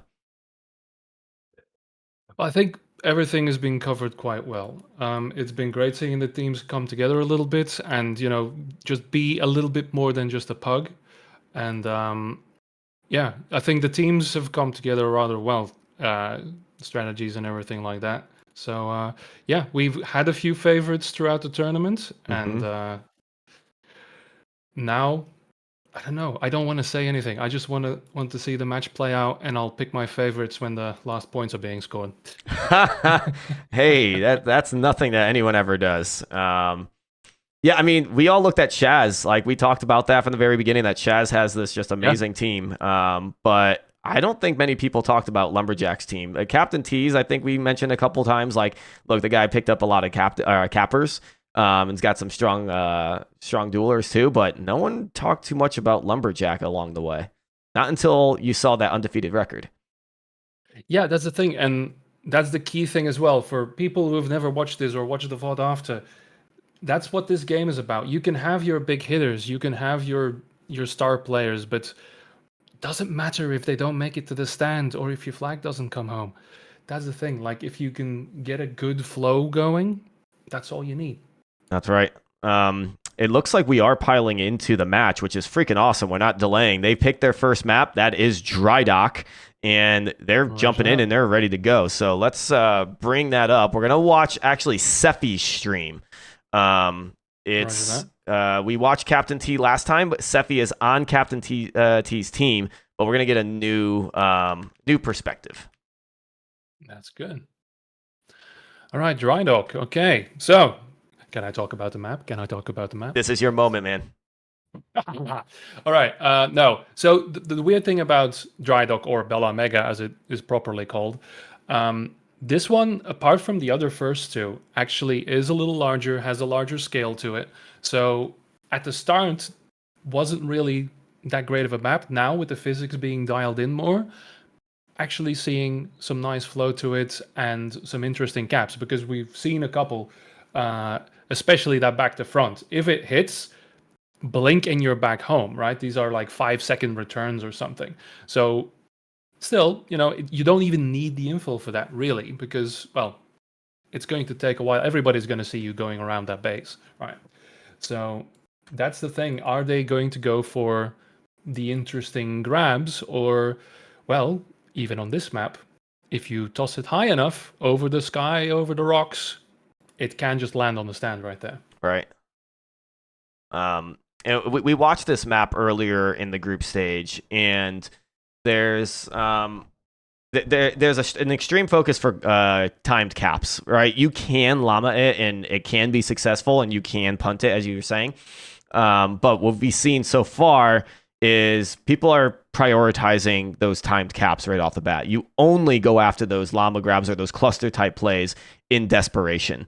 That might be different when we get to Dangerous Crossing, though even then it was we weren't seeing clustering enough. In my opinion, we still saw the cappers doing the capping thing, which I understand. I mean, that's what you trained for. That's what you want to show, especially in a tournament like this. But yeah, I think right now you're still a competitive player. You still have to go for the thing that actually makes you win the game. So I don't know. Maybe this is a momentary meta. Maybe it isn't. But for now, for this tournament, you have to face reality. Yeah, part of me makes me think it's like, it's what we have to do, right? We're playing competitive. We need to play coordinated. We need to do that. Like, I think it's like the default state of what you think you have to do in a competition. But when you think outside the meta, we'll call it, there are options just to be like, guys, let's not go cap at all. Let's just go devastate the stand and take the flag when we're ready to. So we'll see how they play this out. I expect the cappers, especially when you're looking at CaptainTea's team and they got folks like Matin and Jick on the team. You better use those cappers to your full advantage. Now, when you're looking at the other side, You still have strong cappers, but you got people like Sterilize who can do some damage in the number on him. So we're about to find out. We have an official 11v11 for the grand finals match. This is a best of 3 against Lumberjack's team, a full undefeated roster right now, versus the CaptainTea, who has only lost once, and it was against Lumberjack's team. That was the first match of the day. It was Wave Mist. It's now banned. They get to get the redemption here on Dry Dock as we kick things off, watching CaptainTea's team, Sephi in particular. Indeed. Okay, we've got a shield pack capper coming out. Well, or at least the capper perk being selected. Interesting. Or we're backing off. No, yeah, yes. Okay. Here we go. And just Let's to make see those rollouts. Realize I didn't give you your program feed. So in case you're ahead or behind me, you have a program feed like me. We're sitting at 14 minutes, 55 seconds. All right. So if you don't mind, I want to listen to their comms and see how they start off this map to see how things go. Go for it. Down Cheapy, right? One guy's on my route. Jazz right. Is One she guy's ready? legit on my route. Langer, Jazz, right? Langer and Jazz are right. Both of them. So they're calling out their cappers right now. Nothing on the offense side, but we do see a grab, it looks like. Jazz is fucked. Jazz is fucked left in 4. There's a back left. I don't know where the fuck he's gone. I'm dead. Fuck. I just spewed across mid. I don't think it went very far. All right, so I'm turning down the comms now. Greth, we're not seeing much from this perspective right now in terms of flag play, but we do see both flags have been taken. In fact, the enemy flag has been returned, which means Lumberjack team might turn this into a quick 1-0. Yeah, indeed. That's a high return, and that's going to crash it straight down to the... Yep, there you go. Enemy team has the flag. That is a cap being converted. A lot of people crashing onto that stand, but not in time. Flag already off the stand as well. But there you go. First grab. Beautiful. He was out clean, returned high, and then we have it. So, already flag coming out now. That is also pretty clean grab, I think. We're not looking at that right now, though. Both flags off. Yeah, it looks like there was a nice grab for CaptainTea's team at back to front, but not able to keep the flag home, which that might be the story that we see here, is that Lumberjack's team is constantly able to get the E-grabs when they need to. Yeah, and I think and they aren't the clean... Well, there's a lot of e-grabbing, or at least a lot of suboptimal grabbing going, and again with the tossing and everything, they are all getting quite fast. Enemy flag has been returned, so they haven't been able to get that back. They did get their flag back as well, so we are back to the standoff, or the start, should I say. There's a lot of people flying around. There's a lot of people on this map as well, so 11 versus 11. There's a lot of, let's say, roaming D or roaming O around the midfield here, trying to prevent anyone from actually setting up a decent disruption. Yeah. I also noticed that only one generator is down, so Lumberjack's team needs to go repair it or wait the time until it repairs itself. But I don't think the generator has gone down on CaptainTea's side, and I'm curious on if that the 12th man, known as the turret, is going to do a number on them, or if that sensor being up could really help with any stealth cappers they might have. Yeah, on this map, those turrets, as silly as they might be to some, they are actually quite well positioned to do some mayhem, especially if you're setting up an offense in medium and stuff. We have a flag, though. It's coming home. No idea. It's your flag has been returned. The flag was taken, and it is 1-1. So again, these returns, once you see a grab, it can be over in seconds. That's why they're focusing on the offense, I think, and the cluster a little bit. There's another grab attempt there, but that was returned by Sephi. It's really coming down to keeping an offense going permanently almost, and then just have an unguarded moment for a back to front to do its thing. Yeah, I'm noticing something here, and it's that CaptainTea's team is really relying on those back to fronts, which is why we were able to see or almost miss that that first cap. This was a right to left, but that one did not get far out, so they're having much more luck as they do the back to fronts. Yeah, but it is very open. You can see it. I mean, I don't think they're using the infill. I'm not quite sure. But those, especially on this map, you have to go high. You have to show yourself rather quickly. You can see here the perspective we have from Sephi. He has been dueling incessantly since the start of the map. He's moving across the map while doing it. Now finally ending in offense here when he's low. Yeah, it's just a melee. One thing that's driving me nuts, by the way, is his FOV. It's so low. I do want to switch over to the CaptainTea because I am watching him on my second screen here. And he is doing a number on defense. Watching him chain down cappers as they come in has been the reason why we haven't seen any more caps or even the flag getting too far. Like right now, and as you say that, we're doing exactly that. He's not going to be able to frag him, so we're going to go into a standoff potentially. But CaptainTea seems to be a very strong tool on the defensive side, and why they haven't been able to cap it more than once so far. All right, I'll switch into that POV as well. And he's using that thumper. He's been doing it the entire tournament. And he's got the face back as well to sneak in. Oh! He might actually... Ooh, that's a re-grab, though. No, too many people. But he had that tiny little window, but didn't quite use it. Oh, man. So, yeah, that might be another score. That might be it for them. Yeah, so that's 2-1. So we're watching CaptainTea now. It's a new perspective, a wider FOV, which I'm a fan of, first off. But second off, CaptainTea is the leader of this team. A reminder, they lost only to Lumberjack's team in the past. So with this being a 2-1, I expect this still to go to distance, one way or the other. It's anyone's game. But I think CaptainTea's team is the one that wants to make something happen here. Like, they're the one that want this redemption more than I think Lumberjack wants it. They might get this cap while I'm saying all this. Are they going to pass it, or is he going to go to the stand? No, he's not able to hit the stand. It looks like it gets grabbed off the stand. He's out healthy, too, and that looks like a desperation punt to the respawn. So maybe he's punting it to himself. We'll see if they can still hold on to it. Meanwhile, CaptainTea is going to elect to chase this one. Yeah, so he was in front of his entire team. The team was on the stand, but he passed it. That's a nice kill, though. He's going to go in for himself. He's got. Oh no! There's no way. Oh, he still can. He still can. It's bouncing around. It bounces over his head.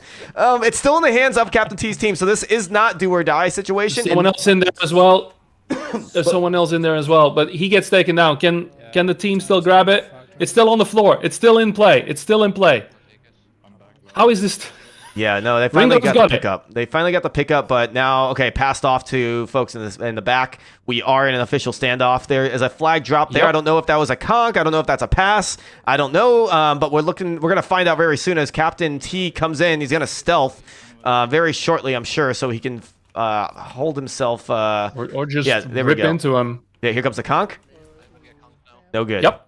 Oh, they were wise to that one. They were very wise to that one because he did stealth a little bit too late there, maybe. Yep.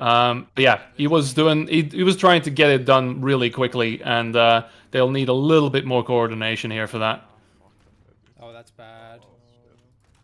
Flag has been returned, however. Yeah, and I just heard their comms on T's side saying that is bad. We got one person potentially getting the E-grab. There he is grabbing it, and that is just an E-grab. Yep. This could fall into CaptainTea's favor here, though, if he's able to get the conk. No, does not land it. No. Now he's in desperation mode to get. Oh, he's inside with the flag. Oh my goodness, he missed the conk. Hi guys. Yeah, so the flag's returned. This is going to be a third point. Yep, 3-1 in favor of Lumberjack's team. 7 minutes to go.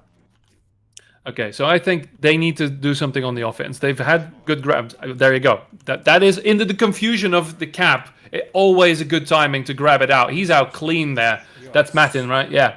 So they just need to be really careful about anyone coming in. Like now. Oh wow, beautiful E-grabs. Yep. There you go. It looked like there was only one person that could have got the E-grab. They got the E-grab, got knocked out of his hands. Oh, nice conk there. Oh, fucking hell. That is a beautiful conk. Oh, he would have been home. And he got the return. But the other team's flag is returned too.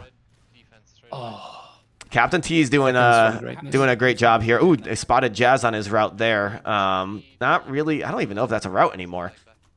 I don't know where he's going to go with it. He went all the way the backside. Now he's trying to loop in. Yeah, Jazz is either going to try to grab it or he's going to just reset. Oh, he does grab it. How the heck does... He went around the world. He circled the entire base with that route.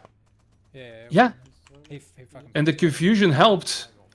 And look at that. That flag's going to be there by March, I think, down the ground. Not really bothering with that. Need to be careful for this. Okay, so yeah, T's staying home. Jick with the grab, and it looks like a good one too. Oh my goodness! Yep, he knew he was coming. Yeah, that's what, exactly. Yeah. Yep. That was what he was there for. He damaged him. He didn't stop him. You know, in those situations, it's better just to be that guy that conks. Can he get this chain from across the map? Oh, so close. Tracer's actually doing the job. But he should have just conked it instead of trying to just do a thumper. He did come in fast, so it would have been a really hard conk to land. But that's the only way that you can guarantee that you can do some damage, or sorry, to get the flag out of his hands. Yeah, so we're 5 minutes on the clock. That flag's burrowed in there. That's not going anywhere. Yeah, that might actually become a problem. Yeah, I wonder if that's stuck there or no, it's not stuck there. They picked it up. That was a very odd place for the flag to be. Map geometry, man. Make everything just smooth as a freaking skate park, will you? No, nothing to be caught on. All right, so we're gonna see a phase conk coming up here. There, he is half health. He needs to pass it off, sterilize. That is. Yeah, he's not even gonna go phase yet. Maybe now. Yeah, okay. He's gonna see if he can get a conk off this one. He's gonna throw it. It doesn't matter. He might. Ooh, is it? No. No. I went in way too early. No, he was by himself too. Where is everyone else though? Yeah. Okay, Mr. T is doing an incredible job, and he's doing some wonderful things, but maybe one more. Yeah, I mean, there is no coordination when everyone's coming in. You see 3 people, if not 4, crashing a carrier now, so maybe this is going to be the one that the opportunity they're looking for. The flag is returned. I don't know how they did it, but they got the return, and now they have to take the standoff position that they are at and march it to the flag stand. We'll see if there's anyone at stay at home to stop this. Yeah, I think a lot of was focused. Enemy has your flag. Well, that's not even an E-grab. Yeah, it might be. It's down on the ground. A return, a drop. We're going to see if we can get... I think CaptainTea is going to play more of a defensive role than he is going to be able to... The flag gets returned, doesn't it? Yeah. Oh, man. But it took too long. It just took too long. They had 10, 15 seconds there to do that. Yeah, but Jick... Dude. Jick was still on a route. Regardless of whatever the heck was happening when they were trying to convert that point, he was on a route. It returned in his favor. He grabbed it as soon as it returned and turned it into a point. So this is what we saw yesterday in the grand finals too in the first map. You just saw people nonstop running routes regardless of what the situation is in the game, and it's paying dividends. And right there, that is the cap they needed desperately. It's 2-3, 3 minutes left. It's still anyone's game for the situation that we're seeing here. Yeah, Jazz is left. Yeah, and the flag is actually down. I think they might keep it there. Well, actually, it is now returned. 3, 2. I think yeah, because the capper did pass. That's just you're just what? Okay. Oh, okay. That wasn't necessary. It's gone. No. That wasn't necessary at all. And this actually plays into the favor of CaptainTea's team here. You see people crashing the stand, then there are cappers coming in. They might get a cap here. No, Tuba gets a grab. Or Trubs, is that his name? Truba. That's what I was right. Troubadour. But they might get a return for a third cap. There's 3-3. They did get the cap. That was a very close E-grab, but not enough. 3-3. We have ourselves a game with 2:20 left. Yeah, all right. So that converged really well. I saw a lot of offense coming in, but apparently they got fragged out just before they could do that E-grab because they've been doing that consistently throughout the match so far. So now, full reset. A lot of people coming in. Let's see where the chain grabs are going to be. Jazz is right there. I think T's going to try and intercept him. That's a good shot.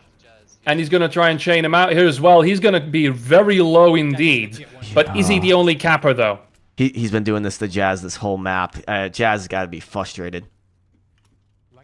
Yeah, because that's probably going to be the meta. Because if you touch the flag, a toss can be there.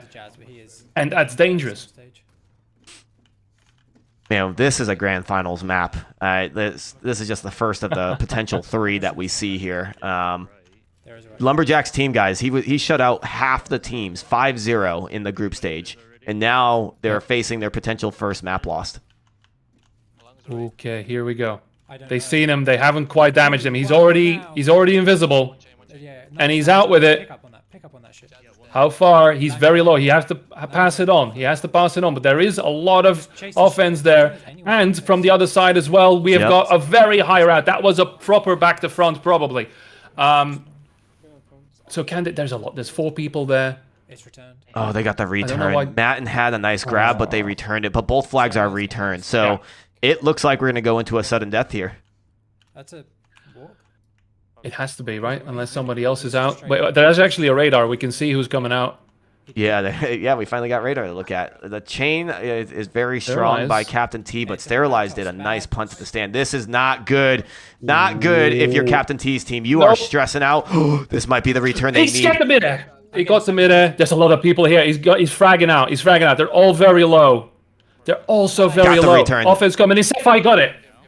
Okay, well, hold on. So we got the return on CaptainTea's side, but they also grabbed the flag off the stand, and I'm pretty sure he's going to get home with this, or he's punting it. Meanwhile, just as I'm saying all this, that is a strong grab by Lumberjack's team. That is now concerning. Yeah, if you're CaptainTea, you need to defend your carrier right now. This could be bad news bears if they get that return. Yep, there's only one more offense there. I don't know if anyone's crashing it, but nobody's there to pick it up either. They need to get that frost coming in. He's already low as well. They're fragging out so much here. Yeah, but I think they cleared everything out. Oh, what? I don't know how they got the return. I saw like 7 people. There was nobody there. What? There was... Holy cow. I would love to know who was there to get that return, because there was at least 7 people from CaptainTea's team there to hold everyone. They killed literally everyone. They threw it over the base, and then it disappeared. The many times, but definitely right now, the time where I had a replay, or not CaptainTea won. Sorry, CaptainTea. Lumberjack won. But the many times where I wish we had spectate mode or some kind of replay. Holy cow! Like, somebody tell us something, please. Holy Who was cow. it? We need to give credit to whoever that was. Like pretty free returns. It feels Oh man. Okay, that was game 1. Yeah, right. Another one of these. So now we go into the next map, which is Dangerous Crossing. That was I was expecting that to be the tiebreaker map. Yeah, we are going to go from a very crazy and intense map to a very calm and relaxing map. Oh yeah, absolutely. Yeah. But yeah, no, the chain capping is going to be a thing on DX as well. And yeah, even less of a distance to punt. So, man, but yeah, no, you see, like, there was incredible fragging potential there for CaptainTea's team, right? Their scores were through the roof. They've milled down every single offense. Doesn't matter if one sneaks through, and that's, of course. We got a nice update. And Jazz, if you have the clip, I'd love to see it. Jazz comes in the chat saying, LMFAO, stealth pack is fair. I was streaming it. They didn't magnet pass it. I got it mid pass. Oh, fucking hell. That's why it disappeared. Wow. I would love to see that clip. That could be a top 5 clip of the tournament, the entire weekend. Definitely. That was freaking huge, Jazz. I'm so glad we heard what actually happened. That, it's amazing. That is a grand finals play right there. Make a feedback thread. Say nothing. Just post that clip. Yeah, we missed this play because of lack of spectate. Give me spectate. That's how I'll use that clip. Yeah. Alpha playtest, everyone. Alpha playtest. Amazing. But we're just playing tribes like it's always been. That's the wonderful thing about it. All right. So teams are probably strategizing, using the bathroom, getting some water. You know, this is both teams have made money at this point for being in the finals. We didn't I think Jim covered that earlier. But with this match being the moneymaker, like the one that makes all the money for you, at least the higher prize pool by coming in first, $3,000, they are taking extra time to make sure that they are approaching this next map correctly.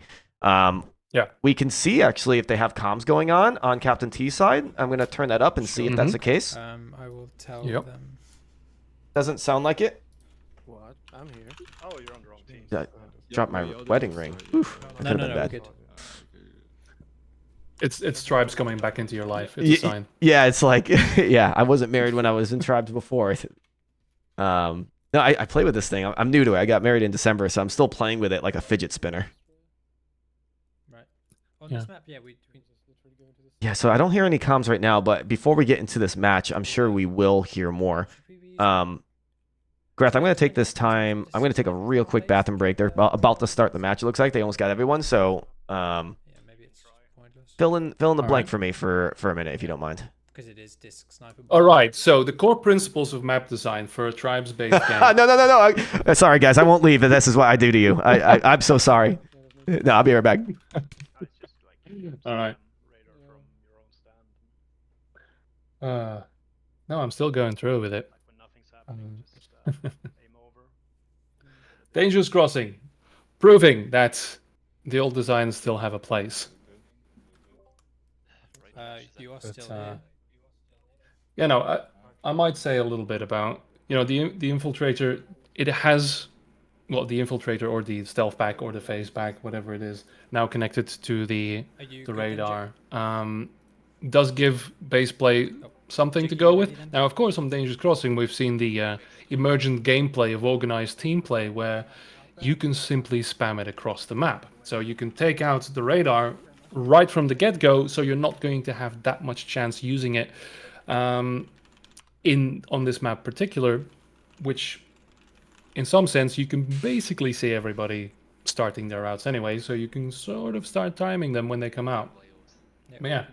So, it was a fucking close game. You know what? I'll take some questions from the chat. Sure. Delato, do you think that maps need to have near symmetry to prevent side unfairness? Honestly, not the point. The point is the cappers need to learn two sides, and a lot of people don't want to bother doing that. And I think that's the important thing. Because if the sides are unfair, sure, you switch. But now you need to know another route. I think a diagonal mirror is all you need. I'm back, and that's a good take. I agree with that. There you go. Can I pull this up real quick? Let's see how it looks on stream. This is at least probably, yeah. Okay. This might be enough. This might be enough of the view. I don't want to change my overlay too much.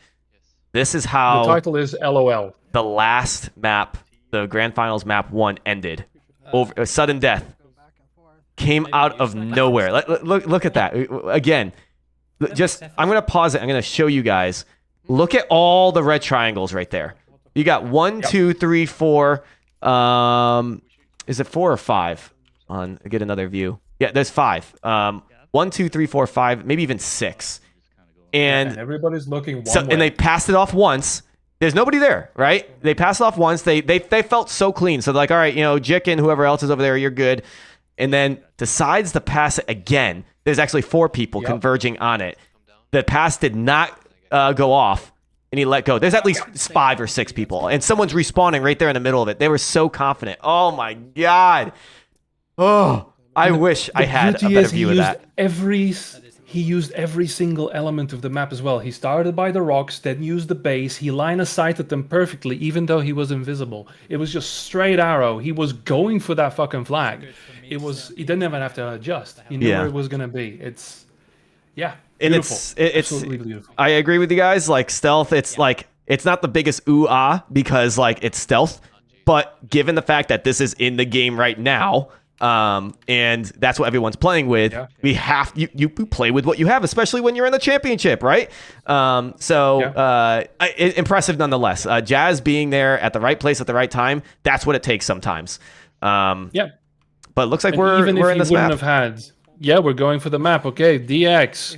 But last thing to say about that, even if he didn't have the info, he did the line of sighting perfectly, and Correct. it would have only been like a fraction of a second. Yep.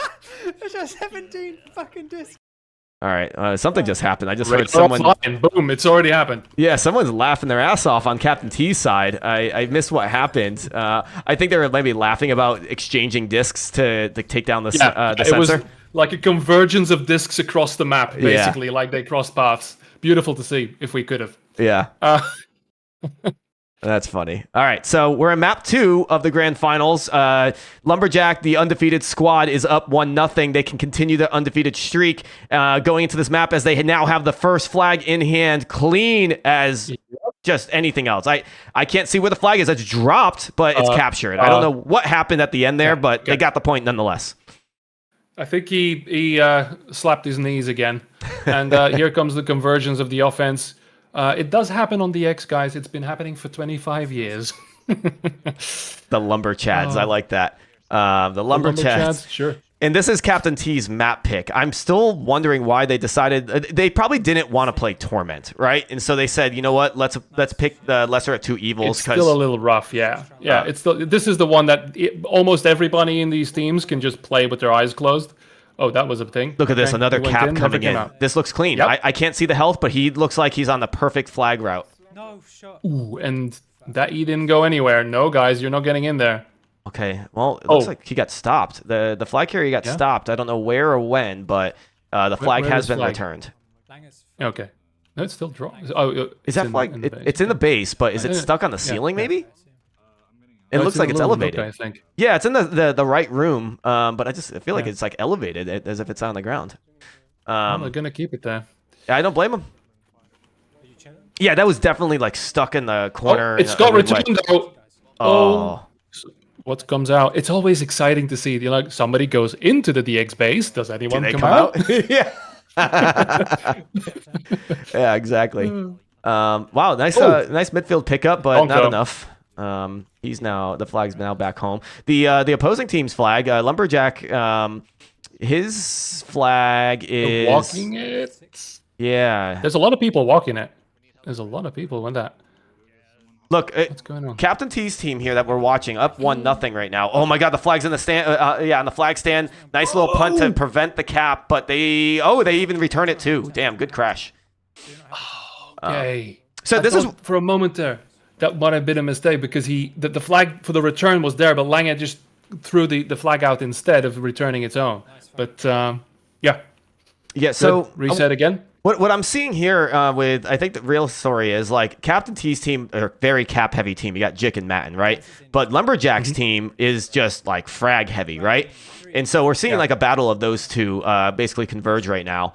And for this map, you would expect more of the fraggers to take control. But what we've been seeing is CaptainTea's team getting out with the flag, and their cappers are really making a dent on their defense. Nice body block by CaptainTea. Nice. And they got the first point very quickly, and it almost looked like they were going to get another one. And they just got another grab off. Yes, it just got returned, but they're moving that flag using their cappers that they have. What a shot that was on Sterilize. Yep, that's the way to shut down the O. Yeah, but the thing is, right now, there's a little bit of a moment to settle now, but those first few minutes, because they're out now, but especially on defense, like we're seeing from T here now, there was no time to settle. The cappers kept going in, and it was just, again, DX chaos. Very hard to like settle down and establish something. Is he actually going to come home with this? It doesn't look like it. It's dropped from what I see. And somebody else. Somewhere. Ooh, that one's out. Ooh, and we missed the conk too. Oh, he doesn't land the shot. It looked like it could have. But someone he got too comfortable. He went too far from the base. Yep. Well, one thing that was pointed out too is there is no Hoff on CaptainTea's side, and it's like you would think you would have a Hoff with this many people on your team. Ooh, this is gonna get returned. Oh, just missed it. This could be the equalizing point though. Conk. Return? No. Yep. Oh man, this is bounced all over the place. You need an E-grab. Everyone better be crashing that stand for that E-grab. Nope, not in time. 1-1. Nope. No, again, they got worn out so quickly, and T was the only one standing after a while there. And again, because you think with the thumper, I always think like he's playing a heavy, but he's actually playing a medium because probably for the increased mobility. Because he's doing everything. He's doing not quite roaming D. He's just roaming everywhere.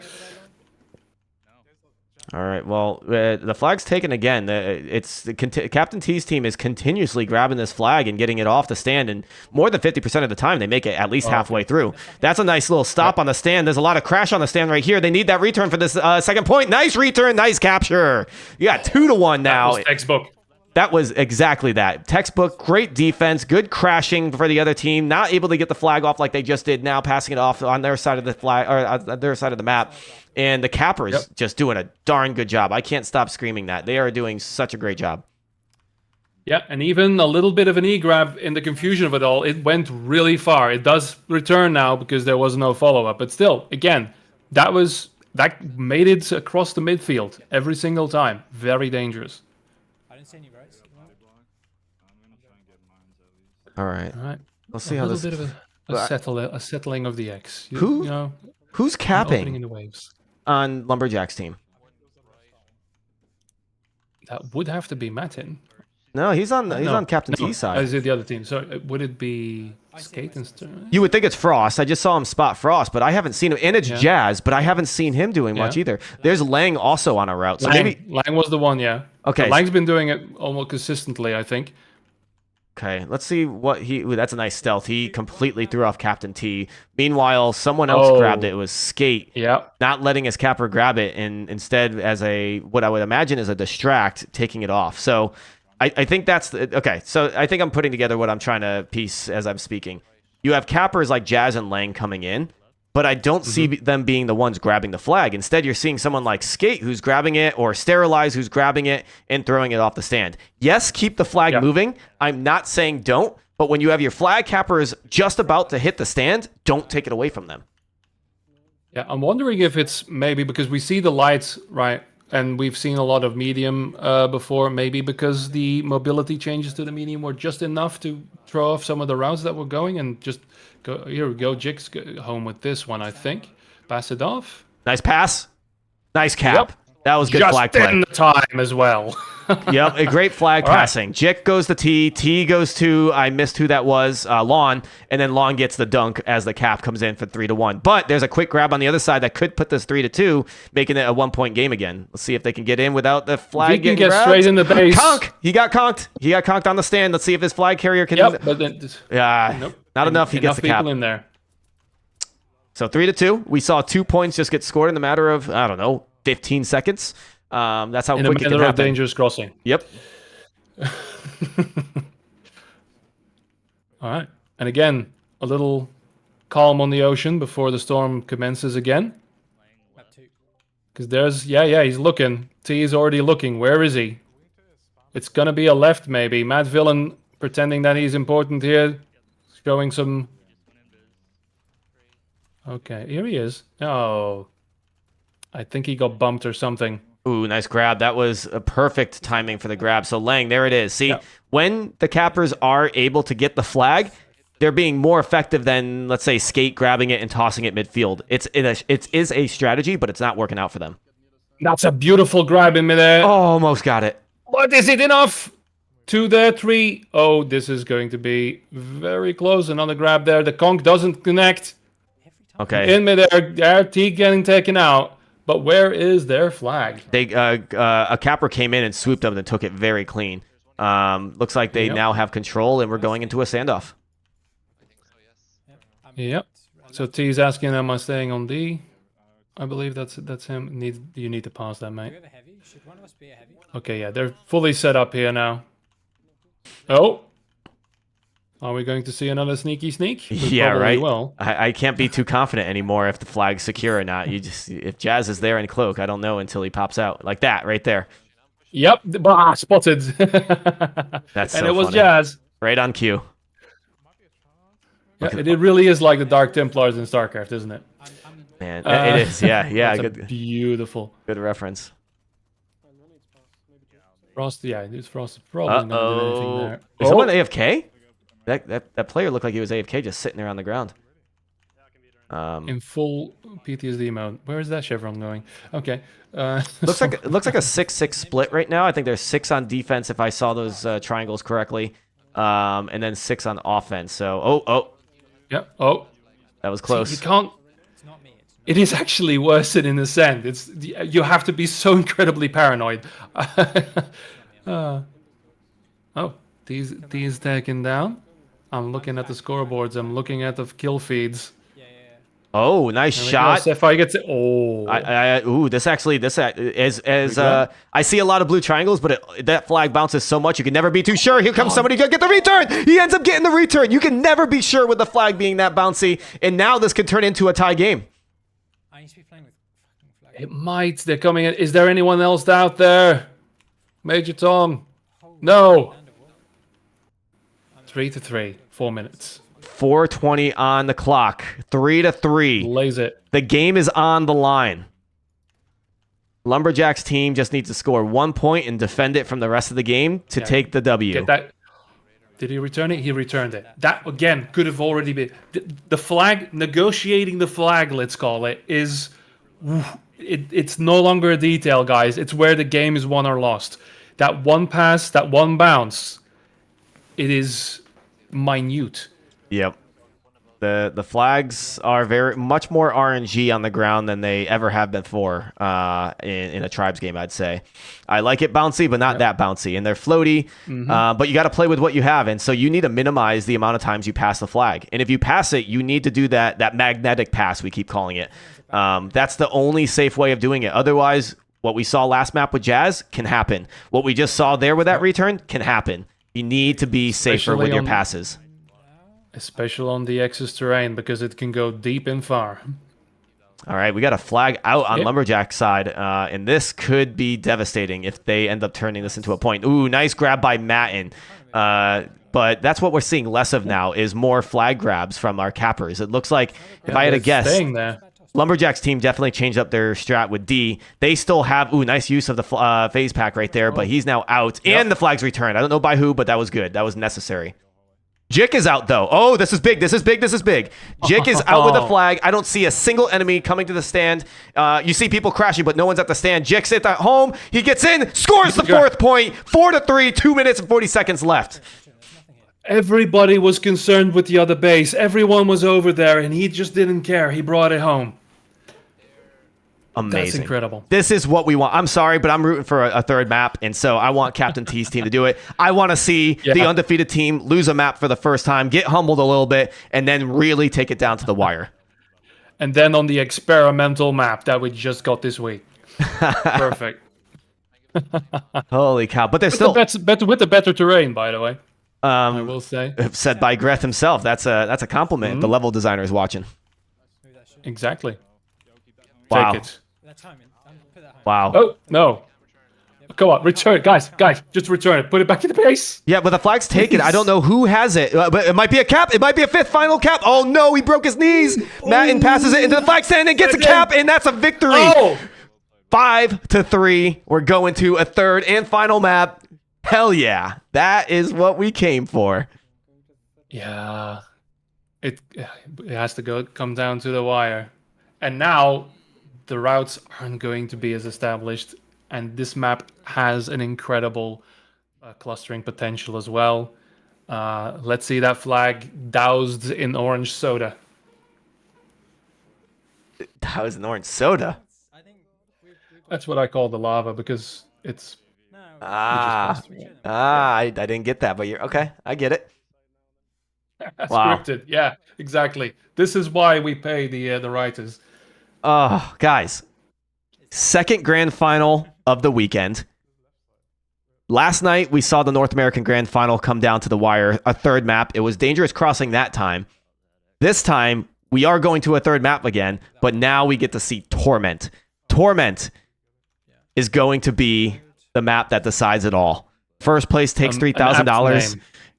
Yeah, it's a torment for both teams to have to deal with this. But they're excited, I'm sure. And CaptainTea's team is the only one that took a map off them now. So, oh my God, I want to keep watching CaptainTea. I think this is the championship perspective that we need to see. Do you have any predictions? What are you thinking?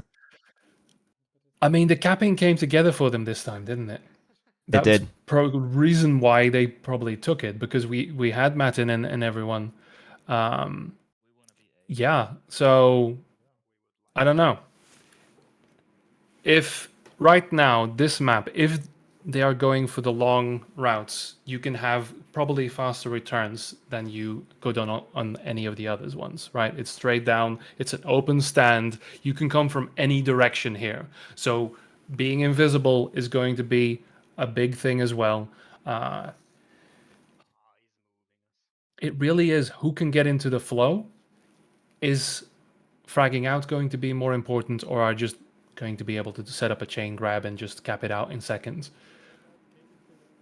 It's anyone's game right now. Yeah. I'm sorry, but like when I see Matt and Jazz on a team plus Evil, and then watching CaptainTea from the perspective that we have, I want to lean in their direction in terms of who can win this one, because I think, well, you know what?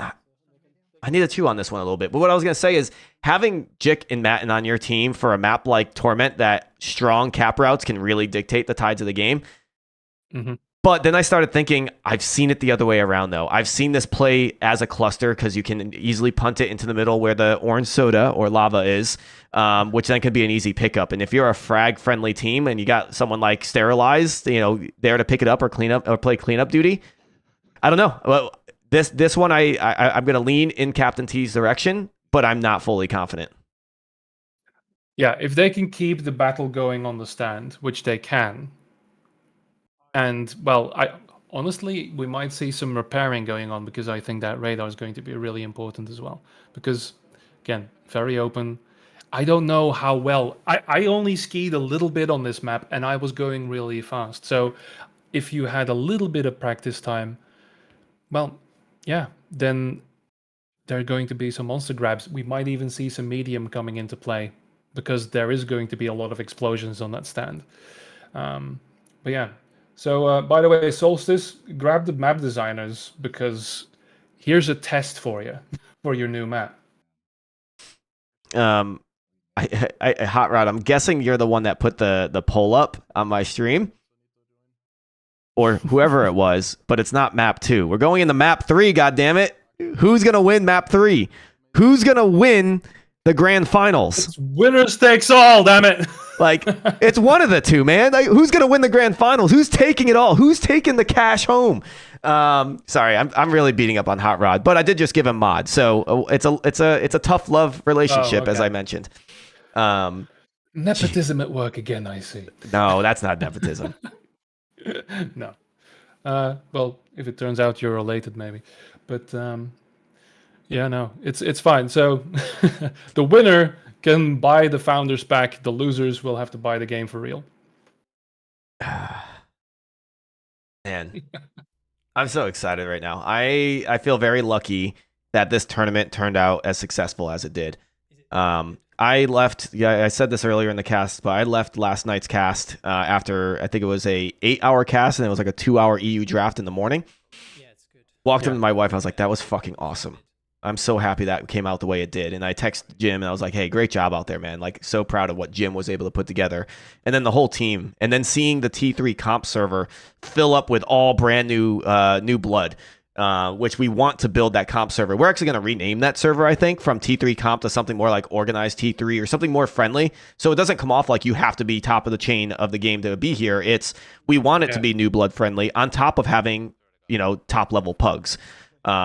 So seeing how we, built this from the ground up and with the support of Prophecy, seeing the result of yesterday, and then coming to where we are right now, going into another grand final of a best of 3 on the third map with teams that we did not expect to make it this far. We thought it would be different teams. Just, yeah, whoever scripted this, and it wasn't me, Jim, if it's you and you're colluding all this, well done.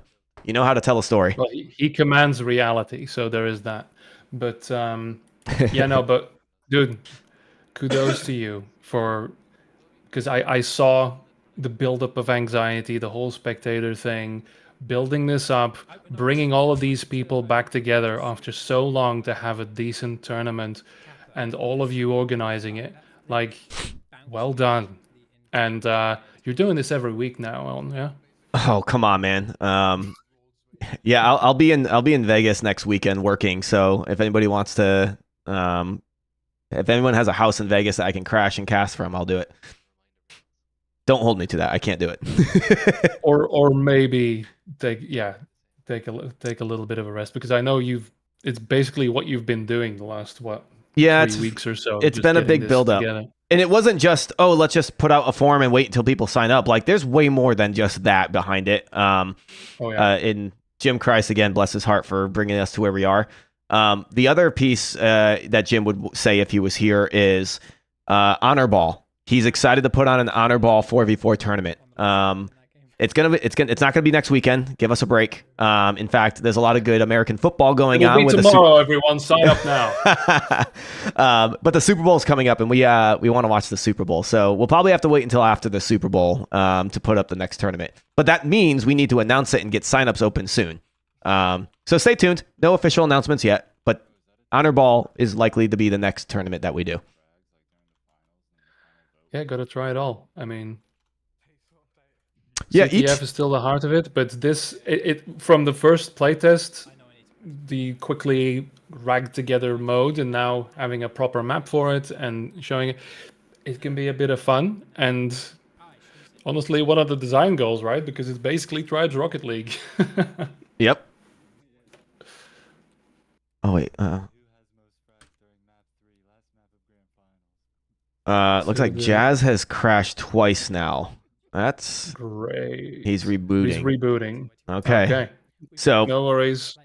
We have time. I would rather a fair 11v11, 12v12, whatever they end up doing. I think it's 11v11. Than rushing into the game. So folks that are waiting and watching, we're just waiting for the final 2 players to get into lobby and be stable. This is the final match. Final map though. Yep. They're just psyching out the other team, like, oh yeah, well, maybe our players won't be here. Maybe we will. Give them a little false confidence. Yeah. Break the momentum. That's a tactic. It is a tactic, yeah, and one that admins need to be aware of. Jim, this might be collusion right now. Exactly. Who did he put in the poll? Go and look. Oh man. Yeah. No. It is great. Shout out. This isn't helping them. This isn't helping the anxiety of the players. No, I'm sure it gets in their head. I'm sure it's not. In fact, let me listen in to see if CaptainTea's team is talking anything about comms or how they're going to approach this next map. I'm already 45 minutes late to something else. Like, we gotta hurry. First thing I hear is a player saying that he's already 45 minutes late to something else. So. Who's missing now? Why did we have to win? Jazz said in our Discord that Jim's warning. We've got our last warning from Jim, I think. But that would be strategically, I think, good for them to run an extra capper. Yep. Ooh. Yeah, listen to that. Do we want to stack offense then, or how do we? Just play normally. Okay. Yeah, You just need to be aware of more than 2 cappers. What happens? Yeah. If they have 4 cappers, it means that then we can get the sensor up. Turn the radar. Yeah. Okay. So sensor is a topic of discussion, considering stacking O a little bit. Yeah. He's been trying to do that all day. I can't see this map being played with infiltrators because you come from every direction. Other team, don't listen. Close the stream. That's what Slush did yesterday. They ran 3 cappers and it was. Oh no, the poll. Beat our team in the semifinals. We just couldn't. I think the biggest mistake I've made is giving HotRod a mod. And then Prince's team adjusted for it in the finals game. And it was fucking Frost. Yeah, okay, so I'm not hearing too much. They're theory crafting on based off what happened last night and how people adjusted or last matches. Yeah. I mean, nobody's had a lot of playtime on this map, right? Especially no organized. Alright, everyone's here. Yep. Everyone's here. Okay. Boys, let's go. Yeah, boys. Indeed. All right. Oh man, I just saw my DMs. Did Freaky just get back to me? He lost his opportunity, but I wish. Freaky, unless you want to come in for me. We're We can do 3, man. yeah, We can do 3. we're about to go into game 3. Guys, we would be freaking blessed in life if we could get freaky in here. It is the only way to make this game succeed. That the first tournament have the presence of a freak. No, Mad Villain definitely played. True Dan, maybe? I don't know who they are. Let's see who can shout the loudest, eh? Oh my god, no way. Freaky? Hey, mate. Don't do this to me. You can't just show up and not speak. Discord settings. Discord settings. I hear some lip slapping. No, he was clearing. Oh, okay. Yeah. And he muted. Definitely muted himself. Some vocal exercises first. Hey, you're transmitting. I heard you. You're stepping his desk. Yeah, well, ASMR. what did I just hear on their cast just now, or on the stream? Oh no, someone mentioned like streaming their comms might be questionable. No, for two reasons. I thought the same thing yesterday, but one, he's streaming it himself. I'm just taking his stream, so it's whether I do it or he does it. It doesn't matter. Two, this is a draft tournament. It's not supposed to be about like, yes, we're ramping this up to be a hype ass match, but it's not like these strats are gonna go, to the next tournament that we have lined up, which we don't, So no, I think these comms are actually something that's very unique to esports that I'd love to see more. Yeah, it should have been like nearly 15 minutes. I don't think it's detrimental. Maybe they want us to cool down. And it's up to them too. Like he could mute Maybe his just stream say, right now if actually, he we wanna really play cared. 77 now. Fuck them True. up a little bit. Because the pro teams are being selected right after this tournament, so. Ricky, speak to us, Why please. the fuck aren't we playing? Yeah, why aren't they playing? Jim, what's going on here? I'm not yelling at you. I'm just really excited, and I want an answer. Yes, please don't erase us from existence. Yeah, I don't want to piss them off. Exercises, guys. Wait, are they starting up? I just heard there we go, guys. That was me. Hey! I couldn't He's alive. hear you guys, so I was very confused. All right, we're loading in. All right. Hello, Freaky. How you been? Hello. You're really here, huh? All right. I am. All right, Freaky, we just loaded into the map, so if there's no better time, it's now. So That's right. we're going into a new map called Torment. I don't know if you've seen it yet. I'm streaming the program feed, or you can watch from the CaptainTea's Twitch channel. That's what we're watching. Okay. All right, so I'll let you get a little warmed up. I'll queue us up, and we'll take it from there.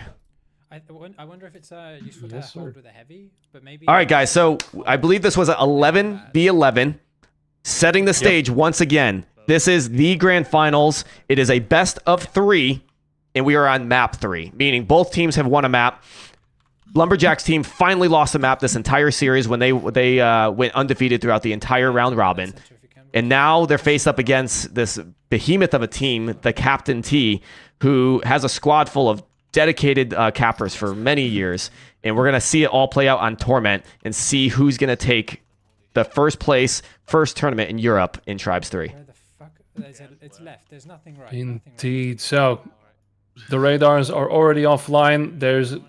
I don't see an O stack quite yet. They're going on the defense a little bit, and there's already the first grab there from Jazz.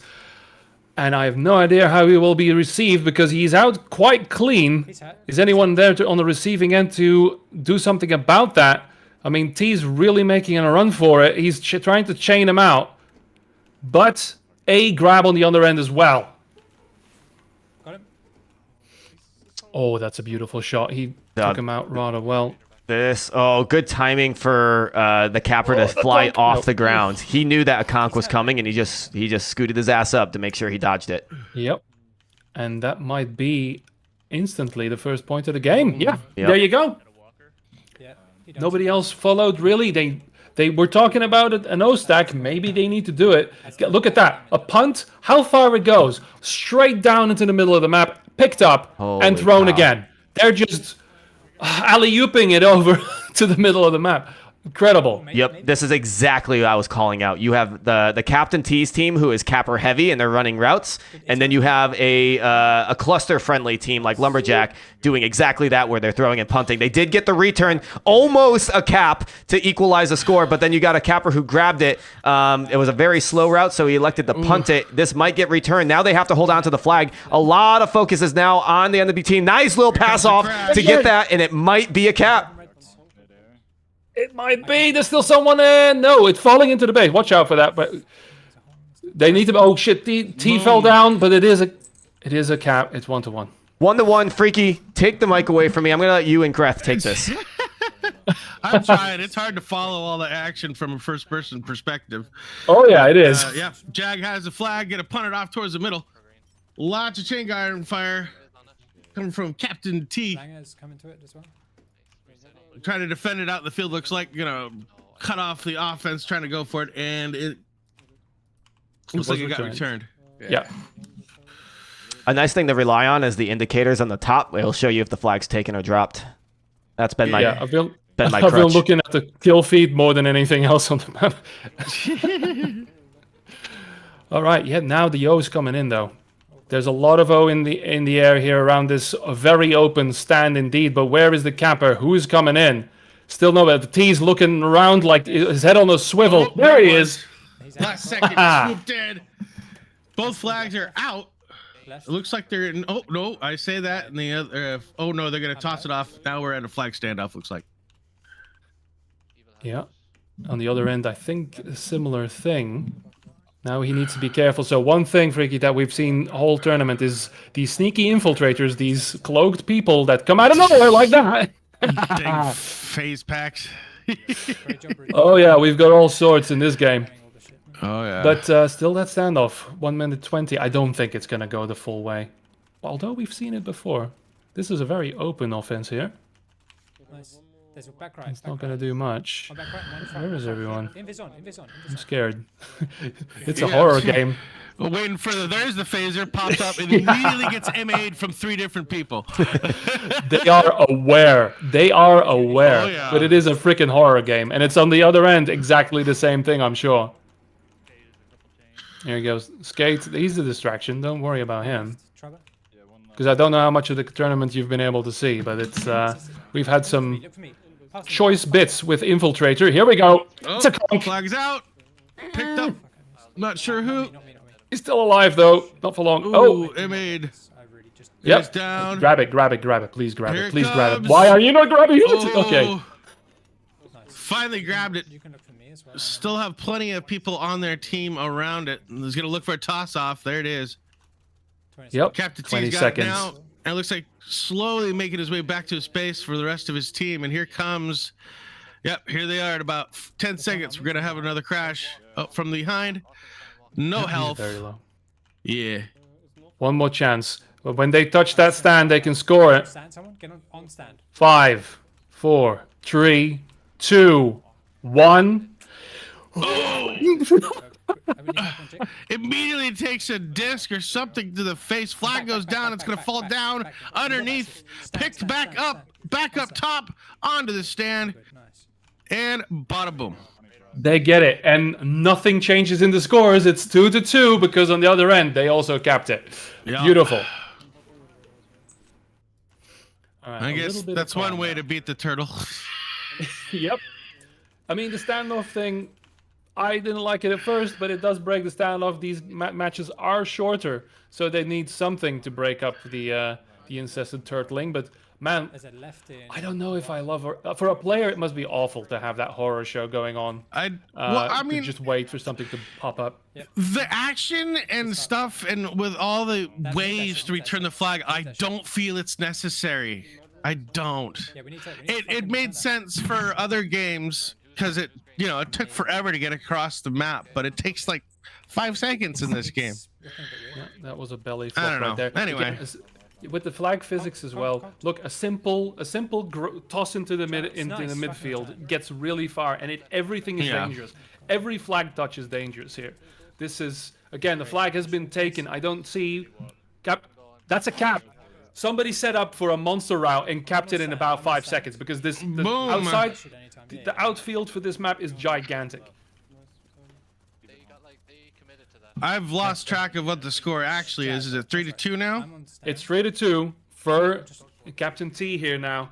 So, and still 8 minutes on the clock. So this is going fast. This is going much faster than the exit. That's a good grab.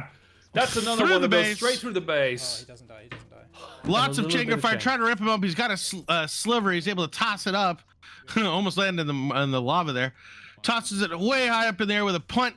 And just look at how much distance that flag can get. It's so floaty. But it looks like it was picked up. Now they're back in the back for a standoff, looks like. Yep, and T's going. He's not going for that offense. He's just straight going for the defense, which is a good thing, I think, because here we go. It's Halloween 2 now. Oh no, they returned it. Oh man, that is incredible.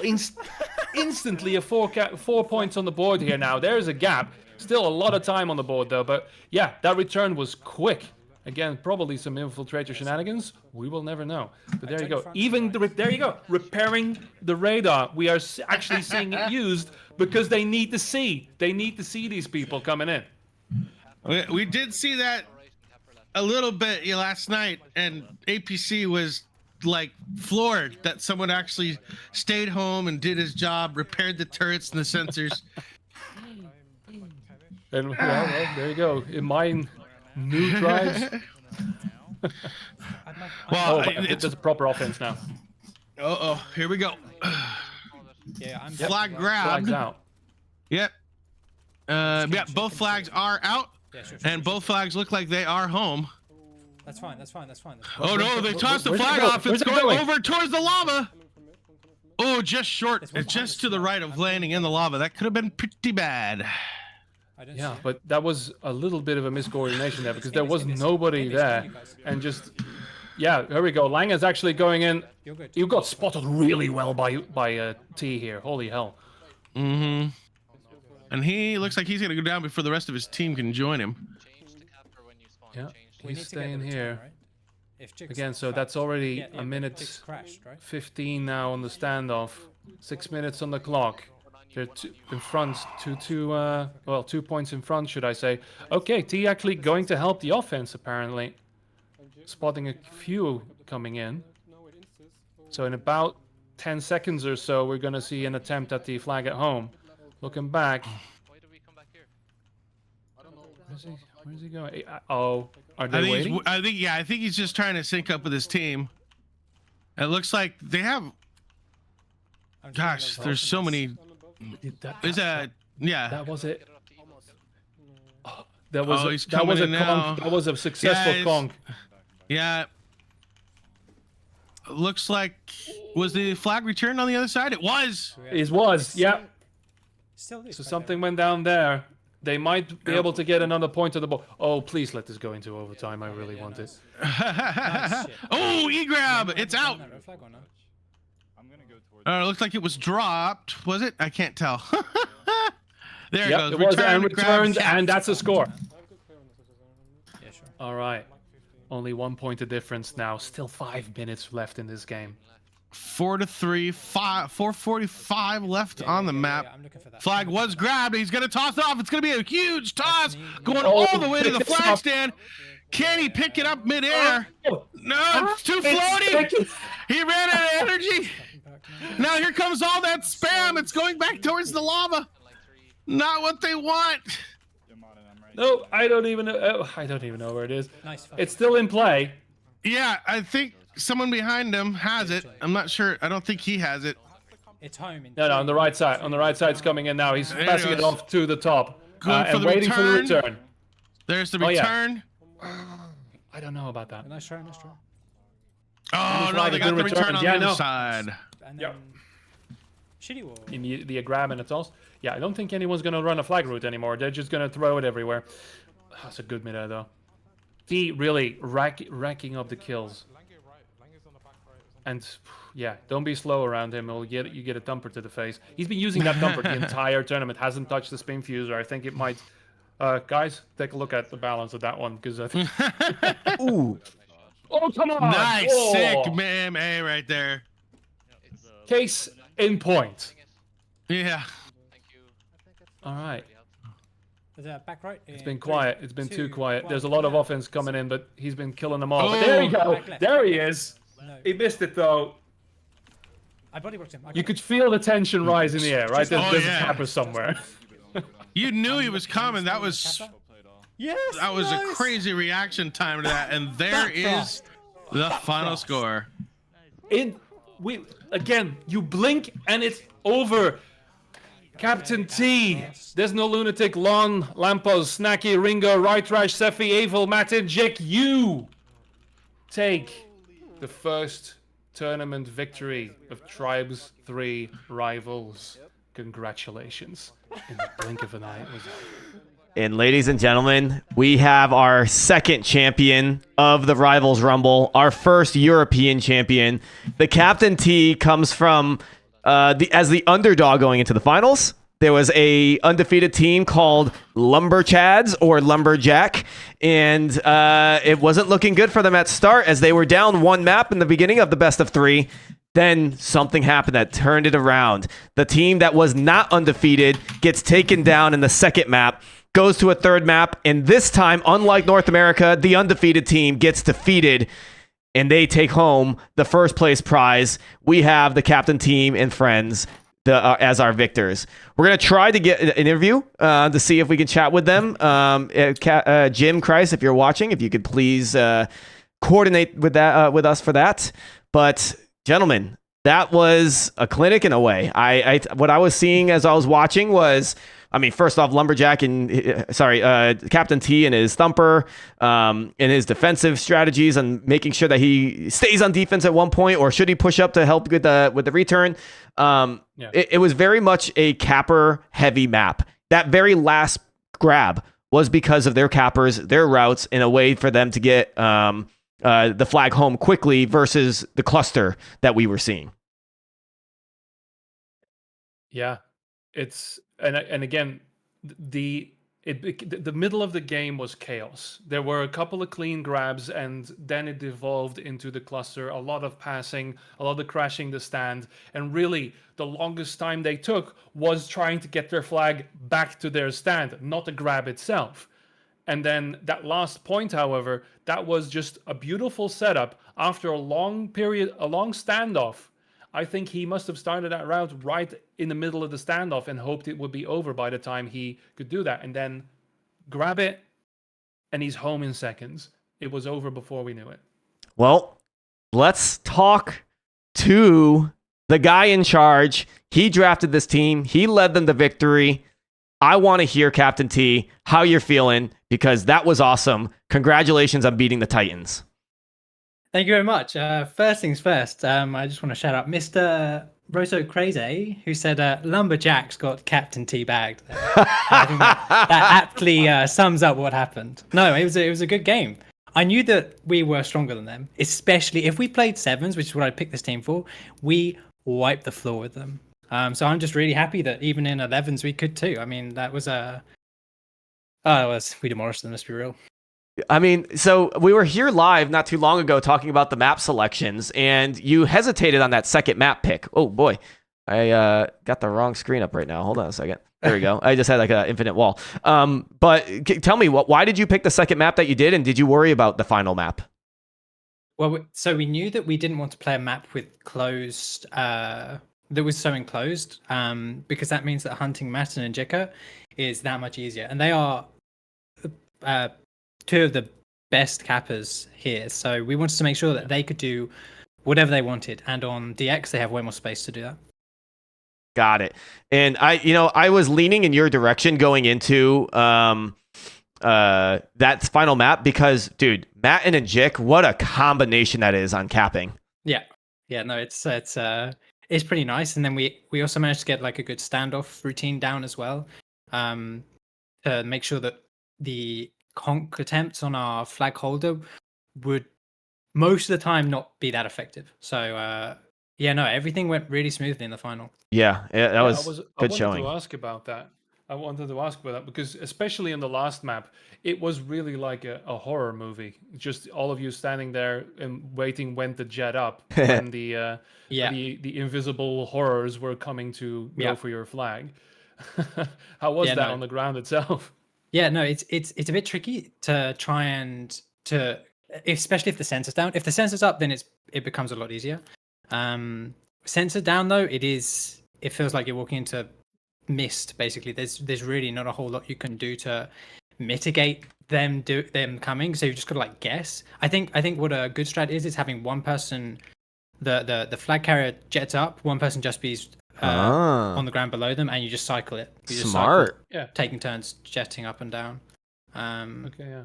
I like that. But yeah, it's not super easy. Well, dry dock ended with one of those moments, right? So it's I mean, the standoffs, they're a good mechanic in that sense because it is a very short map. You could otherwise have an entire map that is a standoff in itself. So what do you think? What are your opinions on the way that things are going now with that kind of balance?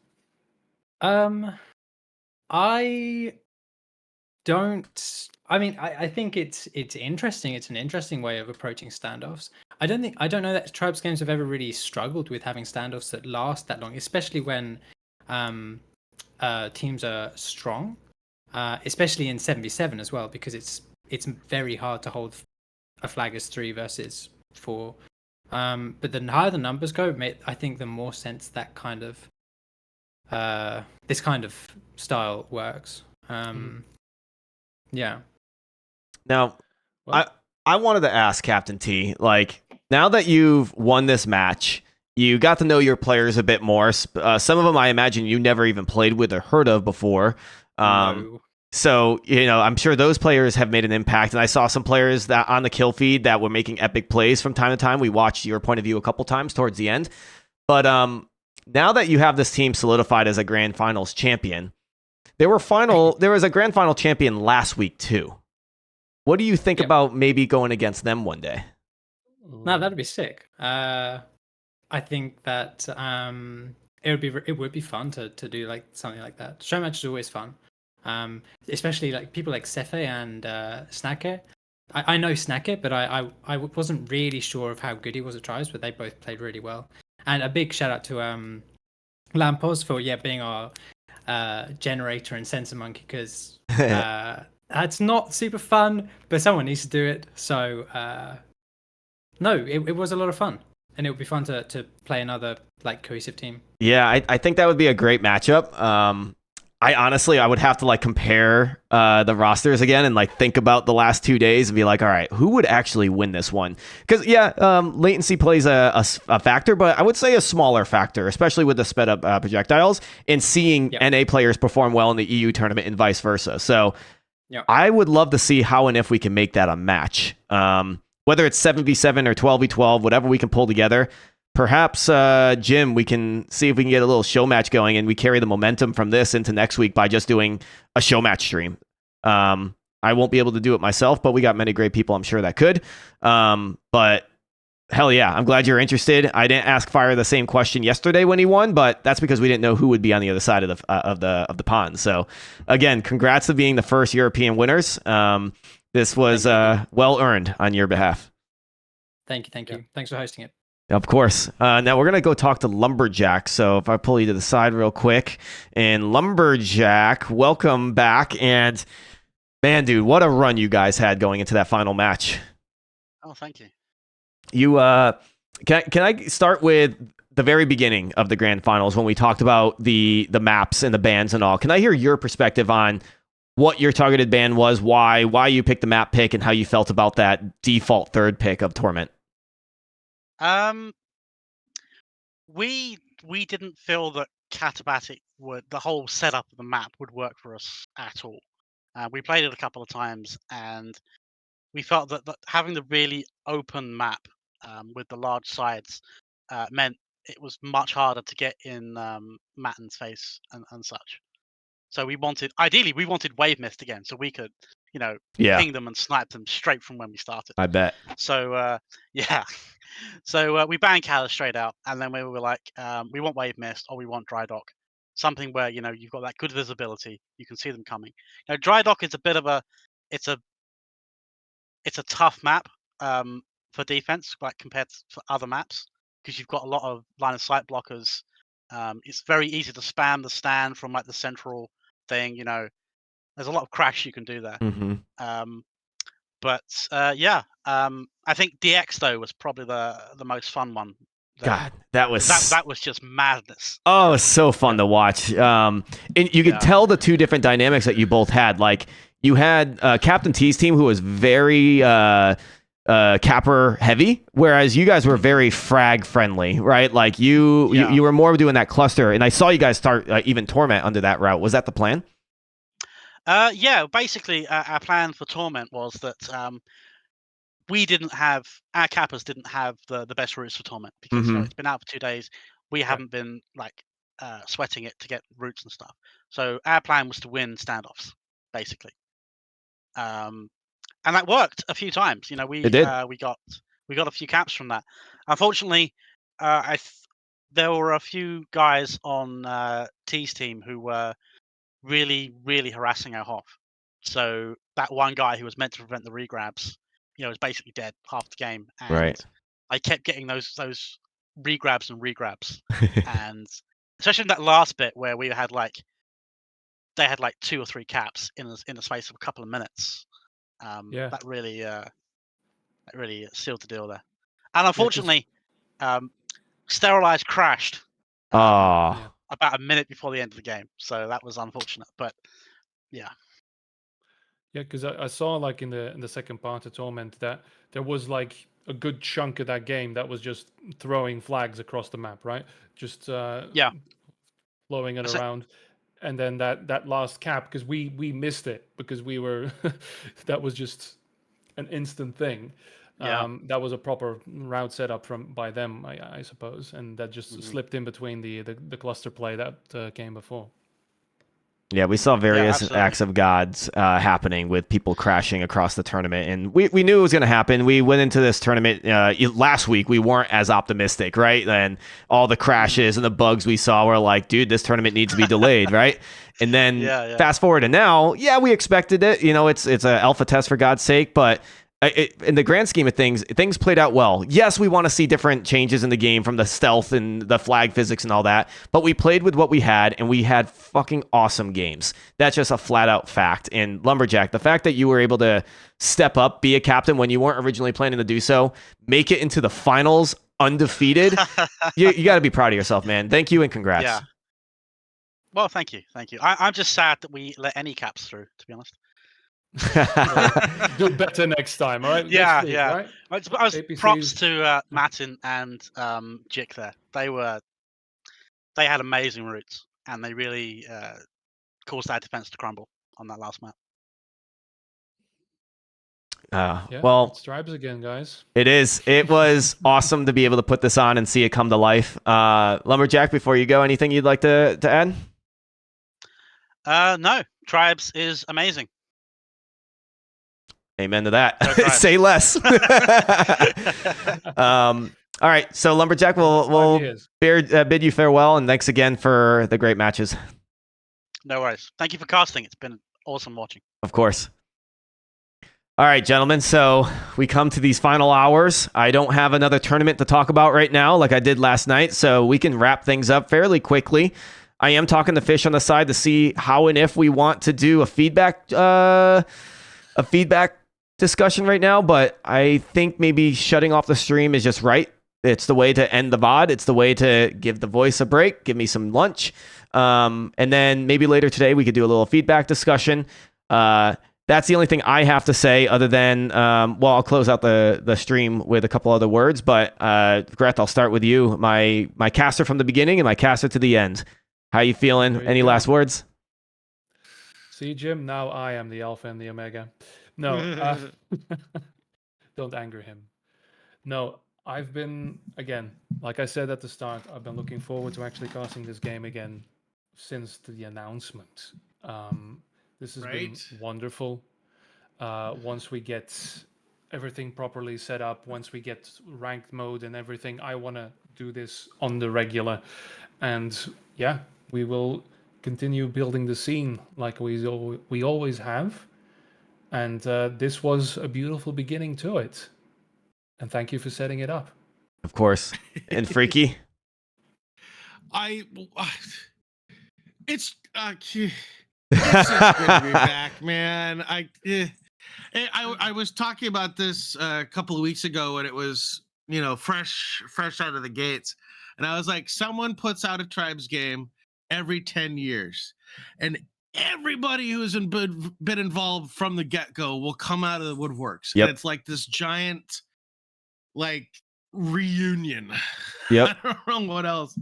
Yeah. It's just, I don't know what it is. No other game gets the movement, the shooting, and the teamwork correctly, as well as whoever works on Tribes. I don't know. I'm in the wrong business. I should be making them. I'll have work every 10 years. Look, I don't think we'll ever get the same nostalgic, the same Tribes that we grew to love from top to bottom, right? And this, I think, as we have 10 years more of age on our belts, we're becoming, I can't speak for everyone, but a lot of us are thinking, look, we know this game, it has a small community in the grand scheme of things, and we want new blood. So how can we make this game still noob friendly while not taking away the core mechanics that we love and love dearly? So it's a fine line that, I don't envy any developer, and in this case, Prophecy, having to appease to people like us of 25 years, but also appease to a group that doesn't know how to play or doesn't even know what a Tribes is. Yeah, actually, that's something I also wanted to say is I don't know what was done differently or whatnot, but I'm seeing more new players than any other Tribes that I can remember, and I've played them all. the amount of new players feels good, and it's a great start. The formula still works. That's the thing. Honestly, to show it to people. And I feel like more than ever, and we were talking about this with Tay Sunday yesterday, was there's a lot of mechanics that grew up to this moment in gaming that allows a game like Tribes to be more prevalent, such as I was saying Apex and the sliding on it and the movement there. And then Pharah and Overwatch, and that's a jetpack, projectile hero. These things are not foreign to players anymore. And I do think one of the biggest things that Tribes needs is just publicity. Getting the word out and saying, guys, I guarantee you never heard of this game. That's fine. I expect that, but try it. And I think the game is more friendly than ever when it comes to skiing, no cratering, the jetpacks and all that. Do we do that marketing now, though? I keep saying no because the game's still in the alpha state and you don't want to put a bad taste in their mouth when the game's this young. But we do eventually need to get the game into a spot where we do say, all right, this game's been in the oven long enough. Give it a taste. Yeah. Well, it's part of the movement system. I remember someone, I can't remember who it was during the interviews last night, was just talking about the speed of the play. And it's funny because, the like PUBG and all these others, I can't even remember what the genre is called anymore. But Battle Royale. Yeah, Battle Royale. Where, people were, it went off the charts, and then Apex comes out and we're like, look at this freedom of movement. Here we are 2 years later. Have I got something for you? Yeah. And a lot of those other games, they had a history as well. PUBG came from a mod for Arma. You've got all of these little viral games. They had a history. They had fanatical players. They had fanatical fans that kept dragging this hype down the line. Same thing with Tribes. Yep. We are probably the most fundamentalist out there still of the old games, and we just have to show the world that, hey, we're not completely insane. There is something to it, why we do this. And now with Twitch being a lot bigger than when we did this before and content being able to get spread, I think we can show a lot of people that, hey, join us. You will never leave us. Let's not forget where shoutcasting and play-by-play for esports started. Yep. Amen to that too. Tribes. That's right. Good old TSN. All right. Yeah, we've got a history for this. We can do it again. I say we round this out. We say our farewells. Freaky, honor, privilege to be able to cast alongside or watch or listen to you cast on that last and final map. Thank you for making the time. Greth, thank you for coming back, holding down the European reigns. I think this is the exact outcome I wanted out of this. And then from myself, thank you everybody who watched, who helped put this together. Again, I have many people to thank here, and I'm sorry if I miss you, but folks like Jim Christ, who head admin and really helped spearhead this tournament alongside me, Doomsday, who came out of the woodwork and said, I can basically do everything you need that you can't. So some graphics, the whole website and the hosting and making it look good from top to bottom.